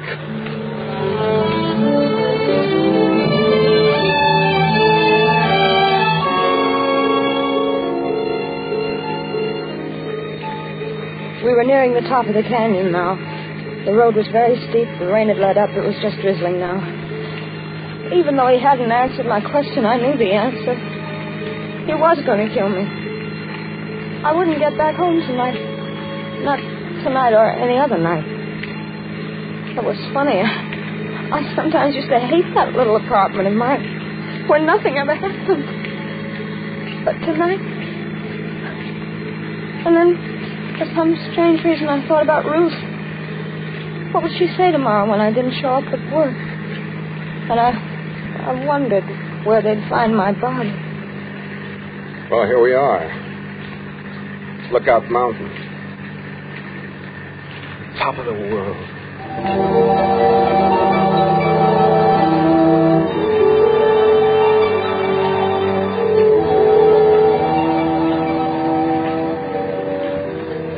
Suddenly we came over the crest of the hill, and way down below the city stretched out for miles. Millions of lights glittering in the rain. For a moment I forgot everything. It was the most beautiful sight I'd ever seen. Ever been up here before? No. Nice, isn't it? Yes. I used to come up here with a girl once. We used to sit and talk for hours. Come on. We'll get a better view if we get out. I knew it was foolish to argue with him, so I followed him. But as he walked over towards the edge, I became frightened. It was such a steep drop. Well? Come on. I'm afraid to get so close to the edge. You won't fall. Look. That's Los Angeles over there. That bright line of lights is Western Avenue. I went to school somewhere along in there. I used to get in all sorts of trouble at school. But I got by. I managed. Everyone said I'd grow out of it. Over that way towards the ocean, that's Westwood. That's where she lived. This girl I was telling you about. That was the best part of my life, I guess. That's when they said marriage and a wife would straighten me out. Marriage and a wife would straighten me out in Westwood, they said. Does your wife still live there? No. She's dead. Oh, I'm sorry. You needn't be. I killed her. Why? Because she couldn't keep her promises. Did you kill her tonight? No. A long time ago. The jury said I was insane. But I think it was the sanest thing I ever did. They put me in an asylum. You know what it's like being locked up year after year when you know there's nothing wrong with you? No. No, I don't. It isn't good. You'd do anything to get out. Anything. Anything. I knew if I could keep him talking, maybe a car would come along. Maybe something would happen. It was my only chance. What are you thinking about? You killed someone else tonight, didn't you? Yes. Dr. Morgan? Yes. He was one of the men who thought I was insane. Why did you do it? I wanted his car to get away in. I didn't want to be locked up anymore. Oh, but they'll catch you. No. They won't find the doctor for several days. I saw to that. How can you be so sure? I do things thoroughly. What are you going to do now? First, I'm going to... And then I guess I'll go south. I knew what he meant by that pause. I started to back away slowly. I'd made a mistake by reminding him in the present. My hands went instinctively to my apron pocket for something to defend myself with. I knew there was a pencil there. It was sharp. Maybe I could scratch him or hurt him some way with it, but when I reached for it, I felt something else instead, something cold and hard. I was puzzled for a moment, and then I remembered. It was a shaker I'd picked up at the drive-in. Stand still. And then he started moving toward me. Me with only a pencil and a shaker to defend myself with. It's too bad I came into that drive-in tonight. Oh, why did you? Because I was hungry. Because I hadn't eaten for a long time. Weren't you afraid someone would see you? No alarm had gone up. How'd you know? I knew. If only you hadn't rolled that window down. Well, if you're sorry, why don't you let me go? It's too late. What's that? With a sudden movement, his arms were around me in a tight embrace. I started to scream, but suddenly his lips closed over mine. Pushing my head back roughly, he kissed me. I could scarcely breathe, and I felt the car's headlights on us like a spotlight. Just look at this view, will you? I'll have to do this in a picture sometime. Can't you see you're interrupting something? Come on, drive on, will you? Okay. And in all this rain, you'd think people would have some more sense.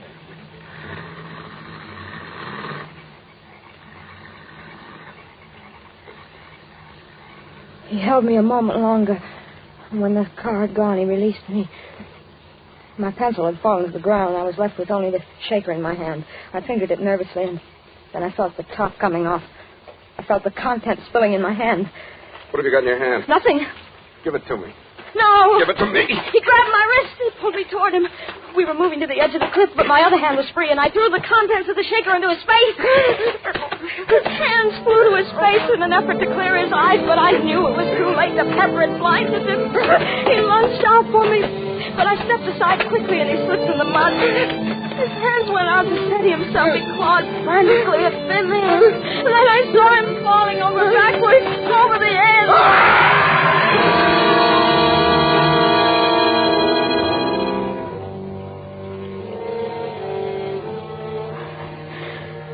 Then my strength gave way, and I felt myself sinking down to the ground.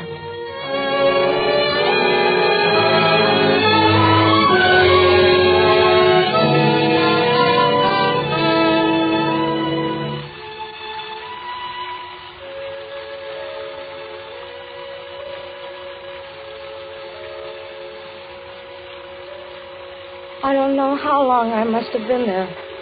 But when I came to, it was raining again. I was soaked to the skin, and there was mud caked in my hair. There was no one in sight. The lights of Los Angeles stretched out in a pattern peacefully below.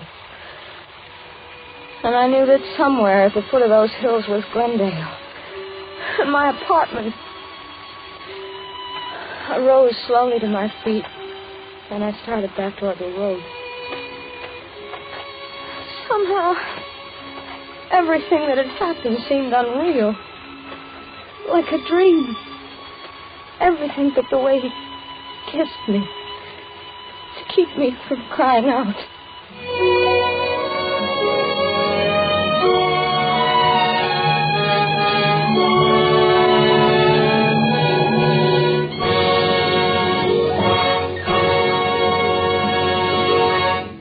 Suspense.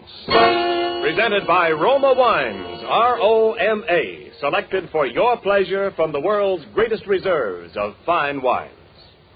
And now it's curtain call time for tonight's suspense star, Judy Garland. Judy, you were grand. We hope you enjoyed your part tonight as much as we did your performance. Thank you, Ken.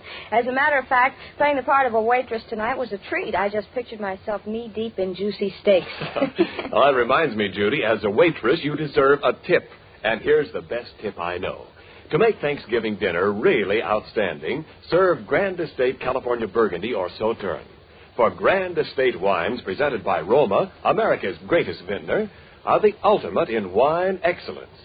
Yes, the brilliant clarity, full fragrance, and mellow taste of Grand Estate wines please the most discriminating guests. Well, I know that my guests would agree with you. And, Judy, there's a reason Grand Estate Burgundy and Sauternes are distinctively better. Because for Grand Estate wines, Roma selects only the choicest grapes. Then the priceless skill of Roma master vintners, necessary time, and America's finest winemaking resources guide this choice grape treasure to rich taste luxury. So, remember, when you serve Grand Estate wines, you serve the finest, the crowning achievement of vintner skill. Well, that's a real tip, Ken. And so you can follow it, Judy. Here, with Roma's compliments, is your gift basket of Grand Estate wine. Well, thank you. And while I'm giving out thanks, let me give a great big portion with love and kisses to my great and good friend Bill Spear for his magical direction, and to Raymond Lewis for playing the man so wonderfully. Well, thanks to you, Judy, and to Metro-Goldwyn-Mayer, producers of The Yearling, for their cooperation in making you available to us tonight. Next week, we'll have Chester Morris as star of Suspense. Oh, he's one of my favorite actors. I won't miss it. Good night. Tonight's suspense play was written by Mel Donnelly and Muriel Roy Bolton. Next Thursday, same time, you will hear Chester Morris as star of Suspense. Presented by the Roma Wine Company of Fresno, California.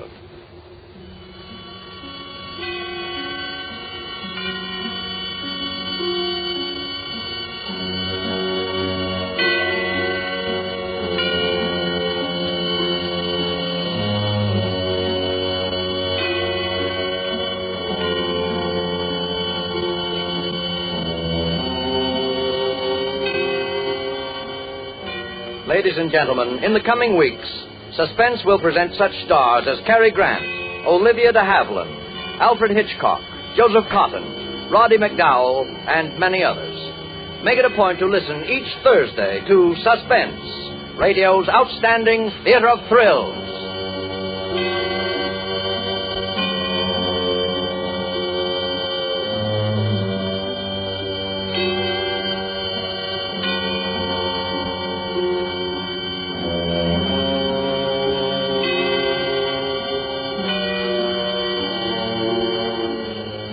Suspense is broadcast from coast to coast and to our men and women overseas by shortwave and through the worldwide facilities of the Armed Forces Radio Service.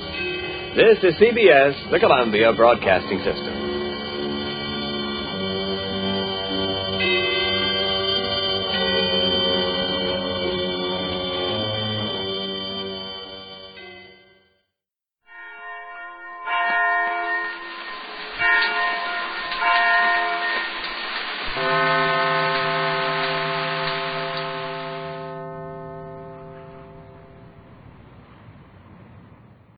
saw it once, in a mirror, in a police emergency hospital.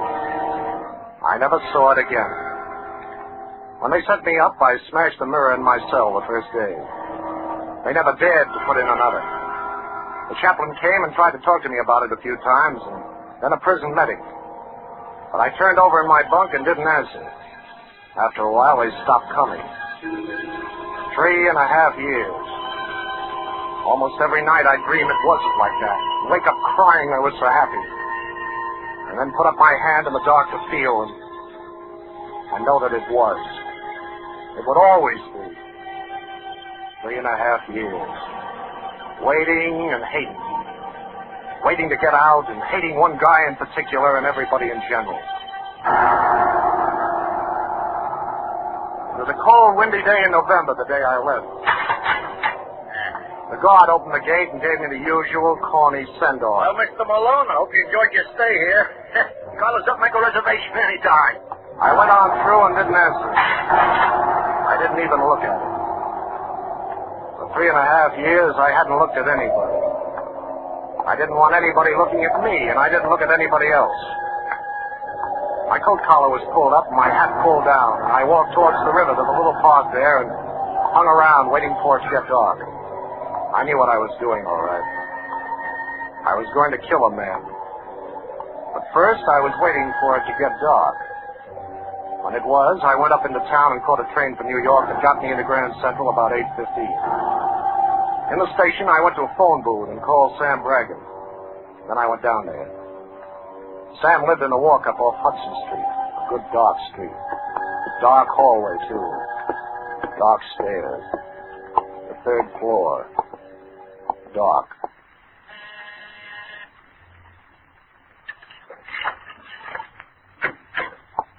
Who is it? Hello, Sam. Johnny. Oh, Johnny, you old son of a gun, you. Hello, Sam. Well, what are you standing there for? Come on in, come on. Wait, let me turn on the light. Oh. All right, Sam. Cool. You might as well see it now as later. Oh, Johnny. Oh. I shouldn't have hit him, but I couldn't stop myself when I saw that look of horror and pity that I knew I'd always see from now on when anybody saw my face. My awful, scarred, twisted nightmare of a face. My face. I closed the door and got Sam into the front room and onto the couch. And then I got the phone and called Fran's old number because I couldn't stop myself from that either. Hello? Is Miss Thompson there, Miss Frances Thompson? No, she ain't. Well, is her mother there? No, they gone away. Do you know where I can get in touch with her? No, I don't. Well, do you know if they're coming back sometime? I hadn't expected anything different. I don't know why it should have made me so mad. When I turned around, Sam was just beginning to come out of it over on the couch. Oh, you. Yeah. Remember? You had no call to do that, Johnny. I know. I'm sorry. You ought to be. I said I'm sorry. I guess I've been so long where I wanted to and couldn't that I took out the whole 3.5 years on the first guy I could. I'm sorry. Yeah. I'm sorry, too, Johnny. You want to talk about it? Turn out the lights, Sam. Sure. Okay. Thanks. Where's Fran? Fran? You remember Fran? Oh, yeah. You and her. Well, where is she? Gee, Johnny, I don't know. Don't kid me. She's with Gordy Fitzroy, isn't she? Isn't she? I swear, Johnny, I swear I don't know what Fran's been doing. I ain't heard nothing of Fran for a couple of years. All right, I'll find out. Didn't she come to see you up there? Yeah, at first she did. But I didn't see her. They got lights on you when you see people up there, Sam. I only want to see Fran in the dark. Yeah, sure. Where's Gordy Fitzroy? I don't know, Johnny. He's still around, isn't he? Oh, sure. I hear he's got another place uptown now. Yeah, I bet. What's the angle, Johnny? You sure you didn't hear nothing? To tell you the truth, Johnny, it was so long since you was in touch. I heard you got a 3 to 5, and that's about all. Okay. I'll tell you the rest. Is it how that happened? Yeah, it's how that happened. You remember the gang around here in the old days? You, Sam, Gordy Fitzroy, and Fran and me that always ran together when we were kids. And Fran went to City College, and I got into a little trouble. And Gordy inherited that jewelry store from his uncle. Do you remember all that? Oh, sure, I remember. You were all good kids. Yeah, well, it was about a year after the last time I saw you. Gordy was having trouble. He owed a lot of dough to the bookies and had to hock his jewelry store to pay off. And then he had a bright idea. Georgie did? Yeah. He had about 10 or 15 grand worth of assorted rocks in his safe at the store. We were going to crack it and peddle the rocks and collect the insurance, too. Split. 50-50. Yeah. I was going to do the job, but I made him come with me. And, of course, we had to blow the safe to make it look right. Yeah, sure. Well, something went wrong. I used too much soup or something, and it blew in my face. Oh, so that's how. Yeah. Only that wasn't all. When I came out of it, Gordy was still there, but he'd ratted on me to save his own skin. There were cops all over the place, and Gordy was telling them how he'd caught me in the act of blowing his safe and knocked me cold or something. And the cops couldn't make up their minds between patting him on the back and kicking me in the belly. We're doing plenty of both. Oh, he was quite a little hero there, Gordy was. Gee, Johnny. He did that? He did better than that. He even testified at my trial. Even Fran believed him, I guess. She said she didn't, but I don't know. So I got 3 to 5 and lucky at that. I was all bandages then. I didn't know how bad it really was till after the trial. And then they took him off. I only saw it once, Sam. I never dared look at it again. Gee. What are you going to do, Johnny? What do you think? Yeah, but look, that's bad, Johnny. Why, they pin it on you before you got off at the subway. Not the way I'm going to do it. You got a way to do it? Yeah. I got a way. Sam was always a good G. He let me shack up there, and he helped me out. He found out where Gordy Fitzroy lived, alone in a little house on Long Island, and how he always caught the same train that got him out there about 10:30 every night.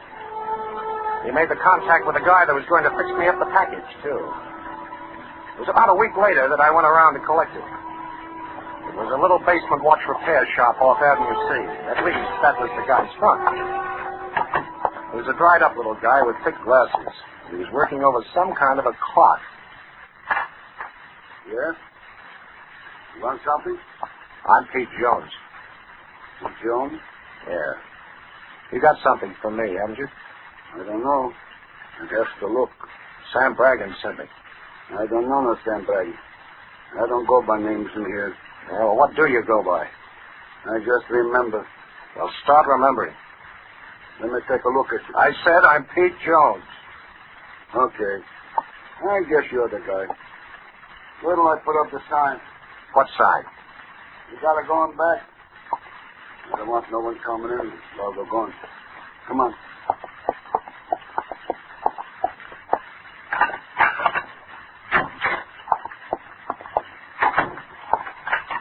Where is it? You're looking at it. That suitcase. Well, open it up. I want to see it. That suitcase ain't made to be opened up no more, Bud. Okay, how do you work it? You see the slide and that snap lock? Yeah. You push it just once. When you do that, it's time to blow in 3 hours. What'll it do? Like the atom bomb, Bud. Like the atom bomb.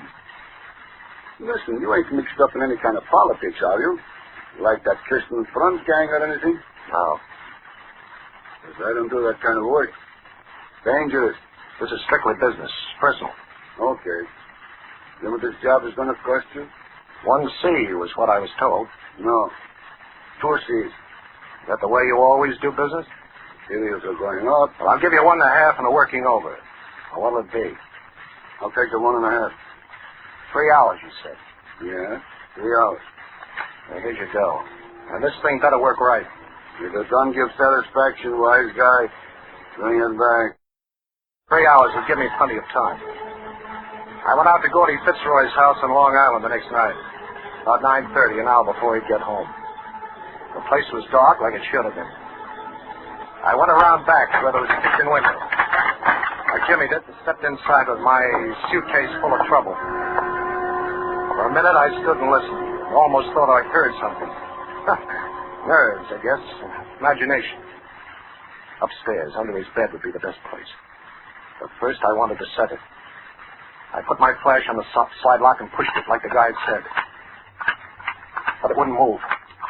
I tried again, and it moved the wrong way. It must have got pushed by mistake earlier sometime, and then I heard the buzzing sound it was making. I gave a wild look around and saw a space behind the stove and threw it in there and started for the window. I was about halfway out when I felt the blast and something hit me in the face, and that was all.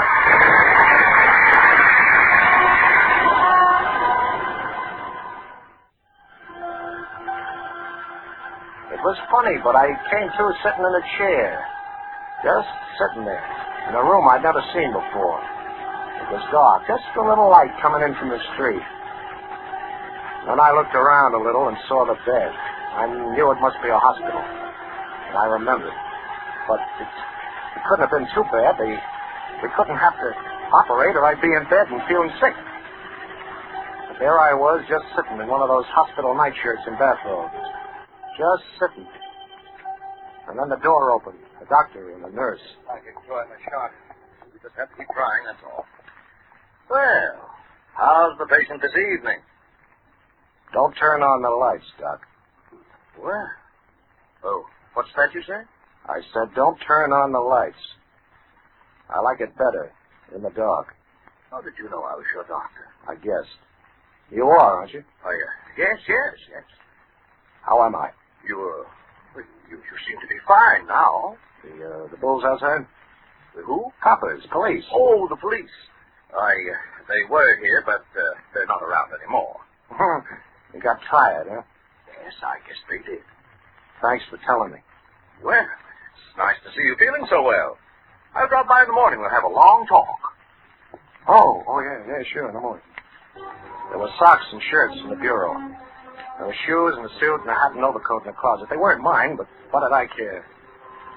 Because the cops must have quit watching me for the night, and that meant I could break out of here. There was no time for any fancy suitcase jobs now. If I was going to get Gordy Fitzroy before the cops got me, I had to go after him and give it to him, face to face.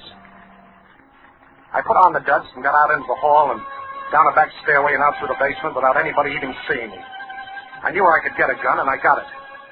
And then all of a sudden, I was thinking about Fran. I knew I was washed up. I knew they'd get me for what I was going to do to Gordy, but before that, I wanted to see her. I just wanted to see her. I took a chance that the old dame on the phone might have been brushing me off the other night, and I went into a booth and dialed the number.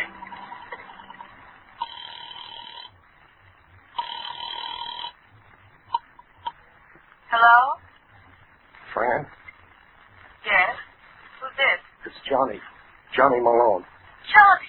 Oh, John. Yeah, me too. Are you... Out? Yeah. Fran, I want to see you. I want to see you the worst way. But... But what, John? Did you know what happened? Yes, Johnny, I know. No, I mean all of it.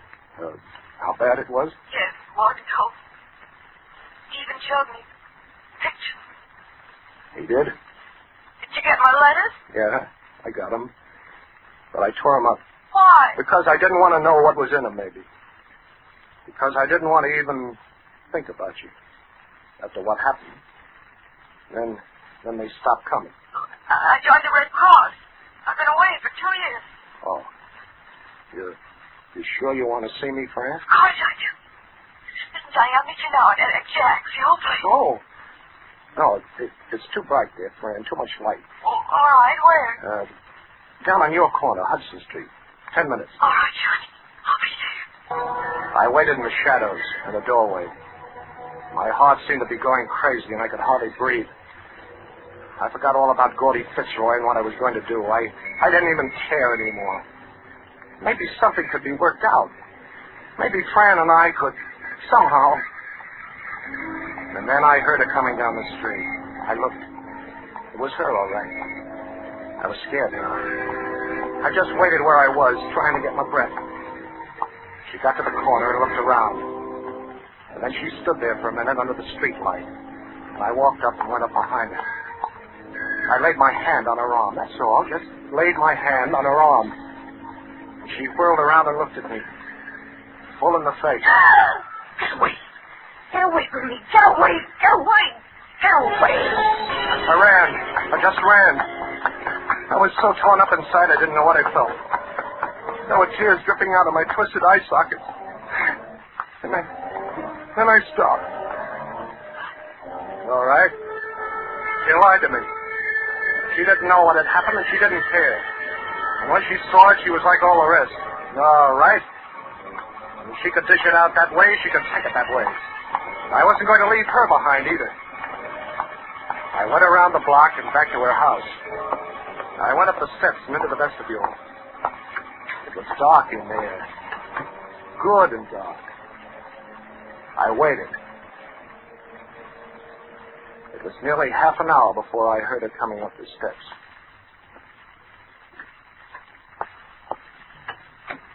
Hello, Fran. Johnny! Oh, Johnny, why are you hiding here in the dark? Why did you do it? I waited and waited, and you never even showed up, and I was... You had your chance, Fran. And now it's this. I ran out on the street, through the valley to the courtyard, the building next door, and over the fence and through another alley. I was on the next street. There was a cab coming, and I hailed it. Well, it's all just drive uptown. I'll tell you where later. Okay. The next on the list was Gordon Fitzroy. There was no use calling the house on Long Island. I know I'd blown that sky high. But I had to find him before morning. I tried to think. There must be somebody who'd know where he was. Staying in town now, probably. A cabbie. Sure, one of the cabbies up around where his store was ought to know. I tapped on the glass behind the driver and slid it back without looking around. You know where you want to go now? Listen, is there a cab stand up around 53rd and Lex? It sure is. Well, that's where I want to go. Okay, you're taking me right home. Yeah? That's your stand? Sure. I just happened to get a fare down here tonight. Well, then maybe you're just the guy I want to talk to. Me? About what? There's a jewelry store up around there named Fitzroy's. Yeah, that's right. Gordon Fitzroy. Yeah, an old pal of mine. You know him? Yeah, I've drove him a few times. You don't know where I can get hold of him, do you? I mean, where he's living now? No, I don't, Bud. Tell you the truth, I ain't seen him around lately. I think his partner runs the business mostly now. Oh, he's got a partner. Huh? Oh, yeah. Know his name? Let me see now. It's got on a store there. Begins with a Z. Zellman. That's it, Zellman. First name Fred, I think. Well, you can stop right here. I want to make a phone call. Wait for me. Okay.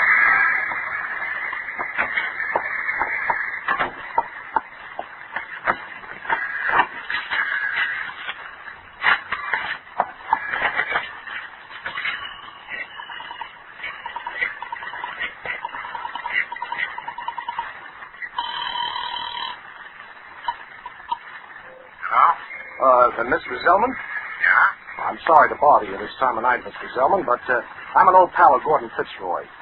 I've been trying to find him, but his house in Long Island doesn't answer. Yeah. Yes, it does. Could you tell me where he is? Why, he's had an accident. An accident? Uh-huh. He's in the hospital. Oh, gee, that's too bad. I'd like to see him, though. What hospital is he in? Why, the Jefferson Hospital. Room 508. The Jefferson Hospital? Thanks. The Jefferson Hospital. I got it now. But that was the hospital I'd been in. I was almost sure. So Gordy had been in his house when I blew it. And they'd taken us both there. Why else would he have had an accident just the same time as me? Maybe he was right on the same floor all the time. Maybe right in the next room to mine. Just so he was still alive, that's all. Because now I wanted to give it to him face to face. Jefferson Hospital was way out in Long Island, and I knew I wouldn't be able to pay the fare, but that didn't worry me. When we got there, I just stepped out of the cab with a gun in my hand. You want me to wait? No, beat it. What about me fare? This is your fare. What is this, a stick? Hey, you're nothing. I'm nobody. Now beat it. It's the same place, all right. I got in through the basement just like I got out. I went up the same stairs. I remember now, 5 flights. The same floor. Only this time there was an old dame, a nurse, sitting there at the desk. I had my gun out and down at my side before I even spoke to her. Well, where did you come from? I want to see the guy in 508. I'm sorry, but visiting hours... I know all about that. Take me to 508. You wouldn't. Yes, I would, sister. Now get moving. We went down the hall. At 508, she stopped. But I poked her with a rod. Oh, please don't. She opened the door ahead of me. It was a room just like mine, but it was dark. Just a little street light coming in the window. Oh, please don't. I made her move inside. And then I slugged her. I looked around. I couldn't see much yet, but the bed was empty. I moved on into the room, and then I saw him, standing in the door. But somebody must have tipped him off. He was dressed. He had a gun in his hand. I fired, but nothing happened. There was glass. Somebody had snapped on the lights. I whirled around looking for him, and then I saw him. But in a mirror, it was me. Me with his face. His face.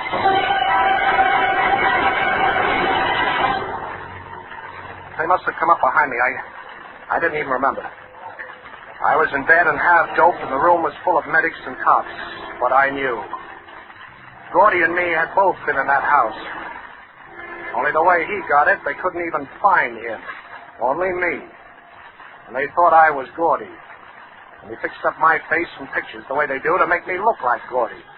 And Fran had believed me. That's why she screamed at me. Because she thought I was Gordy, and she knew what he'd done to me. Oh, I knew. I knew all right. Without even hearing them talking in their low voices there beside my bed. I knew. Apparently the shock, the explosion and all was just too much for him. Yes, he was here for 21 months while we rebuilt his face. You know, he never spoke a word until today. Well, he's due for another shock now. He's wanted for murder. I never even told them who I really was. What was the use? Suspense. Presented by Roma Wines, R-O-M-A, Roma, America's favorite wine. This is Ken Niles bringing back to our Suspense microphone the star of the evening, Chester Morris. Tell me, Chester, after so convincing a performance as a first-rate heel, don't you find it difficult to resume being the really nice guy we know you are? Oh, not at all, Ken. You know, I just whisper abracadabra, and the villain in me disappears. Well, I might have known, since you're one of Hollywood's most accomplished amateur magicians. You? Would you make me disappear if I asked how's tricks? Oh, now, Ken, I'd like to, but I don't know any tricks that good. Chester Morris will soon be seen in the Columbia picture Inside Story. Tonight's suspense play was written by Bruce Cassidy and Robert L. Richards. This is CBS, the Columbia Broadcasting System.